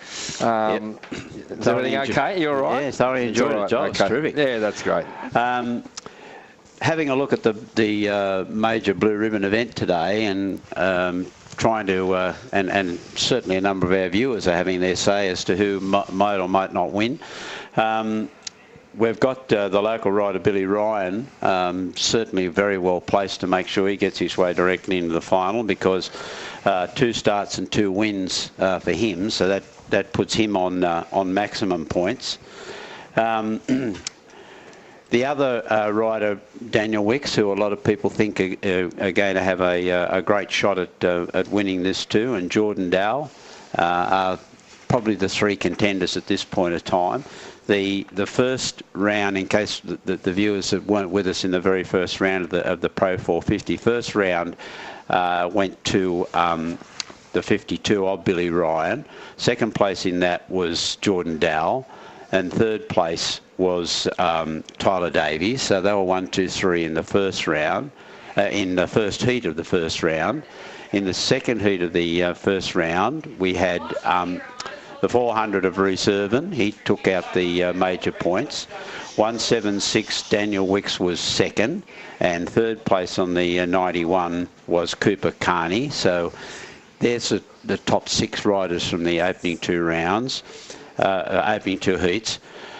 Next 2 heats in the second round, the 176 of Daniel Wicks managed to score some maximum points there, with second place going to the 91 of Cooper Carney, which kept him right up in the top points, and third place going to Tyler Davies. So it seems like they're the top sort of 6 where the winner's going to come from.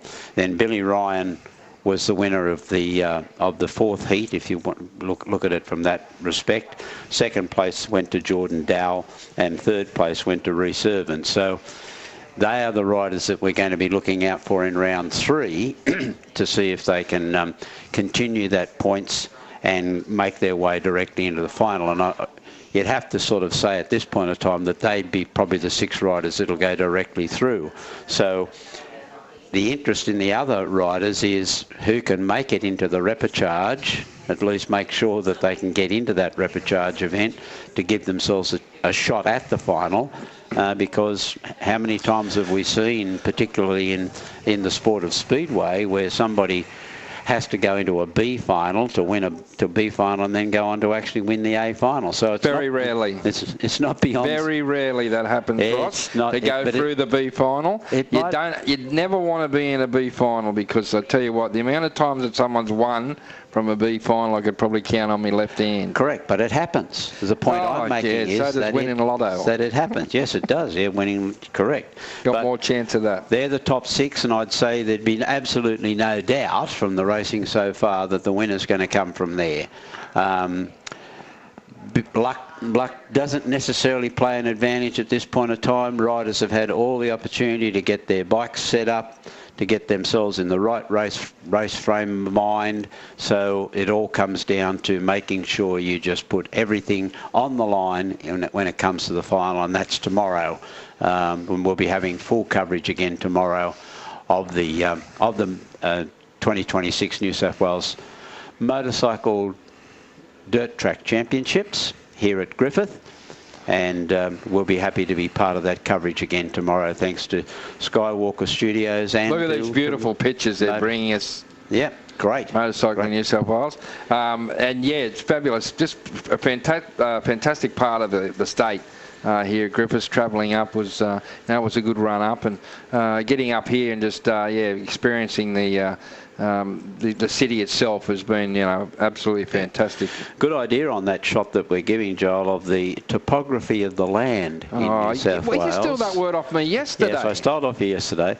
This area around the southwest of New South Wales for the red dirt. The red dirt area. If you get more towards the northwest area, it's black dirt area, but you can see quite dominant the colour of the soil in this area.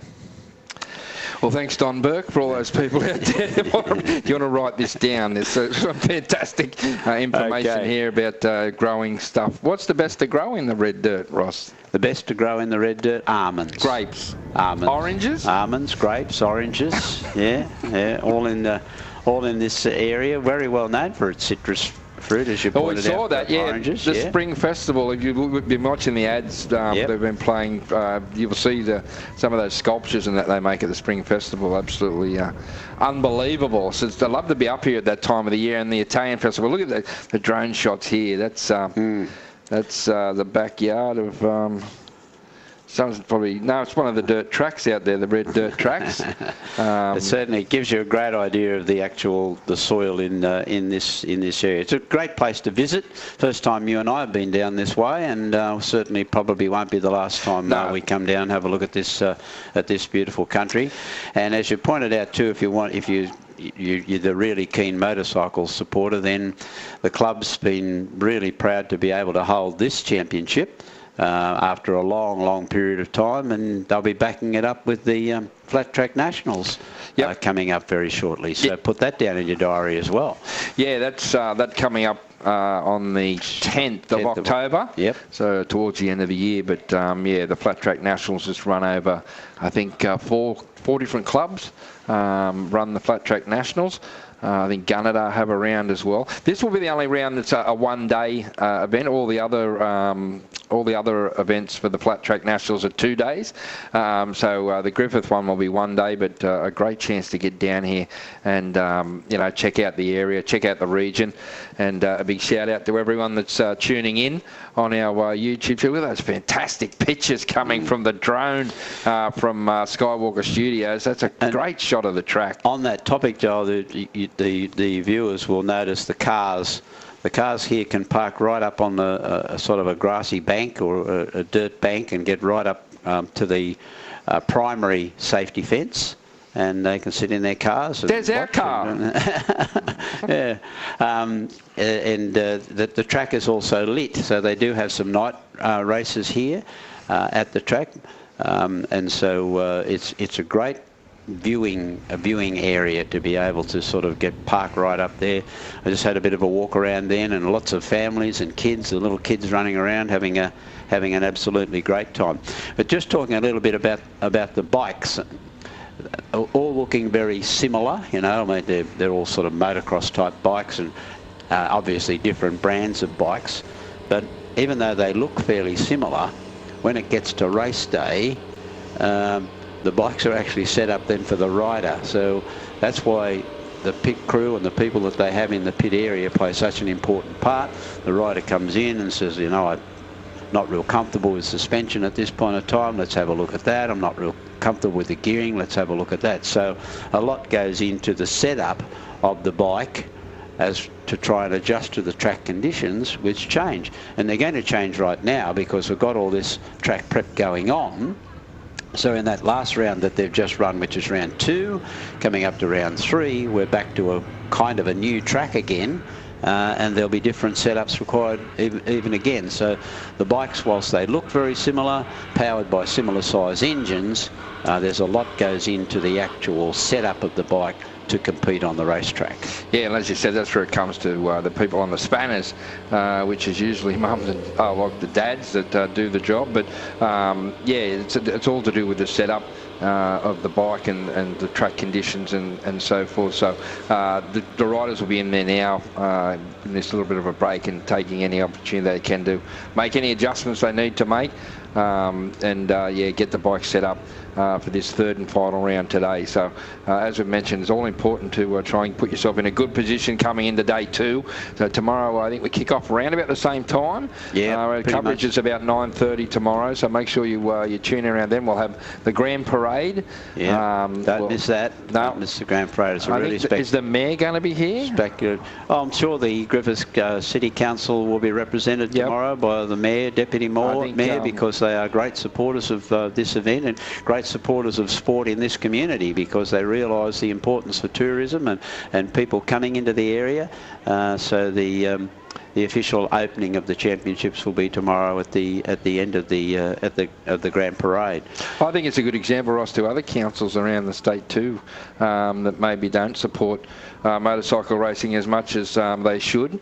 It really is a big revenue reason. We heard the man. You'll see the mayor in the ads talking about what it does for the city here. It just brings in a lot of people from interstate.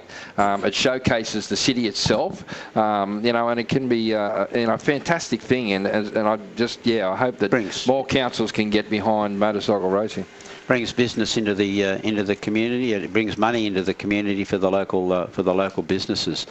Just getting back a bit more to the actual riders and the rider techniques. One aspect of dirt track racing is actual throttle control. And whilst we've talked a bit about the setup of the bikes themselves, when you get out on the racetrack, it's not necessarily all about the actual horsepower and keeping a throttle wound on for the whole lot. You pointed out a number of times during the course of that call how bikes were starting to twitch and bend, particularly going through the change of direction section of the course. That all comes down to throttle control. If you've got too much throttle control on, you're going to start to switch. So one of the techniques that riders have, the skills in their techniques, is to have really good throttle control on their bike so that they can then make sure that they're getting maximum speed during each lap.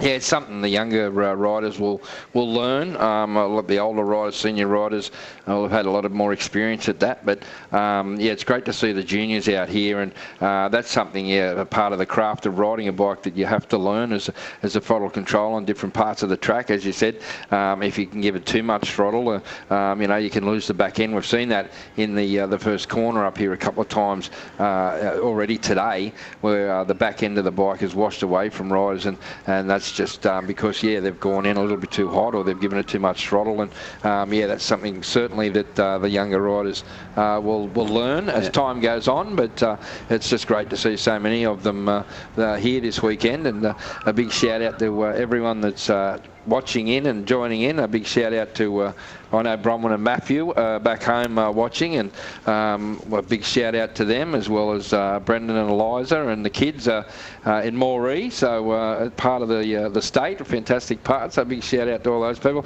And also I know there's a couple at West Walls End tuning in as well, Danny, Luke, Taylor and Mandy all joining into the coverage, because I know they wouldn't miss my world-class commentary. Is that it? And they'll probably be taping it for future reference for their grandkids in the future, just to show big build-up, showcase big build-up, massive letdown. Yeah, they'll be preparing for disappointment in life. So fantastic to be here this weekend, and really good that we could be here with us, and we do thank Motorcycling New South Wales. But we're going to take a break, and then hopefully it won't be too far away before we'll be back with all the action of round number 3 here at the New South Wales Dirt Track Championships in Griffith. Great to have your company. New South Wales Senior and Junior Dirt Track Championships, presented by Davies Motorcycles and Power Equipment, Griffith City Council, Griffith Exes Club, National Motorcycle Alliance, Whole Shot Graphics, Kennard's Hire.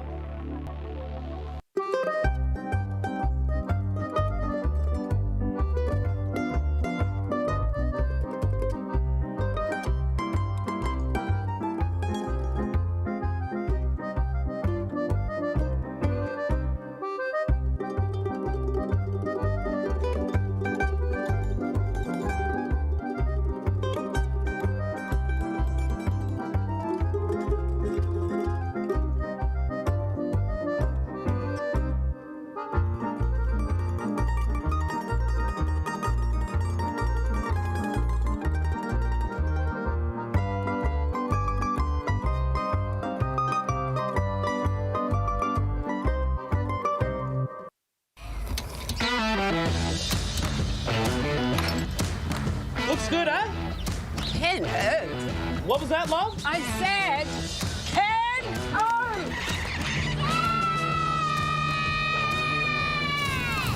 O. All done, girls. Happy? Ken Oath, all right. From big jobs to even bigger jobs, get the Ken Oath feeling.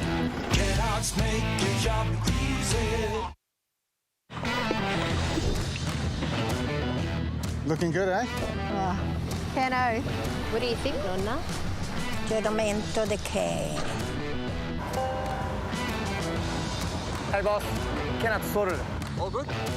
Ken Oath. From big jobs to even bigger jobs, get the Ken Oath feeling. Ken Oath. Kellogg's make your job easy. Yeah, it'll be wonderful to welcome all of the travelling competitors, the spectators, and all the volunteers that will be coming to Griffith. The economic boost will be wonderful, but it's also great access for our junior and senior sport people to have the calibre of contestant that'll be here. So we wish all of the competitors good luck, but especially the Griffith ones. So it's great to have such a high calibre event in our city, bringing all those spectators, all that economic benefit that it'll bring. but also just getting us on the map. So we are trying to hold more events. We are trying to get that weekend tourism up. Sports tourism is obviously a wonderful way to do it, and this is a great event to bring to our city. The committee that put in so much time and effort throughout the year, this is a great reward. I was just speaking to one of the organisers, said they've been trying to organise this since October last year, that's a huge amount of commitment. So it's great to have it in our city. And I really look forward to the competitors having a safe and eventful weekend for them. Oh, look, the Griffith Motorcycle Club's been going since 1947. Many good riders have come out of the Griffith Club, such as Peter Goddard, Toby Price used to spend a lot of time here. Obviously Tom Armstrong and Dave Armstrong in their younger days. Good riders coming through now as well, with Joe Buchanan, the current Australian title holder, and it's going to be exciting racing on the track. The tracks are looking really good. I think the surface is quite different to a lot of other tracks. Like, you have a hard oil track and then a loose dirt track, whereas this is a mixture of a loose oil track. Creates for quite a lot of passing opportunities. It's a little bit different. A lot of people haven't ridden on oil before. Yeah, it'll take some of the out-of-town riders a little bit to get used to it, but I think once they start finding some form, there's going to be lots of close racing. The Griffith track's very fun. It's very high-speed track. Probably one of the faster tracks that we have here in Australia. It's very different as well because it's a loose oil surface. We're definitely welcoming some of Australia's best competitors to the track this weekend.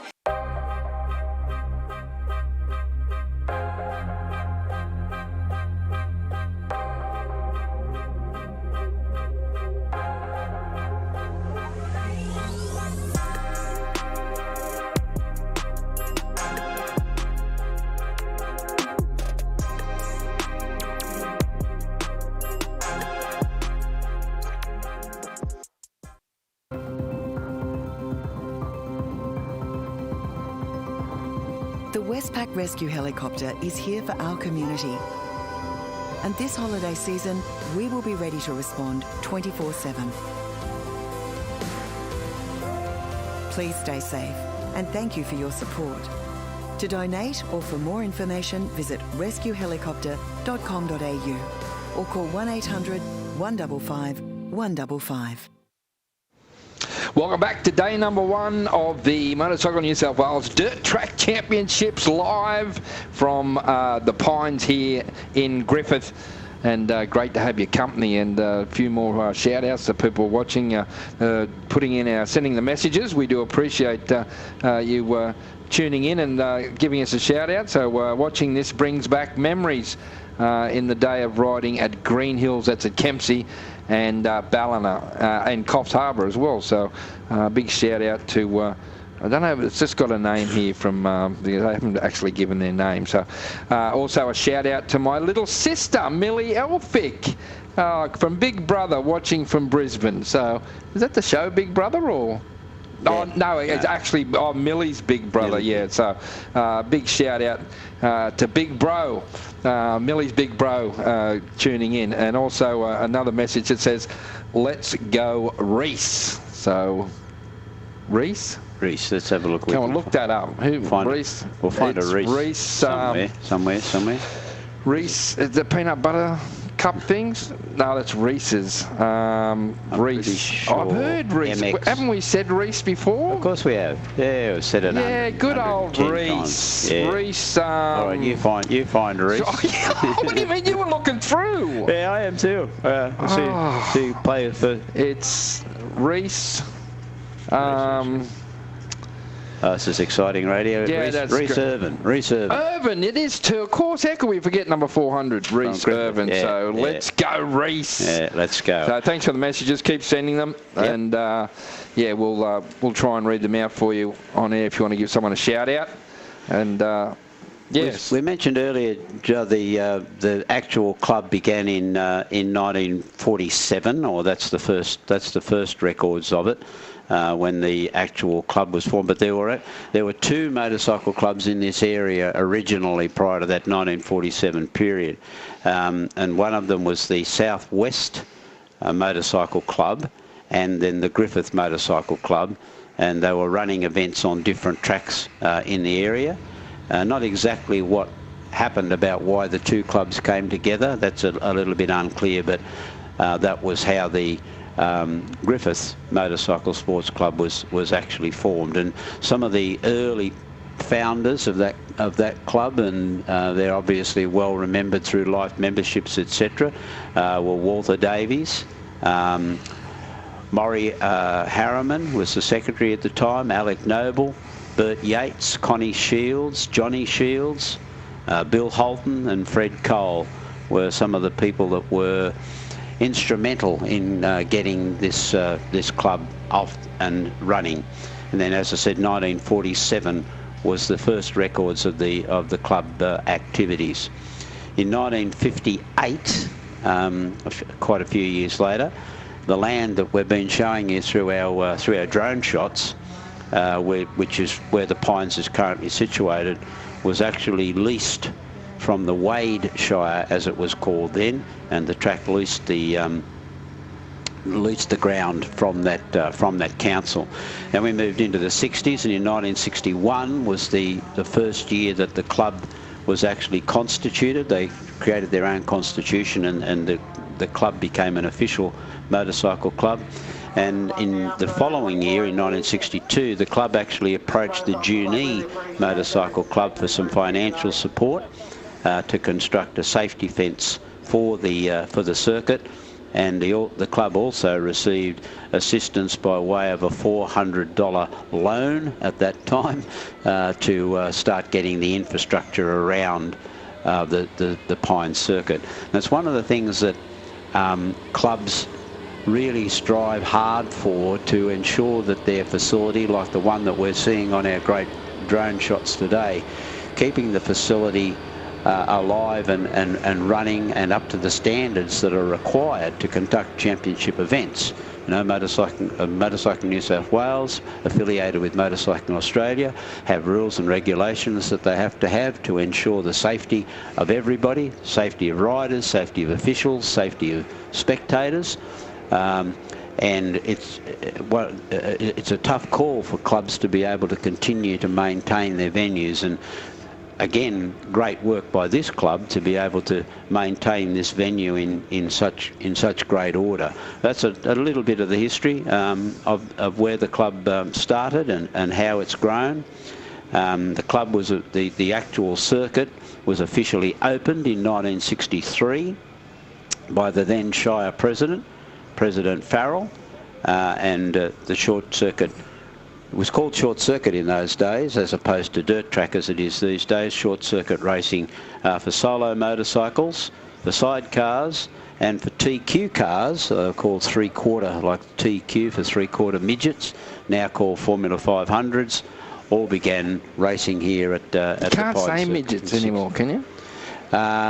No, I don't know whether it's sort of technically correct. Yeah, the traditional people, they're called speed cars today. That's it, speed cars. The traditional people still call them midgets because that's what they were called in those days. I think they still call them midgets in the United States. I don't think they call them speed cars. Little people. Yeah, right. So in one of the other interesting things that I found looking at the history of the circuit was that in 1965, the second short circuit race meeting was conducted here, and the total prize money was $600. But that's in 1965, so the value of that would probably have increased. Would have stepped up a little bit. Harry Rowe is credited with the sidecar win at that first day, and Charlie Edwards is credited with winning the unlimited solo event in those days. They call them open these days. They will call it unlimited then, because you could run any size motor in that open class.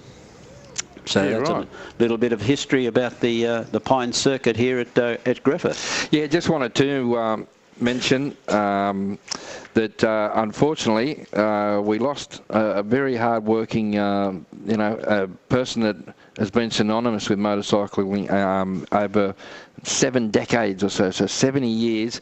Jan Blizzard, unfortunately, has passed away, and we would like to join the wider community in mourning the loss of Jan. She was a life member of the Motorcycling New South Wales and one of the sport's most dedicated figures. So across a lifetime of service, Jan was woven into the fabric of motorcycle racing in New South Wales.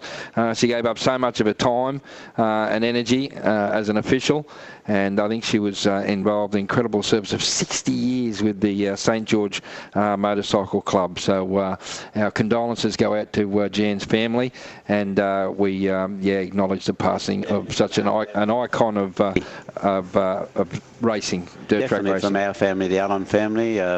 My dad Rod, your grandfather Rod, knew Jan Blizzard very, very well, and knew of the wonderful work that she did for motorcycling, not only for our own club, but for motorcycling in Australia. Yes, so a sad moment, and our condolences not only from our motorcycling community here, but from the Allen family as well. Yeah, it was an unfortunate thing, but some fantastic service from such a great woman. So she'll be very sorely missed. But we're not too far away, so around about 10 minutes or so before we get back underway with race action. They'll be kicking off with round number 3. It'll be the 50cc demo class. It's a non-competitive class, so the demo class will be first up. But I'm going to get out of the way. Yeah, you take Ross. a break. I'm going to go and have a break, and you're going to have a chat with one of the tirelessly hard-working, computer screen breaking women that are here with us this weekend. And she can have a chat, and I'll be back in a minute. Okay, all right, thank you, Joel. Yes, I'm going to have a chat with Ange Branston from the Griffith Motorcycle Club to give us an idea of all the hard work. We've been saying how well done it is for those people that have worked so hard. Here's one of them, and Ange, welcome to our coverage of the championships. I bet this is a bit of a proud moment for you. It is a very, very proud moment for not only myself but our entire club. We've worked very hard to get our venue and our committee and everything to this point, so very surreal. Yeah. How long have you been associated with your particular position with the club right now? So I've been a part of Griffith Motorcycle Club for only 5 years. I started as our club's publicity officer, and from then I've moved into our club treasurer, and I've been a racing official for, I think I'm into my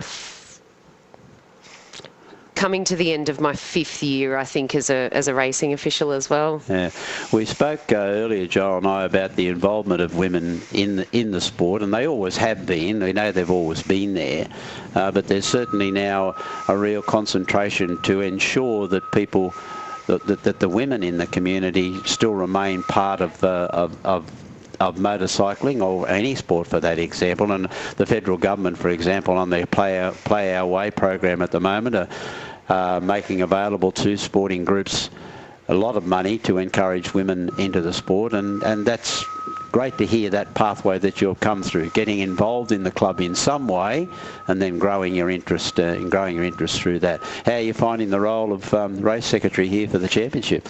Exhausting.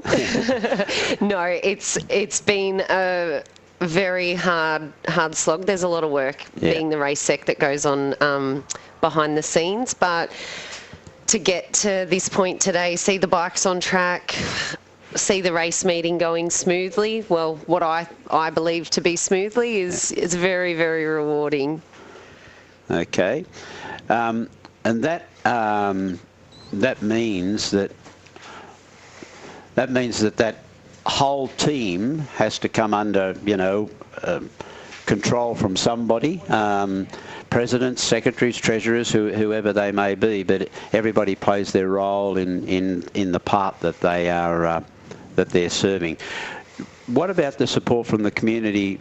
In particular, say the Griffith City Council themselves, they obviously are right behind this event and have given you some terrific support. They certainly have. It's very vital for sporting organisations in any town to have a great relationship with their council. They're obviously the building blocks of the community, and what we try and do. So to have their backing and their support is it's fundamental really. So we'll be welcoming one of our local councillors out tomorrow for the parade lap and to officially open the meeting. So, yeah. And how's the club situated? We're seeing here a number of riders from the Griffith Motorcycle Club competing.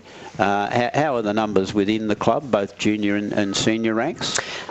So we are a club that has the benefit of cross-discipline as well. So not only are we involved in dirt track, but we're also involved in enduro as a discipline as well.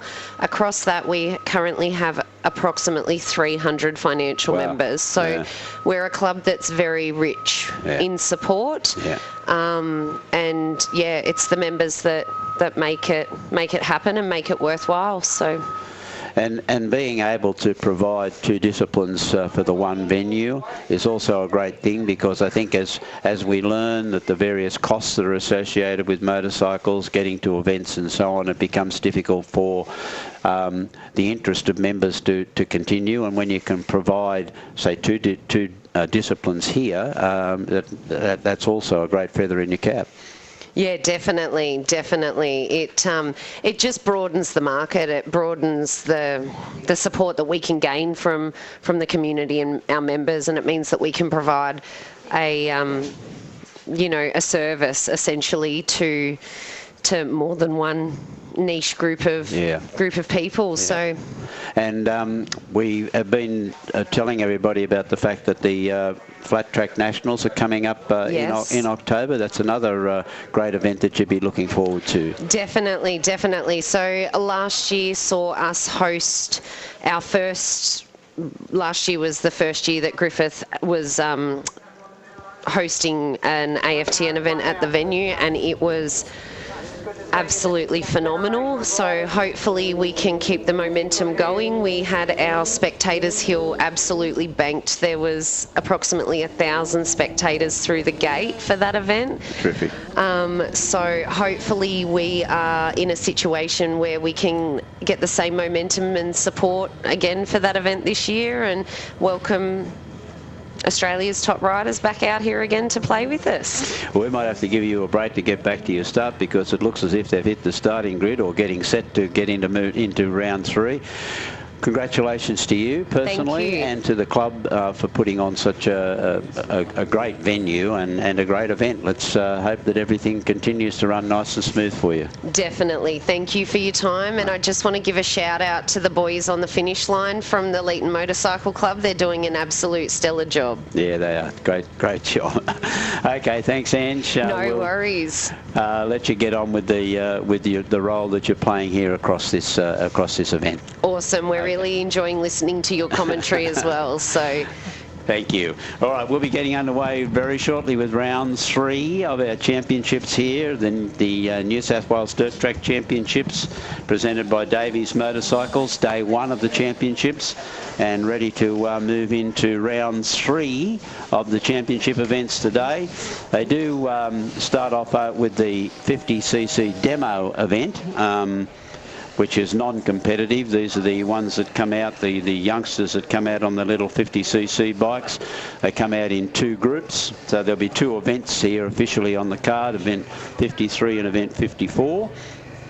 And we hope that our talk with Ange has given you an insight into the work that the club has to do to put on an event like this, and also the opportunities that the club provides. We're seeing dirt track motorcycle racing here, but the club also provides opportunities for enduro riders, and I know that there are a lot of riders that are very keen on the enduro, getting out and doing a bit of bush bashing, if that's what you want to call it, but they're very, very skillful riders in the enduro sections as well. So Now, a few more messages, Ross, coming through on the YouTube channel. Oh, good. One is from Amanda Ryan. Amanda says, "Go Billy and Jackson Burke." So a big shout out to Billy and Jackson. Go the boys, watching it and cheering mates on from Tamworth practice day. Let's go Hugo Holmes. Yeah, Hugo had a good win. So shout out to everyone up at Tamworth. Hebel, Queensland. So Troy, big shout out to Troy from Hebel, Queensland. It says, can we get a shout out to Mick Gardner sitting at home wishing he was there racing in the sidecar class. No, we can't. No, we can't do that. So big shout out to Mick. Great to have you tuning in. And also Wilbur and Mopper, as they mentioned on the flags here at the start-finish line. Even though they ballsed up that red flag early on, they still do a great job. Well done, boys. Terrific. Okay. You can see the bikes running around the track at the moment. This is the little 50cc demo non-competitive group, and then we'll launch into the third round of the championship series, which will bring us up to event 55, and that will be the third round of the 100cc to 150cc two-stroke bikes and the 200cc to 250cc four-stroke bikes. They'll be for the girls that are taking part in the competition today. So plenty to come up in round 3, and looking particularly for the Pro 450s and the Motocross Open and the Pro 250s and the Women's Open, the sidecars, the ATVs.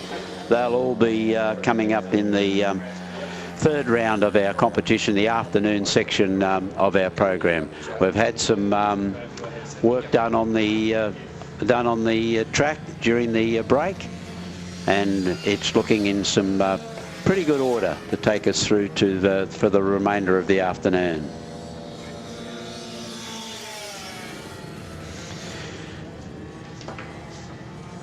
The coverage from the Motorcycling New South Wales YouTube channel, proudly brought to us by Holeshot, by National Motorcycle Alliance as well, and a whole range of sponsors that we're trying to mention as much as we can throughout the afternoon because of the importance that they play in being able to bring this event to you. And you can show your appreciation by buying the products and services that they provide. Yeah, Ross, we're going to try and get a word with Tommy Armstrong, who does the track prep. Yep. So we'll just try and we're going to have to try and get the mic down to him. He can't get up here, unfortunately. So we'll I'll run that down, and then we might have a little chat with Tom Armstrong. Go Parker, number 34. There's another message through from Mr. Jim. Okay. You see what you can do with that. We'll see if we can talk to Tom on our remote headsets rather than fiddle around with the other headset. So Joel will head down and see if we can talk to Tom while the 50cc demos on the track. We've got the second round of them coming out, which is event 54, and this will be the wrap up their day's program of having their head out on the track. A fairly strong lineup of riders from the Griffith Motorcycle Club here in this division, from the Albury-Wodonga Motorcycle Club, from the Harley Club of Victoria, and from Gunnedah and Wyalong as well, in these young riders on their little 50cc bikes. We're just making some arrangements to be, if we can, talk to Tom Armstrong, who's one of the members of the Griffith Club, who is responsible for putting this track in the condition that it is at the moment. And of course, Tom, a fine motorcycle rider in his own right. So as soon as we can get the all clear on that, we'll be crossing to Tom to have a chat with him, so I get the indication that everything's a-okay. Yeah, Ross, it should be right to go. Tommy's down there on the quad. He's done such a fantastic job, so he should be able to hear us now if you want to have a chat with Tommy. Okay, you've got me down there, Tom? Yeah, mate, got you loud and clear. Oh, fantastic. Thanks for joining us and taking the time out. I know you like to keep an eye on the track as to how it develops throughout the day. First of all, from Motorcycle New South Wales, and certainly from Joel and I, congratulations on the way you've got this track looking. No, I appreciate it, mate. Thank you heaps. Yeah, we've been doing this track for a lot of years now.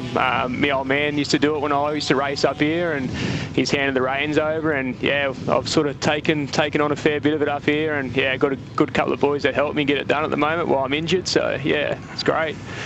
Tom, I know we'd like to talk a lot about the track, but tell us a little bit about your own experiences in motorcycle. You've got a bit of a record to talk about. Yeah, mate, yeah, I've had a bit of a, pretty good run. Yeah, I've done 18 Australian titles. I think I've done over 40 or 50 New South Wales state titles.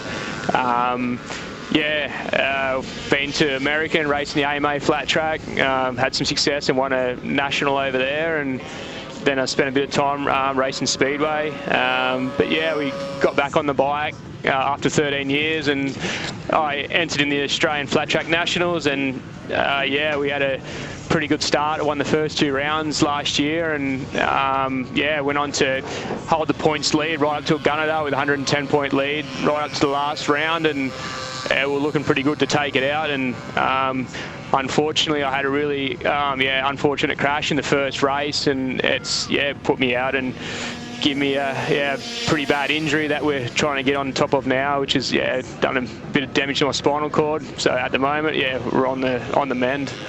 Oh, that's great news to hear that you're on the mend from that. Tell us a little bit about this circuit at Sand. I mean, you've just given us a terrific rundown on the experiences that you've had and the titles that you've been able to win. So you've been up there in that elite class. Tell us a little bit about the characteristics of this track itself, Tom. So this track here, when you tend to go to an oil track like Gunnedah and maybe Kempsey, them tracks are like a really hard packed oil. This track here, for years, we've tried to keep it like a loose surface. So basically, we don't let it get too hard because once it gets hard, it gets sort of one line, and it doesn't really make good racing, I don't think. So the trick is here is it is pretty tricky, but to try and keep it loose on top and not over-roll it and keep a nice bit of loose on top, it actually creates a bit more grip, and you can get out wide and you can make a lot more passing and stuff like that, which sort of keeps our track different from a lot. I don't think there's many loose oil tracks left in Australia, to be quite honest. I think we're probably the only ones that sort of got one at the moment. Yeah. Yeah, I'd say so. What about the conditions?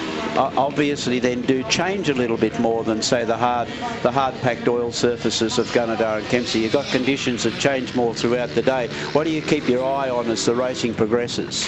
I just sort of keep an eye on the bikes, how they're reacting. If there's a few bumps that are starting to develop, the oil seems to, it does hold a bit of moisture, which actually, if you watch the graders tyres come past, it actually moves a little bit. Like you can see the ground sort of oozing a bit from the oil. But the best thing is I don't like seeing the track go to one line when it only gets a metre or two wide. I like to sort of try and then bring a bit of dirt back in, fill those holes up and make it more racy and open the track up a little bit so you can sort of pass around the outside and pass up the inside. And and it gives them guys that don't have, I guess, the setup to run hard oil. They can come to Griffith with a knobby front tyre and a Michelin on the rear and still be relatively competitive, but as the track gets harder, through the day, the 19s do become a bit more dominant throughout the day. But like I said, it gives everyone a chance to come in and ride. We're not strictly just a hard oil surface. Yeah, great. Well, Tom, we got back to the racing action. Thanks for taking some time out. Congratulations to you and the team on the work that you've done to be able to present this championship, and enjoy the fruits of your hard work, mate. No, I appreciate it. Thanks for having me on. And the live stream is great. I've had a lot of people ringing me and everyone's giving it the thumbs up. So good. We'd like to see more of it. Fantastic. Tom Armstrong from the Griffith Club, who's worked so hard with his team to put this track together. We're just coming to the end of the 100 to 150 cc's, and it's been Yalara Smith who's taken out the win in this event. To add to her terrific run that she's had today. Yalara Smith is first. Millie Elphick comes through in second place. Good on you, Millie. And third place going to Taylor Griffiths in the 55th event on the program, which was the girls 100 to 150 two-stroke. Great to have a chat there with Tom and to give you a real insight into how this track is shaping up.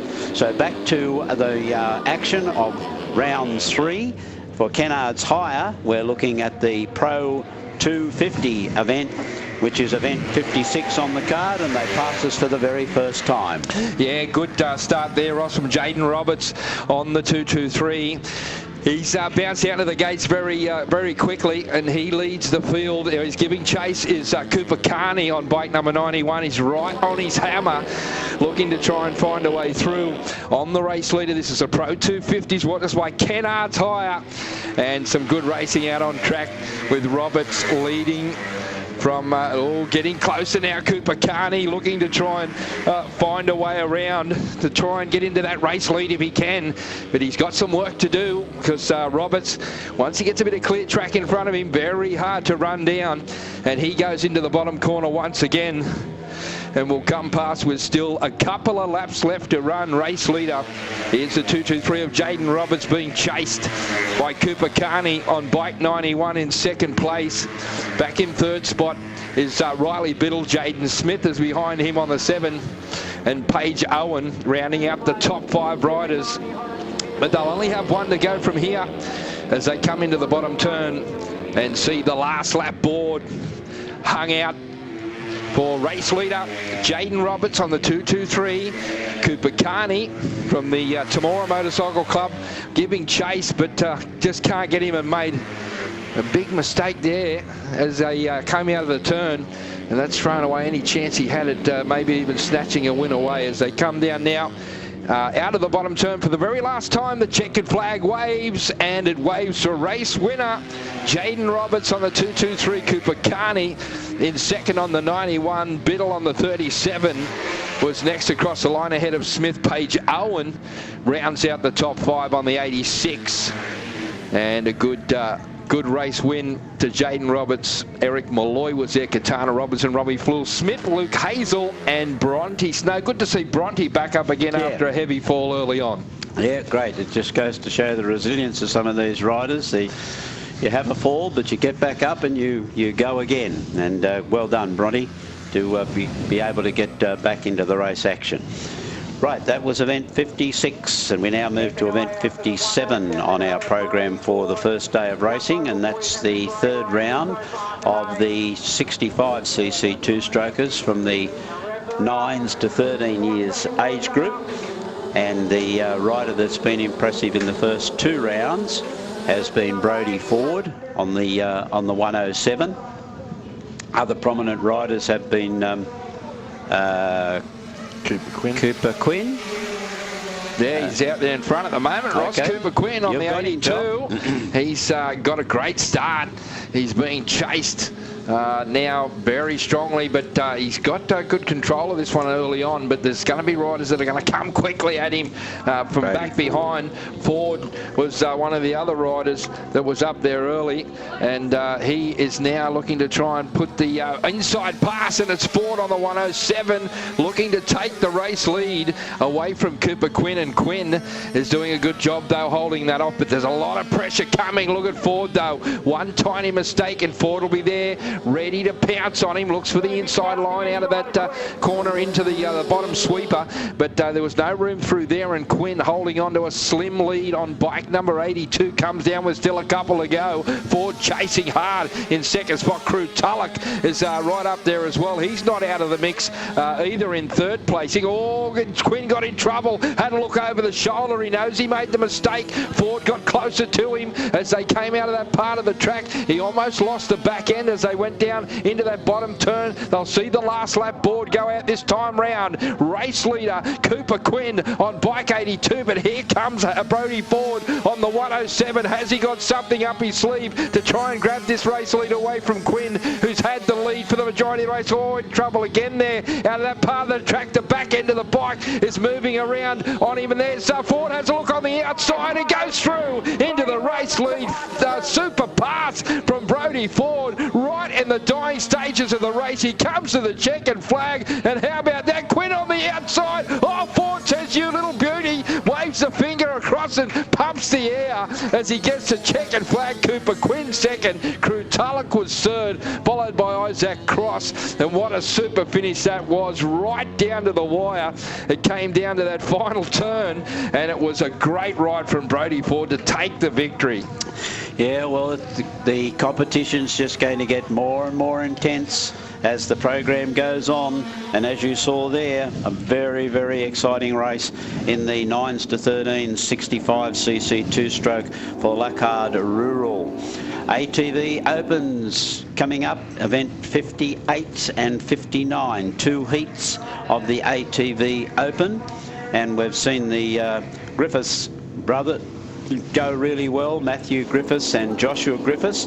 We've also been pretty impressed by the performance of Chevy Green from the Brisbane area. So away they go in event 58, the first heat of the ATV Opens in round number 3. Yeah, I think that was Green that got away to a good start. Till was on the 93. Chevy Green back in second spot on the 666. So it was, Chevelle Green on the 666. Chevy Green on the 93 that got the start. And it leads the way now as they go through that part of the track. And down the bottom they go. And completing their first lap, and as Ross mentioned, Chevy Green has been impressive early on, has showed some good speed. Chevelle in second spot, then Colin Green to make it a green trifecta up front is taking that third spot. So the Greens dominating at the moment in this first opening heat of round number 3 of our ATV Open class, but it's Chevy Green that's in control of this one.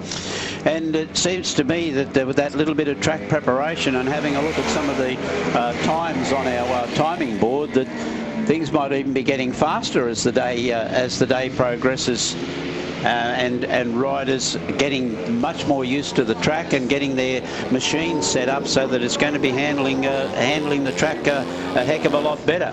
But Chevy Green has the lead from Chevelle Green and Colin Green, with Bailey Northcott 1, 2, 3 and 4. But have a look at this as they charge across the line next time round.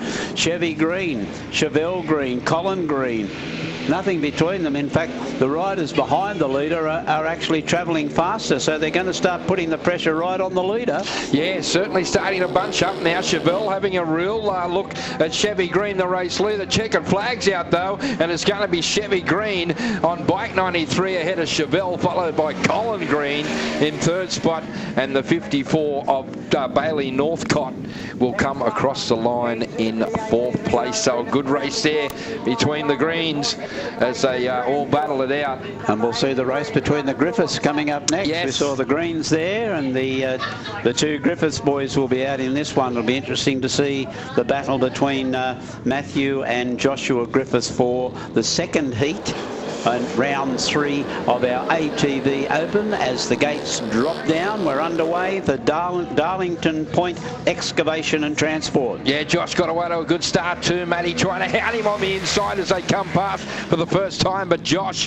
the Aussie number 2, is got the race lead. He wants to turn the tables on brother Matt, who got him at the Aussie titles, and he wants this New South Wales title. Very determined. Nice bit of work there as they came through the track. Oh, drifted out wide, and Matty Griffith came through on the inside, and he snapped up the race lead away from him as they come down. Josh won't lay down though, he'll come back at him. Oh, Matty's gone round he goes. Oh, he kept it going, did he? No, yes, but he's gone back to third spot. Oh, he did a 180, managed to stay on Matty somehow, and then gets back into the race. He's thrown away any chance at the win here, but gee, did a good job to hang on to that one, Ross. Oh, did he ever? It looked like he was going to tumble out of it. Very rarely will these things tip right over. They do, but very rarely.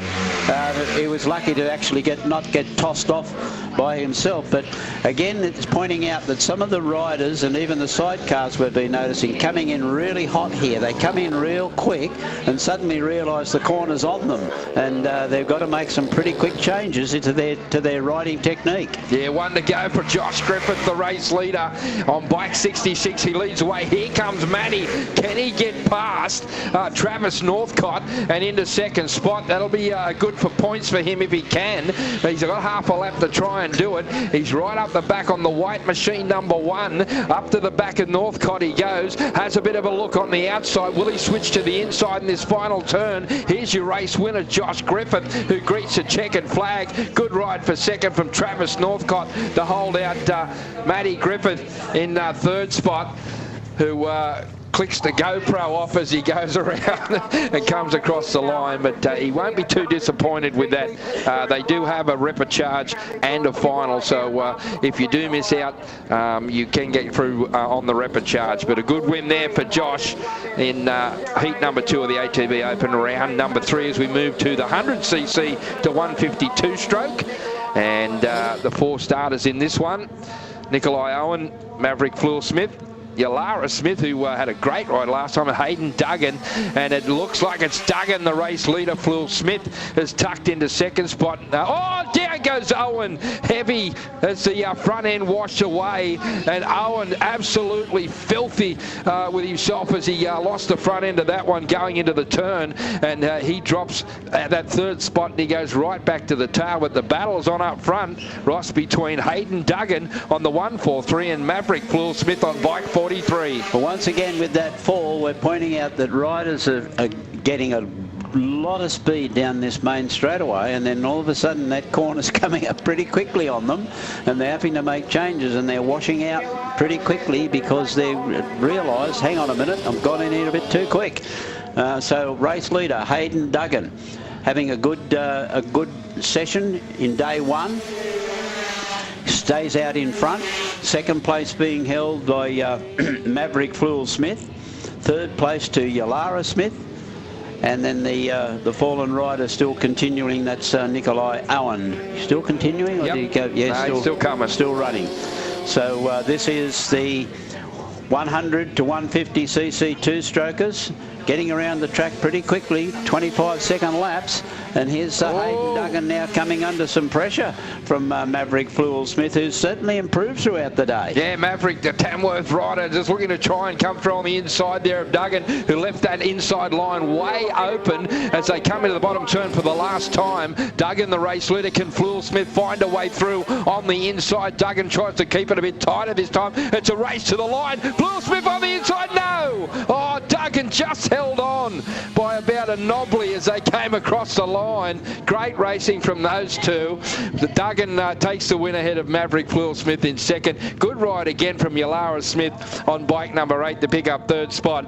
And fourth place will go to Nikolai Owen, who comes across the line now after losing the front end going into that turn number 3. Picking up those important points towards the championship series. So we move to event 61 on the card today, which is the over 35s unlimited. This is a support class. This is not a championship class. One rider missing the start there. Looked to be Jeff Parker maybe. Got away very slowly from the traps. But the rider that's been dominant here so far has been Daniel Wicks, and he has the lead at the end of the first lap. Yeah, Wixie out in front, Ross. I don't see Josh McCosker in this one. He went down heavily in that last round, and let's hope Josh is okay. He's not out there in this one. It could be bike trouble as well, but no such trouble for Daniel Wicks, the race leader, as he comes out of the turn and onto the straight once again, and Wixie got it wound right open.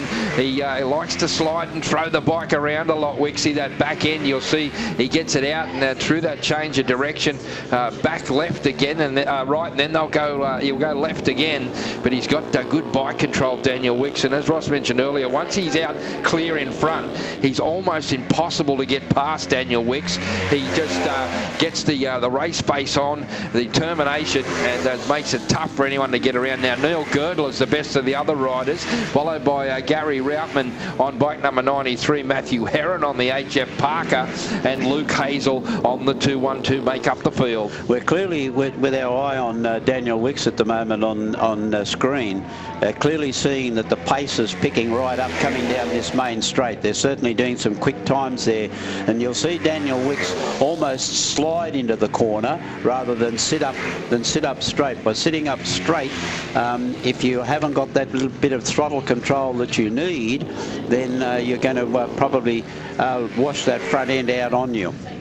So race leader coming down to get the checkered flag and to get the victory is Daniel Wicks on the 176, a clear winner from the 28 of Girdler. And in third place we've got Gary Routman on the 93, and fourth place going to the 8 of Matthew Heron. And that winds up event 61, which was the support class for the over 35s unlimited. And now we go back to the 85cc four-stroke modified class, which is event 62. And here we've seen Ty McNamara be the dominant rider from the earlier events. See if he can come out. He's on 2 starts and 2 wins. Can he make it 3 from 3 and the hat trick in this event? And this division is proudly sponsored by Davies Automotive and Industrial. Yeah, Cade Wildsmith will be the one to watch here on the 666. He's been building all day and already out in front. And Cohen McCosker is the rider right behind now. McNamara, oh dear, goes off, flicked over. Bit of a high side there into turn number 1. A rider comes down heavily. The yellow's out. That might even bring out the red. Yes, they do. The red flag comes out, and the race will be brought to a stoppage with a rider going down heavily there in turn number 3. Got high-sided, as we've mentioned before. Now, Cade hasn't seen the red flag. Now he sees the red flag and gets on the brakes. But, yeah, heavy tumble there where he saw the back end. He just started to lose it, and that's the classic high side where it came back and flicked him over the side of the bike, and he came down very heavily on the track. And let's hope that the ride is okay. We're just obscured by the tower. They're trying to pick up the number on the side of the bike. The stewards, the corner stewards have got us obstructed from that view, but again, the people that are required to be there are well on their way, and we do advise people that are obviously concerned about the rider that we must leave those people that have got the official duties to carry out their duties, and please remain behind any of the safety fences that are provided for your protection and to enable the qualified staff to do their job. We're in the 85cc four-stroke modified, so whilst we've got the medical attention being provided, we'll take a break. New South Wales Senior and Junior Dirt Track Championships, presented by Davies Motorcycles and Power Equipment, Griffith City Council, Griffith Exes Club, National Motorcycle Alliance, Whole Shot Graphics, Kennard's Hire.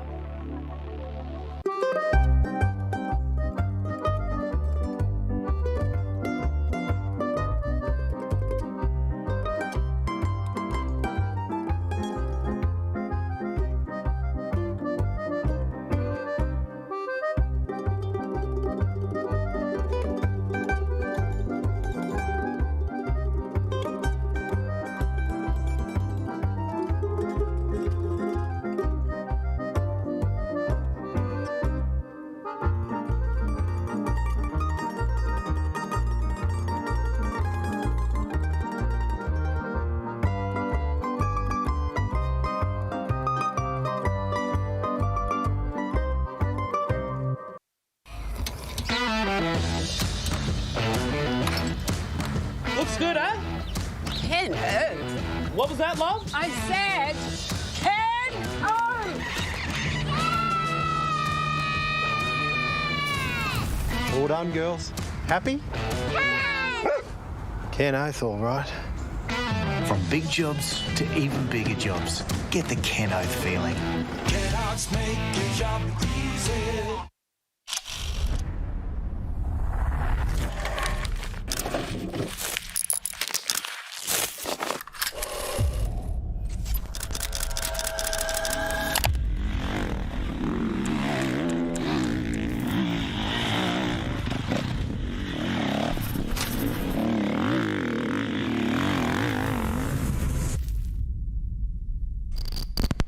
shot graphics. Be first.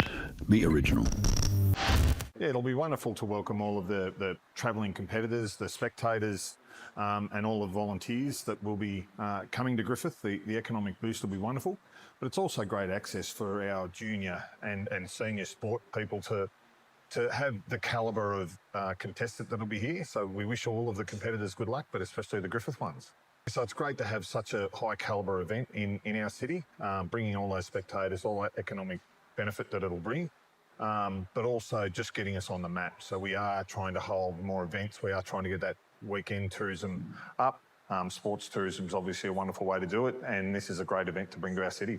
The committee that put in so much time and effort throughout the year, this is a great reward. I was just speaking to one of the organisers, said they've been trying to organise this since October last year, it's a huge amount of commitment. So it's great to have it in our city, and I really look forward to the competitors having a safe and eventful weekend for them.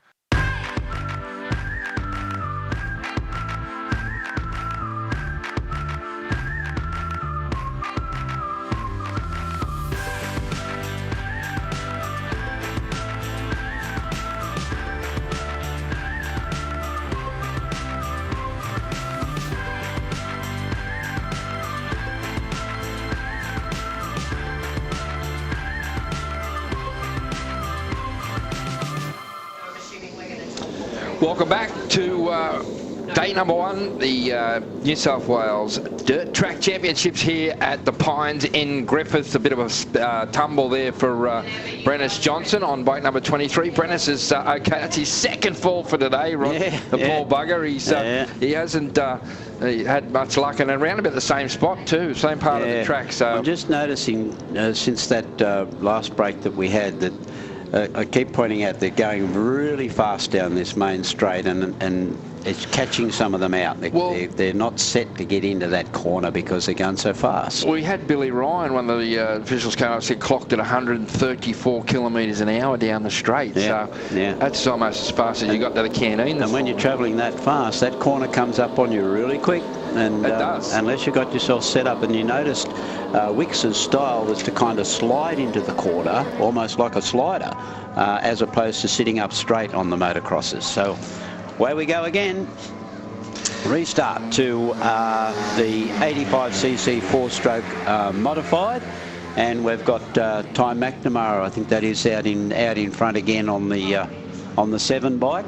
And he has, as we've already pointed out, 2 starts and 2 wins in this division, and looks like making it 3 from 3. Well, if you're thanking his lucky stars, because he was back in about 5th spot after that the original start, and he was really struggling out of the start, but he's taken full advantage of this restart, and he's out in front of Cohen McCosker. Now, the rider back in 3rd place is Oliver Armstrong on the 18, and our early leader, originally, Cade Wildsmith, finds himself back in 4th spot. So, it's been an advantage to Ty McNamara on bike number 7 after having an absolute Barry Crocker of a start first up, and now he's out there in the race lead, and he leads from Cohen McCosker, who's giving chase. It's trying to wheel in the ground. Good battle for 3rd spot. You can see on the screen Tommy Armstrong on bike number 18 as being chased by Cade Wildsmith, and Oliver is under a little bit of pressure here for that 3rd spot.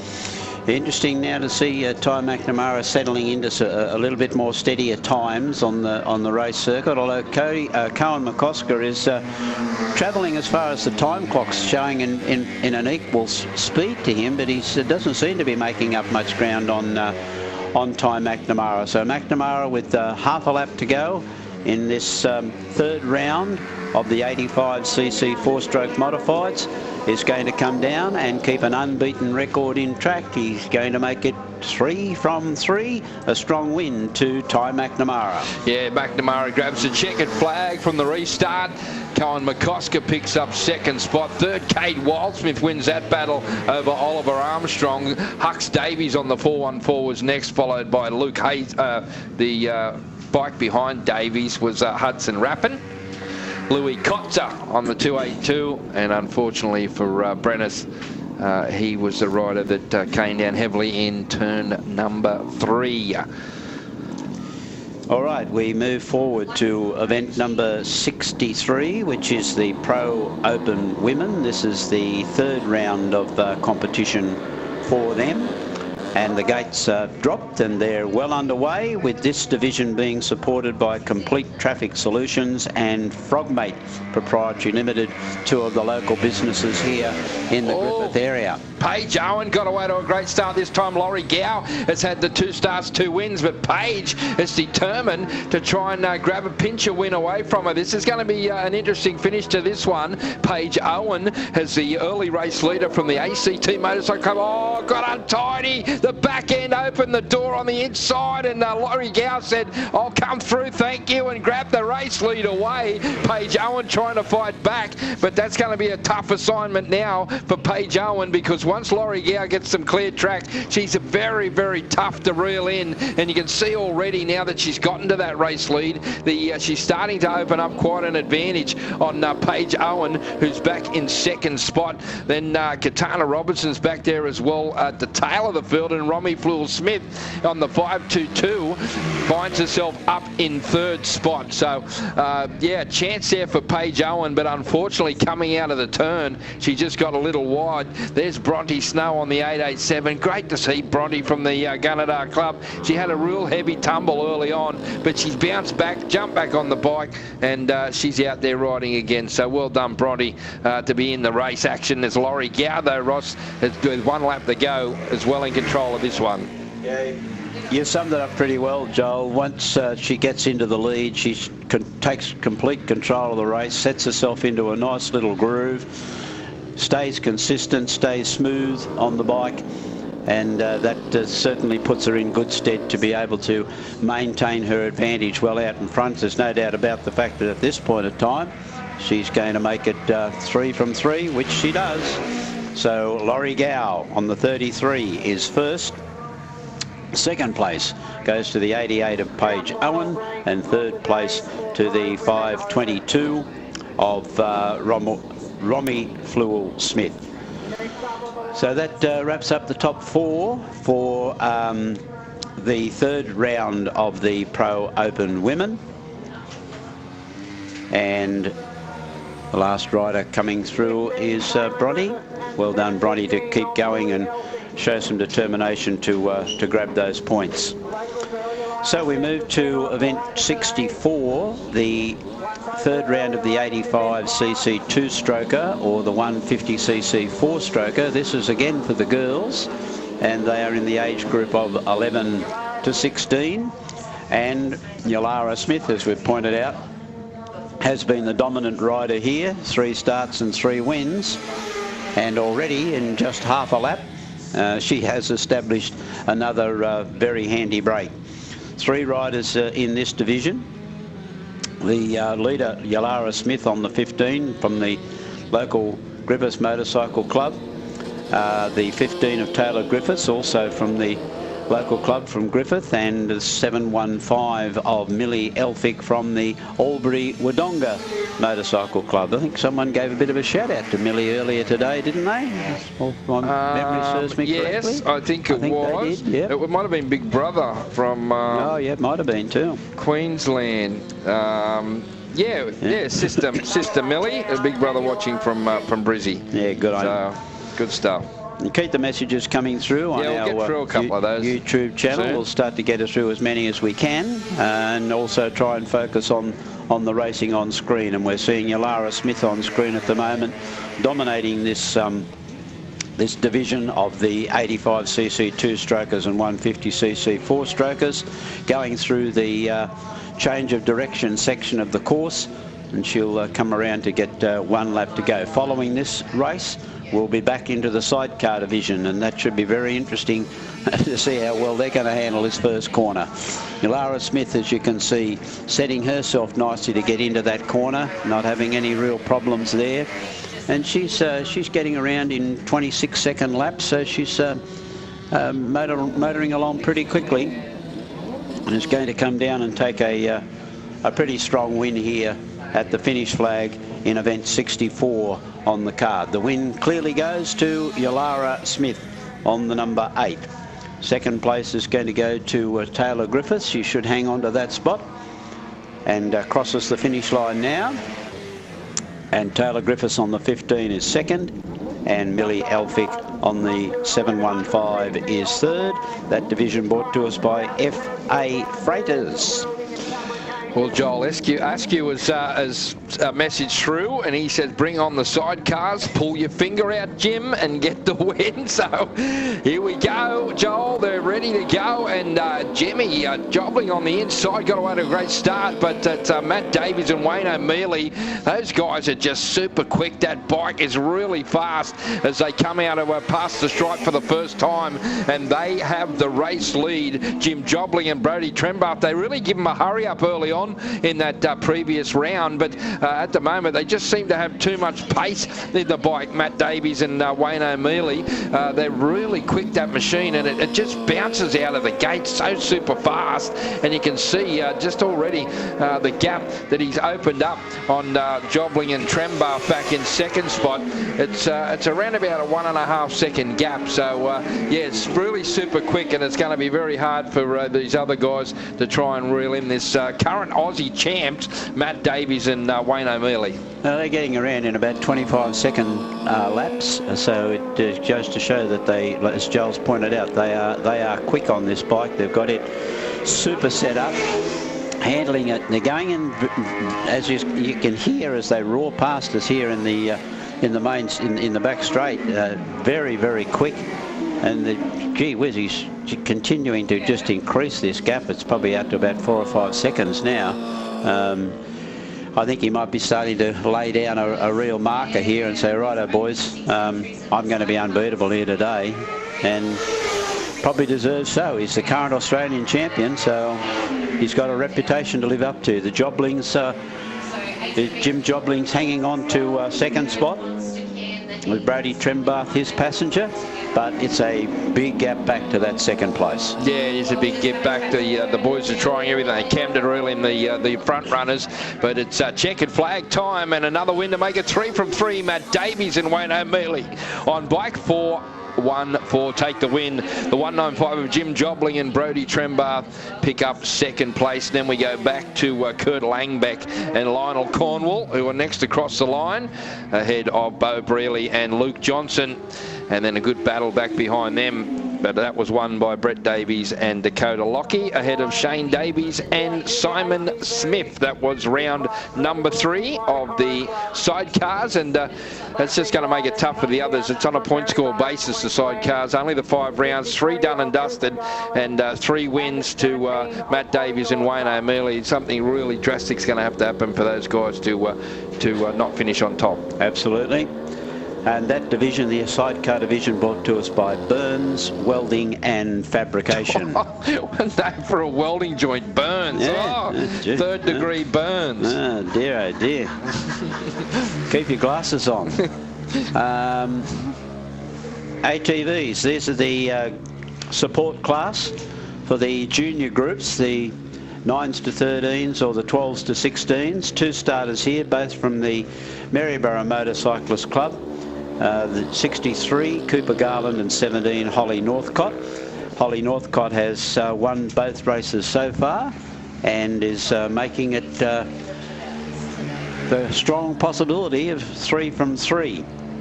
And this class, the junior ATV class, brought to us by the Corro Club, one of the hospitality areas in the Griffith district. And we thank them very much for their support. If you're down this way and looking for some hospitality and a nice bite to eat, then the Corro Club's the place to be. After this race, which is event 66, naturally enough, we'll have event 67. And that's the 7 to 9 years 65cc 2-strokers.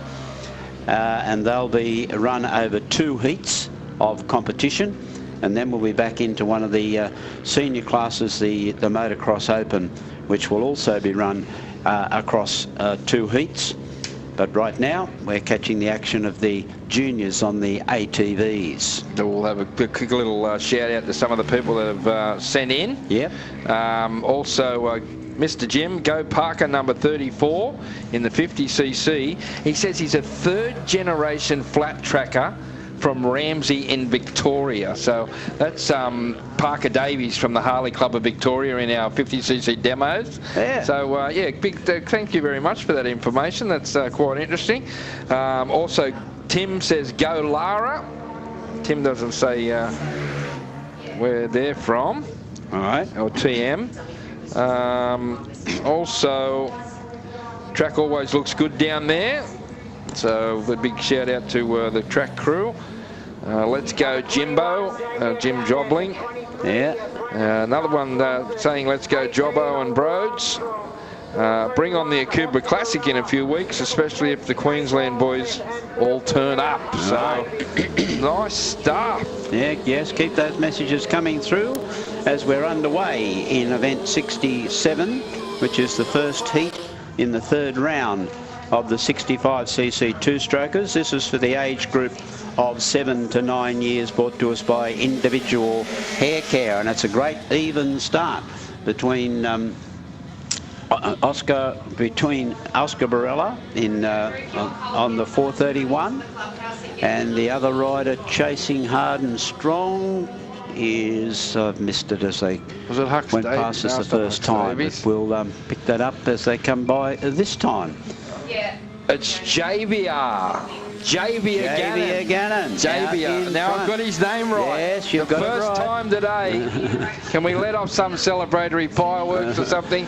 Javier Gannon on the 21 is the current race leader, and he's being chased at the moment. Well, he was behind, but he's gotten to the race lead, and he's another rider that once he gets a bit of clear track in front of him, he is very tough to run down.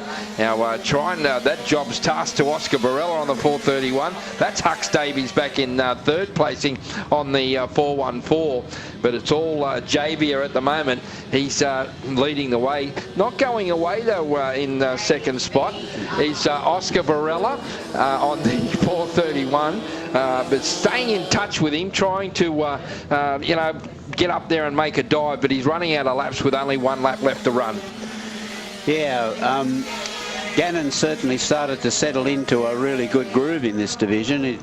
Starting to really adjust to the track surface. As a local rider, obviously got the little bit of track knowledge and is putting that to advantage and starting to stretch out a little from Oscar Barella and Hux Davies. Cade Wildsmith's had a pretty busy day back out in this race. Should sleep well tonight. But that's the finish. Javier Gannon comes through in first place on the 21, with second place going to Oscar Barella on the 431. Yeah, Hux Davies up there as well. Yep, in third spot, but another good win for JVR, and he takes another victory and be firming as one of the favourites in this one. Now, this is heat number 2 for the 65cc two-strokes for the 7 to under 9 years. Good start too, a good field of riders as they come out the bottom turn for the first time, and they'll come past us. And here's another guy that's been super quick, Harley Ford on bike number 76, leading the way. Regan Quinn was up there as well, but look at Ford already in the early stages, starting to really stretch away from the rest of the pack, and he's going to be a guy that's going to be up there come tomorrow afternoon, and they have a repercharge and a final, of course, in this division, the 65cc two-stroke for the 7 to under 9 years. So he and JVR will be looking to try and cement their spot in the final. Be a good battle between those two. But look at the distance that Ford's managed to stretch this lead out here, probably up to 3 or 4 second advantage over the riders behind. It's a very dominant performance to be able to create this lead with probably only half race distance down. Yeah, still 2 to go, and already Regan Quinn trying desperately to make up the ground, but it's up to near 4 seconds, 3.9 second gap between the race leader, Harley Ford. The local boy from the Griffith Motorcycle Sports Club is doing the business out there in this one. He's got a big break over the second place, Regan Quinn. Parker Richards is up there as well. Having a good battle behind these 4 riders. Only one to go for race leader Ford, but look at the battle behind. There's 4 riders. Regan Quinn is leading that pack. Parker Richards is up there as well. Also in the mix is Jackson Burke and Oscar Ryan. So a good duel going on for the minor placing. It's going to come down with only half a lap to go. Out of the bottom turn, it's going to be Harley Ford. There's no doubt about that. The race winner on bike 76. Who's it going to be for the minors? Look at them all jostling for position. Out of the final turn, they're close, side by side, charging towards the checkered flag. Oh, the nod of the head from Regan Quinn, flashing through on the outside. Oscar Ryan, what a great finish from him. Yeah, I think he was back in 5th spot heading into that final lap. He comes across the line in 3rd. Parker Richards was next on the 817. Jackson Burke on the 17, and Tyson Crab Harrison comes across the line on bike number 97. Great finish for the minors. Terrific battle for minor placings, but not take away from Ford, a very dominant victory. Now the Motocross Open. This is the first heat of round 3 in the Motocross Open. And these are some of the top boys on the card today, charging past us for the first time.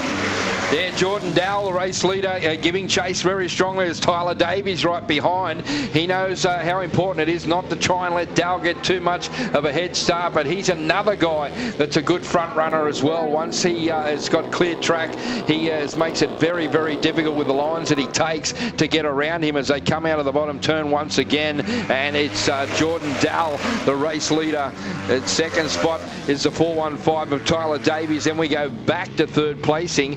And that's being held down by Cooper Carney on the 91. Riley Biddle on bike number 37 is back in 4th placing. But up front of the race, Tyler Davies is determined not to let Jordan Dowell get too far away. But Dowell in control of this one in the early stages. Davies still chasing hard in 2nd spot. Cooper Carney, there's a bit of a gap back to him in 3rd spot, followed by Riley Biddle, who's currently in 4th place. Yeah, strung out here.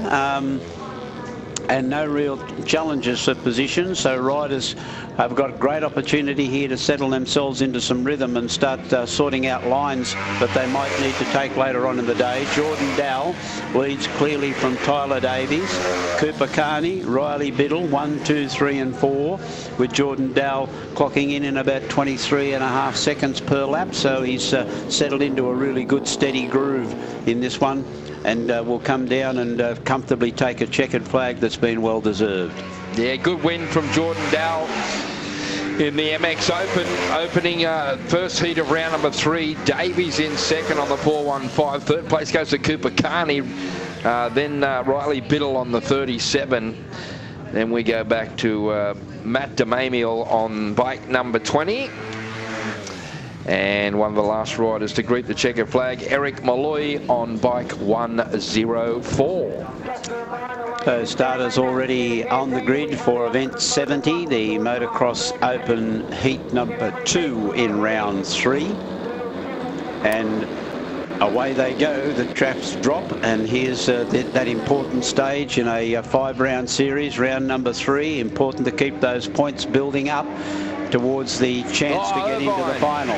On the inside, Reese Irvin flies through on Daniel Wicks, who was the early race leader, and we have Billy Ryan as well that came through into 2nd place. Oh, this is going to be a cracker of a battle in this heat, because you got the race leader Reese Irvin on bike number 400. He's starting to be chased now from Billy Ryan on bike number 52. Daniel Wicks. It's not often you see riders go past on the inside. Goes Ryan. He grabs the race lead now. Billy Ryan out in front, slides through on the inside of Reese Irvin as they came down the main straight. Great passing move by Billy Ryan. He takes the lead, and look at Daniel Wicks. He's way back in 3rd spot, and it's a battle between 2 up front. Ryan, though, he's got to the race lead, and he carries a lot of speed around here at the Pines. He's got the head down, and he's already, Reese Irvin nearly brought himself undone there in the main straightaway, but managed to get control of the back end. You can see he's moving around a little now, and that's losing some ground for him back in second place. It's allowing Billy Ryan to establish a bigger lead out front, and Ryan on bike number 52 heads out onto the final lap. Billy Ryan, the race leader, reserve in second. Daniel Wicks is third. Then we go back. It looks like Ryan New on the 267, followed by the 223 of Jaden Roberts. But this has been a good ride from Billy Ryan. He's come from third spot early in the races, and he's going to come down out of this bottom turn towards the checkered flag. And Billy Ryan takes out the Amex Open heat number 2 in fabulous style. Reese Irwin in second spot. Daniel Wicks is third. Fourth place goes to Ryan New, followed by Jaden Roberts on the 223. But a great finish and a great ride from Billy Ryan. Chris Basham was there on the 213, and also one of the last was Brock Gow on bike number 2. What a ride. Whiz, this day tomorrow, the final day of our championships, is going to be something to be here. If you're in the local area and you're viewing in the local area, then you might like to get out here to the track and watch the action tomorrow, or tell your friends about getting out here to catch some of the action. We're up to event 71 on the card for today, the first day of the championships, and it's the 85cc two-stroker. And the rider who has had success so far is Benji Lowe. 2 starts and 2 wins, and Benji Lowe is back out in front again. And some of these riders now really settling into liking this track and establishing big leads early on. And Bo Griffiths is the one that is in danger at the moment, because Yalara Smith on bike number 8 is starting to hunt him down. Up on the outside she goes. Can she grab another second spot in this one? She rode so well in round number 2, and she's out there again determined. She knows that she can get in front of Bo Griffith, and if she can stick with him, she might be able to find a spot. That bike's got plenty of pace. You can see the change of direction there. It starts to eat up that ground on second spot, and she'll be looking to try and pick the spot on the track where she can make a dive and try and grab second spot. They're not going to get Benji Lowe on the 73, but Yalara Smith might be the rider that can move away up into second spot ahead of Bo Griffiths, who is on the 112. Now Yalara gets closer now as they come out of turn number 3 into the change of direction. Up on the inside, she carried some good speed through there, and Yalara Smith goes into second spot. Griffith tries to come back on the inside, and Griffith now goes back into second place. What a battle between these two. Behind Lowe, there's only one to go. Can Yalara get back up into second placing, or can Bo Griffith hang on? Griffith got very wide. Oh, he's gone too wide. Oh, Yalara Smith straight through on the inside, up into second place. Oh, what a great ride this has been, with only a quarter of a lap to go. The checkered flag's out. It's going to be a win to Benji Lowe. Forget about that on the 73. What about this for second place? Yalara Smith on bike number 8. Oh, you little beauty. Grabs the second spot ahead of Bo Griffiths on bike 112. What a ride. A super ride. Then back to 4th place for Nash Tyson on bike number 100. But Ross, what about that? Yalara Smith, we've seen her improve today as the racing's gone on, and that was a super ride for second. Yeah. Kept her cool, kept it smooth, and as you pointed out in the call, was certainly a much superior going through the change of direction section of the course, and that was where she really started to apply the pressure. Right, we're up to event 72, which the gates have already dropped for, and this is the 50cc auto class for the 6 to 9 year age group, and this will be run over 2 heats, round 3 of 2 heats. And so far, our strong contenders have been the 817 of Parker Richards, been doing very well in this division, and so too has Hudson Raffin, been doing well in this division. So we'll keep an eye on how well they're going in this first heat. Richards, the race leader, Ross. Second spot is Regan Quinn. Now Hudson Raffin, after a slow start, has gotten up into 3rd placing on the 112 as they come out of turn number 3 into that change of direction through the whole shot graphics, change of direction part of the track, and then they head down onto the big sweeping left-hander that brings them onto the straight, and Parker Richards is the race leader. You can see the gap there. He's got over second place Regan Quinn at the moment. Hudson Hudson Rappin is starting to wind up a bit on the 1-1-2 to try and get up the Quinn to make a play for that second placing as they go into turn number 3, and once again through the whole shot graphics change of direction they go, and it's Parker Richards the race leader, but there's a bit of a battle developing behind him between Regan Quinn on bike 34 and Hudson Rappin, who's looking to try and make up the ground to put himself in a position to dive for that second spot. There's only one to go though. Richards the race leader, but here comes Rappin. Certainly making a strong challenge. Can he get close enough? Yes, maybe. Maybe might be able to pick him up in the change of direction section of the course, but I just don't know that it's quite close enough to put that pressure right on unless the rider in front gets a little bit wobbly with Regan Quinn. But I think they're going to keep their cool as they come down to grab the checkered flag for the finish of the event. And the win goes to the 34, Parker Richards on the 817 grabs the win from the 34 of Regan Quinn, and then the 112 of Hudson Rappin coming in third, and Riker Laurie on the 48 in fourth spot. That's the first heat in the third round of the 50cc autos, and they get themselves around pretty quickly too. We're at 27, 28 seconds per lap on little 50cc bikes, so they're doing really well. Heat 2 coming up will take us to event 73, and that will complete round 3 for the 50cc autos, and then we'll be on to the 85cc two-strokers, which is in the 9s to 13 years age group. So sitting on the grid now for event 73 is the second heat of the 50cc auto class, and in this race we'll see again Cade Wildsmith on the 666 coming out. Had a pretty good day so far and takes the lead, coming past us for the very first time. Does Cade Wildsmith from Jackson Burke.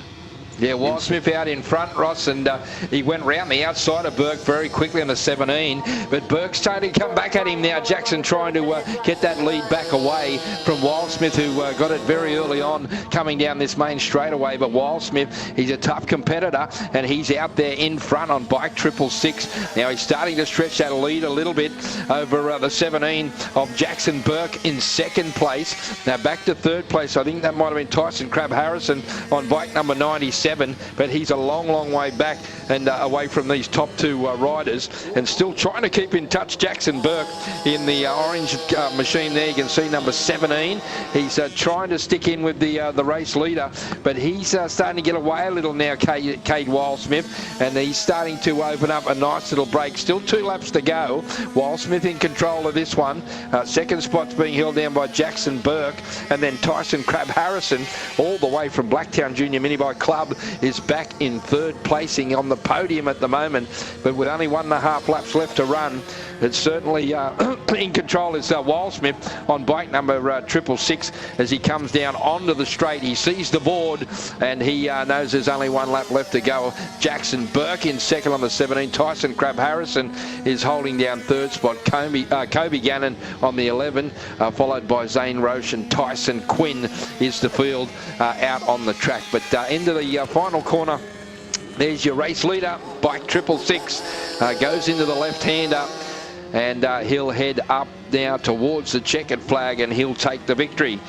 And a good race, good ride goes to Cade Wildsmith on bike 666. Second place is Jackson Burke on the 17. Third place will go to Tyson Crab Harrison on bike number 97. Fourth is going to be Kobe Gannon on the 11, and Zane Roche will come across the line, the 88, ahead of Tyson Quinn, who will come across the line on bike 65.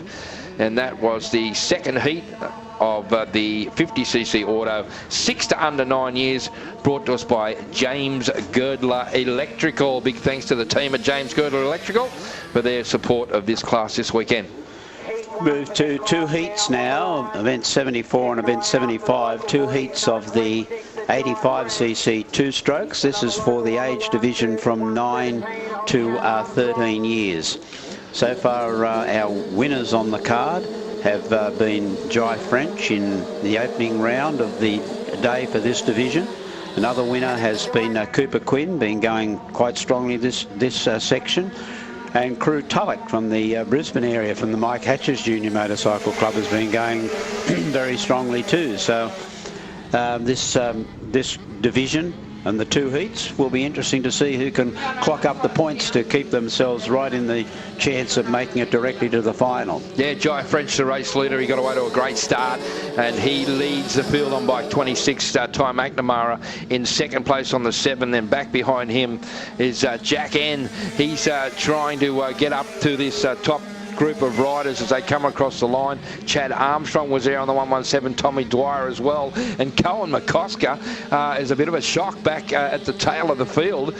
He's a guy that's usually up there and thereabouts, but he finds himself at the back of the pack, and he's trying to make up ground as they come out of the bottom turn. It's Jai French on bike number 26 leading the way and starting to stretch that lead away from Ty McNamara. Yeah, and both of those riders have figured strongly in this division, but certainly Jai French is dominating this race. The local rider from the Griffith Club, quite used to this circuit and making full advantage of that. Not going to waste any time on letting other riders catch up to him. He leads clearly, getting around in about 25 second laps. Behind him, Ty McNamara, then Jack N coming through in third place, and coming under some pressure is Chad Armstrong, putting some pressure on to Jack N as they move through the change of direction part of the course.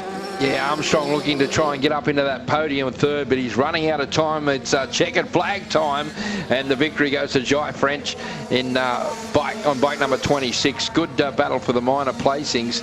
It was Ty McNamara coming across the line, followed by the 24 of Jack Neuenhausen on just rounding out the top 3 riders. So a good first heat for our the 85cc two-strokes for the 9 to under 13 years, brought to us this weekend by the Joinery Company. So we thank the team at Joinery Co for their sponsorship this weekend as the traps fall down.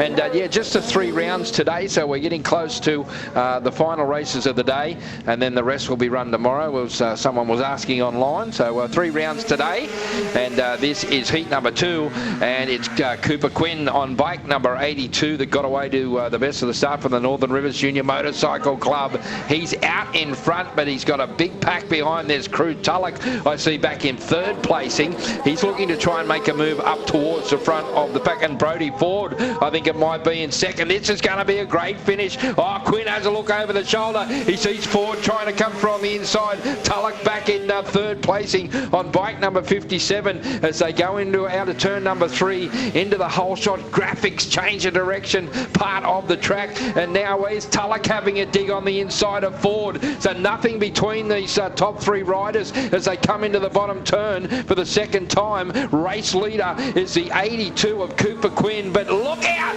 On the inside comes Brodie Ford, and he grabs the race lead away. Quinn goes back to second spot. Crew Tulloch is back in third placing, and this has been a great battle between these 3 up front. Now Tulloch is looking to try and put the pressure on Cooper Quinn, who's gone back to second placing at the race leader, and hasn't he ridden well today? Brodie Ford on the 107. He's been super quick. He's not only just done it from the front, but he's come through the pack as well. So that's been some good racing from him. It's not over yet. Oh, there's Crew Tulloch. Lost it coming out the turn and lost a lot of ground. So he drops back out of this battle of 3 up the front of the race, and it's Brodie Ford, the race leader. Cooper Quinn trying desperately to stay in touch with him as they come down to the checkered flag, and that's another good ride from Brodie Ford. Cooper Quinn second, third goes to Crew Tulloch. He throws the head back.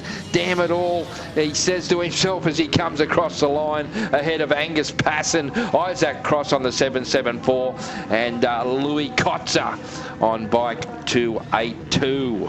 Yeah, Crew Tulloch showing there just how much it is important to have exit speed on a corner as it is to have entry speed, and he had no exit speed coming out of that big left-hand sweeper at the first corner, and that was the cause of him drifting out very wide with no speed there and losing a lot of ground. But good race, as Giles pointed out.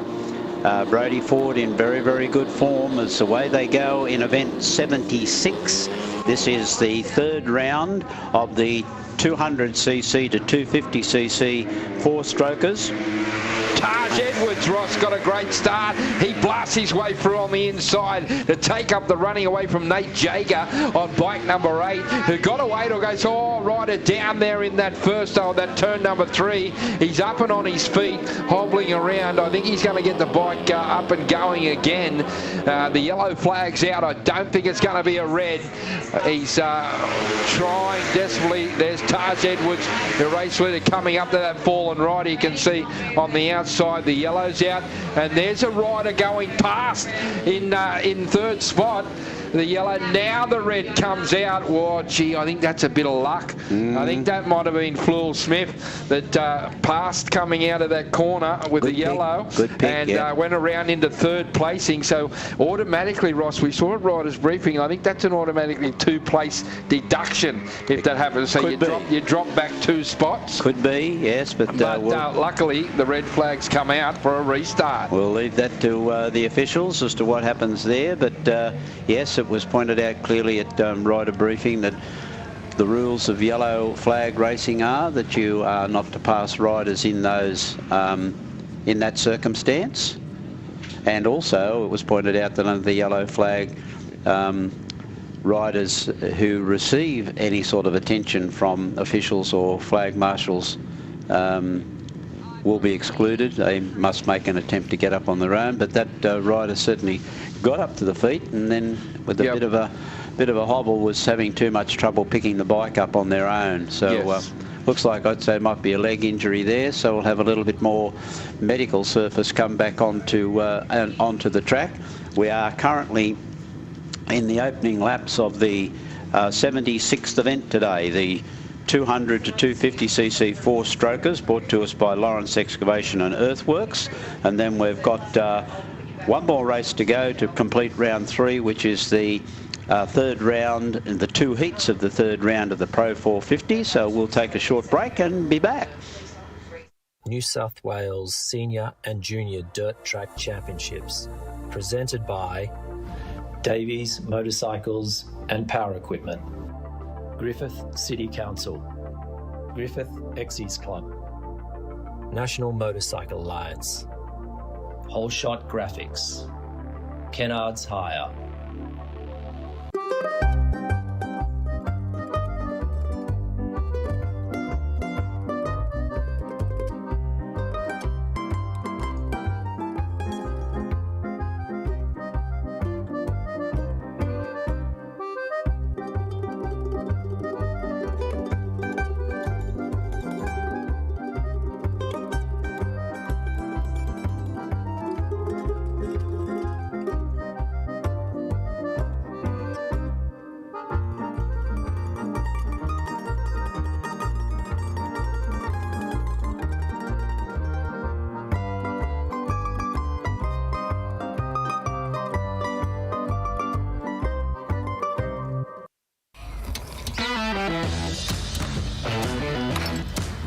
Looks good, eh?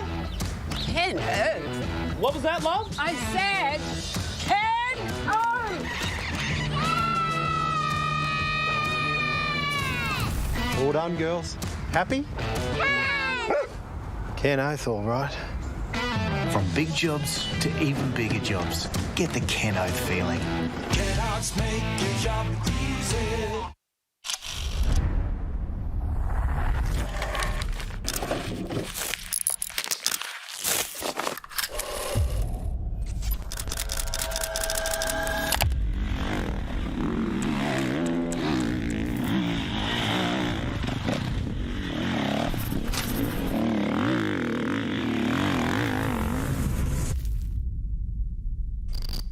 Whole shot graphics. Be first.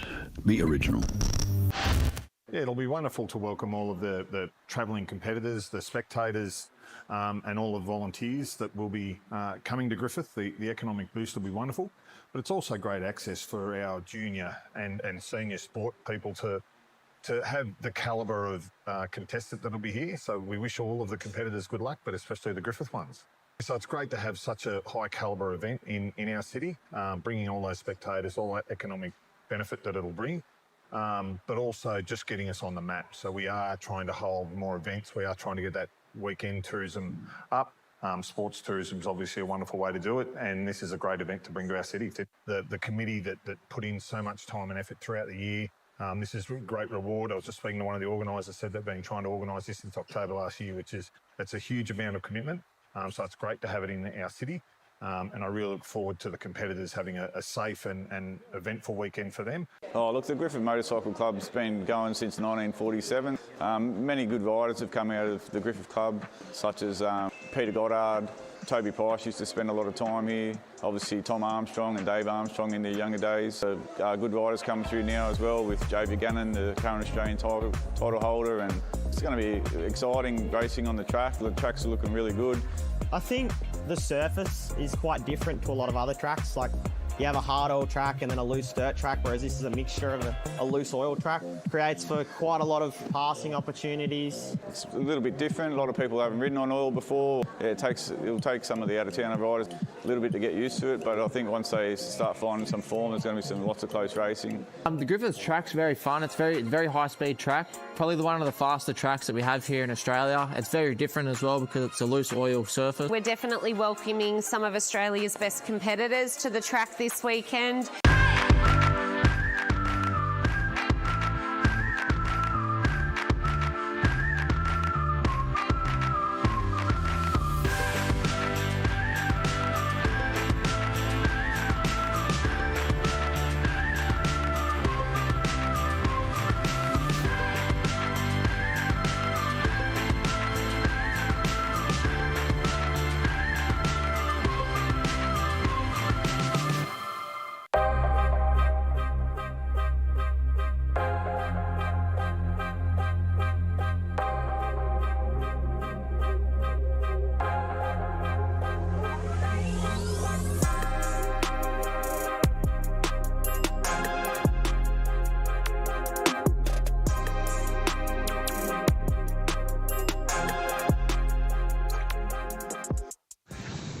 Okay, back at the Pines Speedway here in Griffith in southern New South Wales for the running of the 2026 New South Wales Dirt Track Championships presented by Davies Motorcycles, and with the compliments of Motorcycling New South Wales, and also with the National Motorcycle Alliance, Whole Shot Graphics and the Griffiths City Council.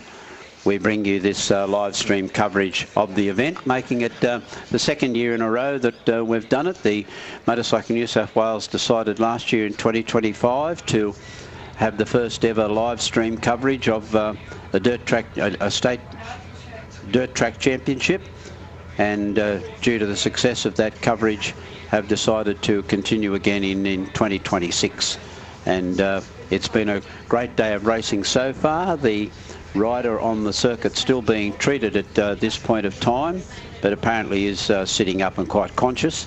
Again, the first aid people working through their protocol that they're required to work through when treating injured sports people, whether they be motorcyclists or footballers or whatever, have their protocols to go through. So that's just being finished up and wrapped up now, and we are in the process of running event 76, which is the 200cc and 250cc four-strokers, and then we'll have one race which will be the Pro 450s, which will be run over two heats, so there are actually two races left. There'll be two heats of the Pro 450 for Davies Motorcycles to wrap up today's card of racing. Now, I've got a few more messages through, Ross, yep, so we're trying to get those over.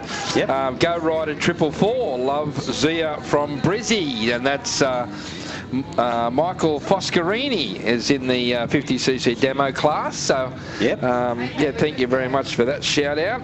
To let's have a look. Go Lara.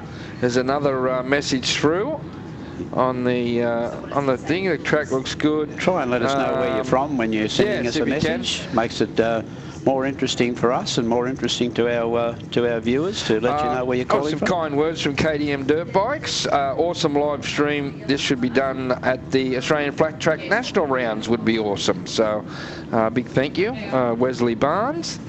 Go down to the Griffith Exes Club. Beautiful food. Ross should shout you a meal. I added that last bit, but it just says, yeah, beautiful food. We were at the Exes last night. There's a sports club there as well, and they're a great supporter here. Also, some good racing for the minor positions in one of the preview races. Well, Nate Jager's dad is a champion sidecar and solo rider as well. So the Jager, yeah, that's a household name in sidecars. Certainly is.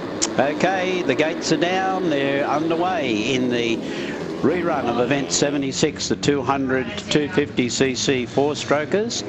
And again, we've got a rider down right at the very start, going into the very first turns. But the race is under only... Well, got a red flag out now the already. red's out again. Someone's gone down there in that, as you mentioned, coming out of the gates into that very first corner, turn number 1. Nate Jager was out there early. He was up ahead now. There's the fallen rider on the track, and it looks like it is 68. So rider 68. Was the rider in trouble? Or 66, is it Riley Fennick? So Riley might have been the rider that had a tumble in that first corner, and he's brought out the red.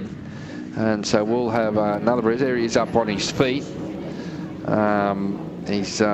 He'll be assessed there. He's hobbling around a bit. He took a bit of bark off the back there, so.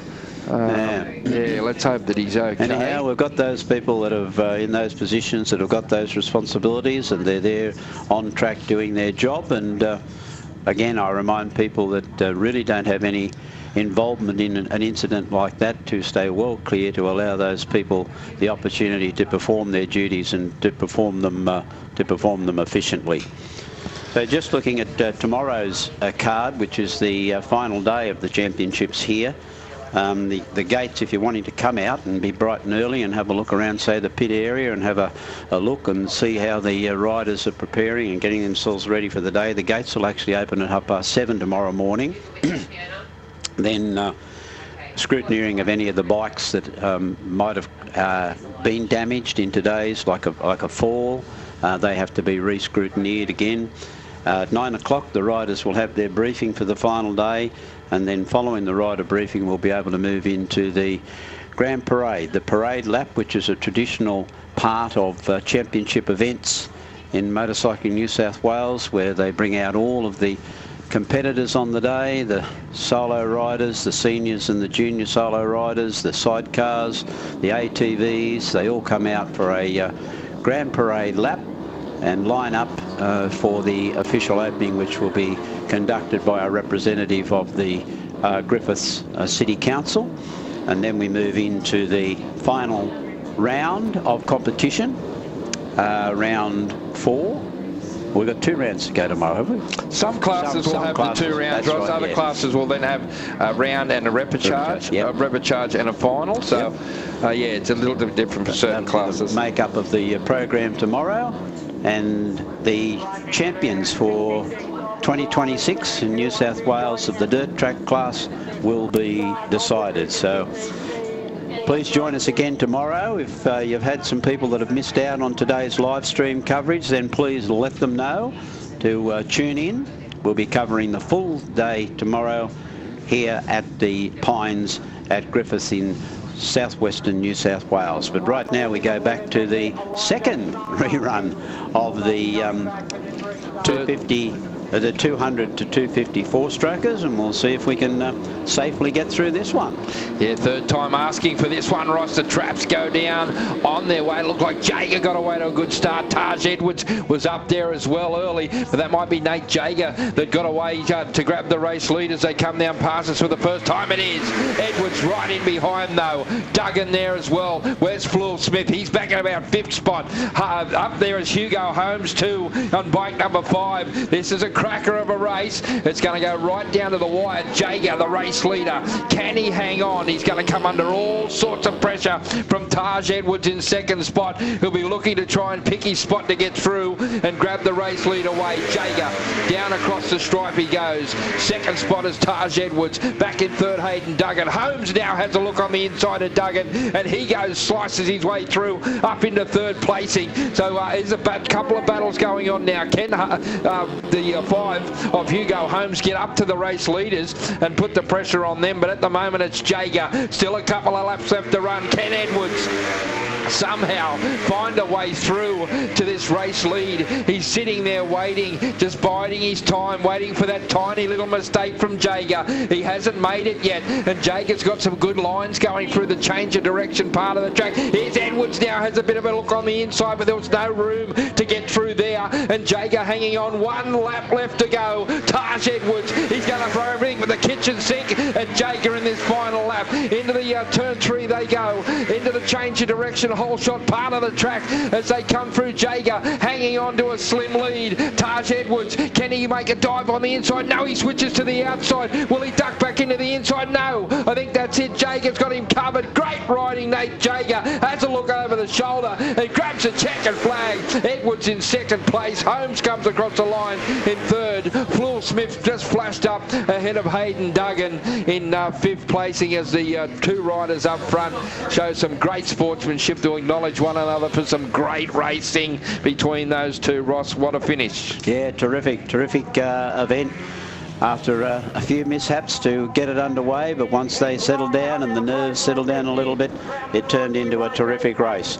Okay, the Pro 450 coming up to wind up our day today. There are 2 heats of this Pro 450, and we've certainly got a classy field here. Billy Ryan been in terrific form today. Let's see if he can continue that as they get underway in the first heat of the 3rd round. Oh, of course he can, Ross. Was there any doubt? Billy Ryan straight to the race lead. Wixie into second spot. Daniel Wicks on bike 176. But Billy Ryan, he just keeps getting faster and faster as the day goes on. We said earlier on he was clocked at doing about 134 kilometres an hour out here on the track.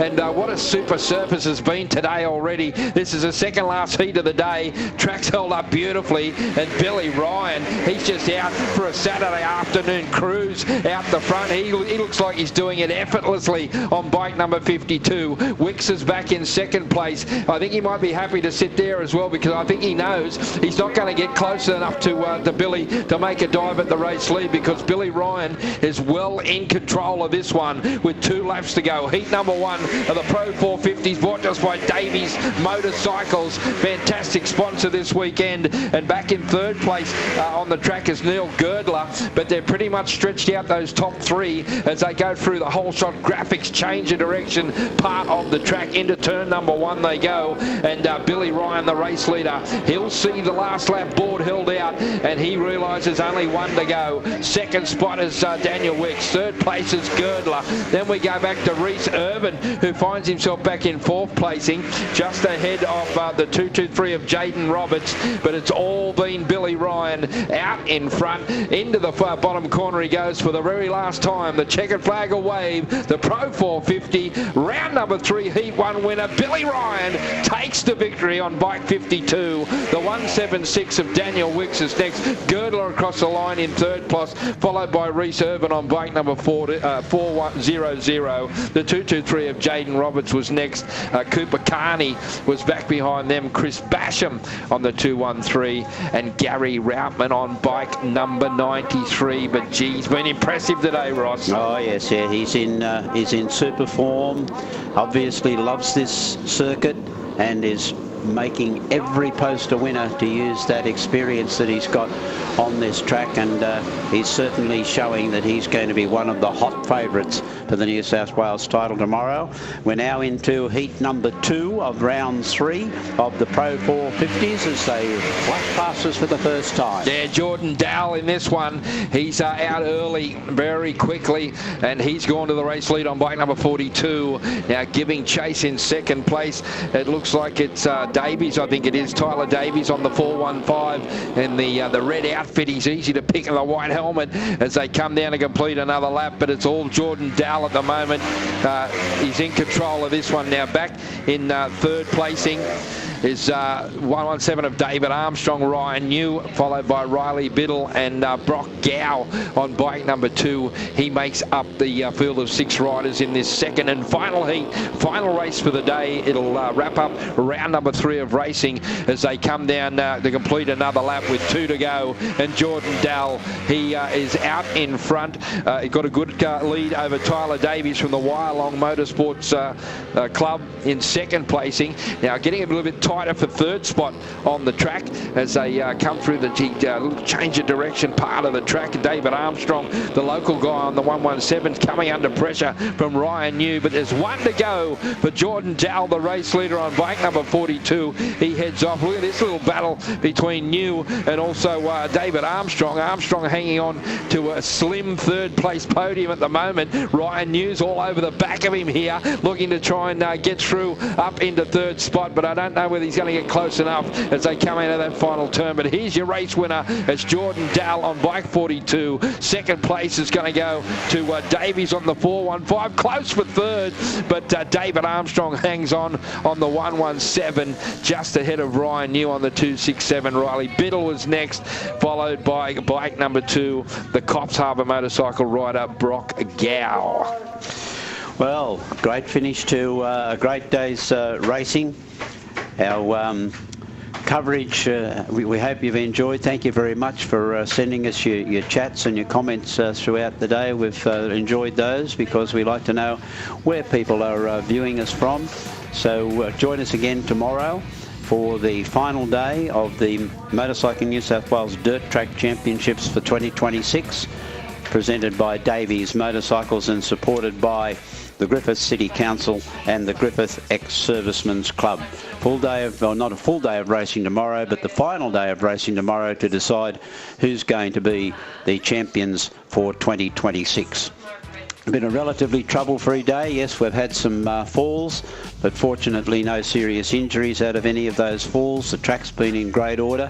I know that the track staff will probably be working late into the afternoon this afternoon to ensure that things are all set and ready for tomorrow. The parade is something you'll want to watch certainly on our live coverage tomorrow, which will get underway after rider briefing. Rider briefing is scheduled at 9 o'clock, so it'll be somewhere around about the 9:15 mark where we'll start doing the big parade lap. Thanks for joining us this afternoon. We've enjoyed the coverage and we'll look forward to your company tomorrow. Thanks to James from Skywalker Studios to provide us with some great camera action throughout the day. And we'll look forward to, Joel and I look forward to your company again tomorrow. And have yourselves a great Saturday night.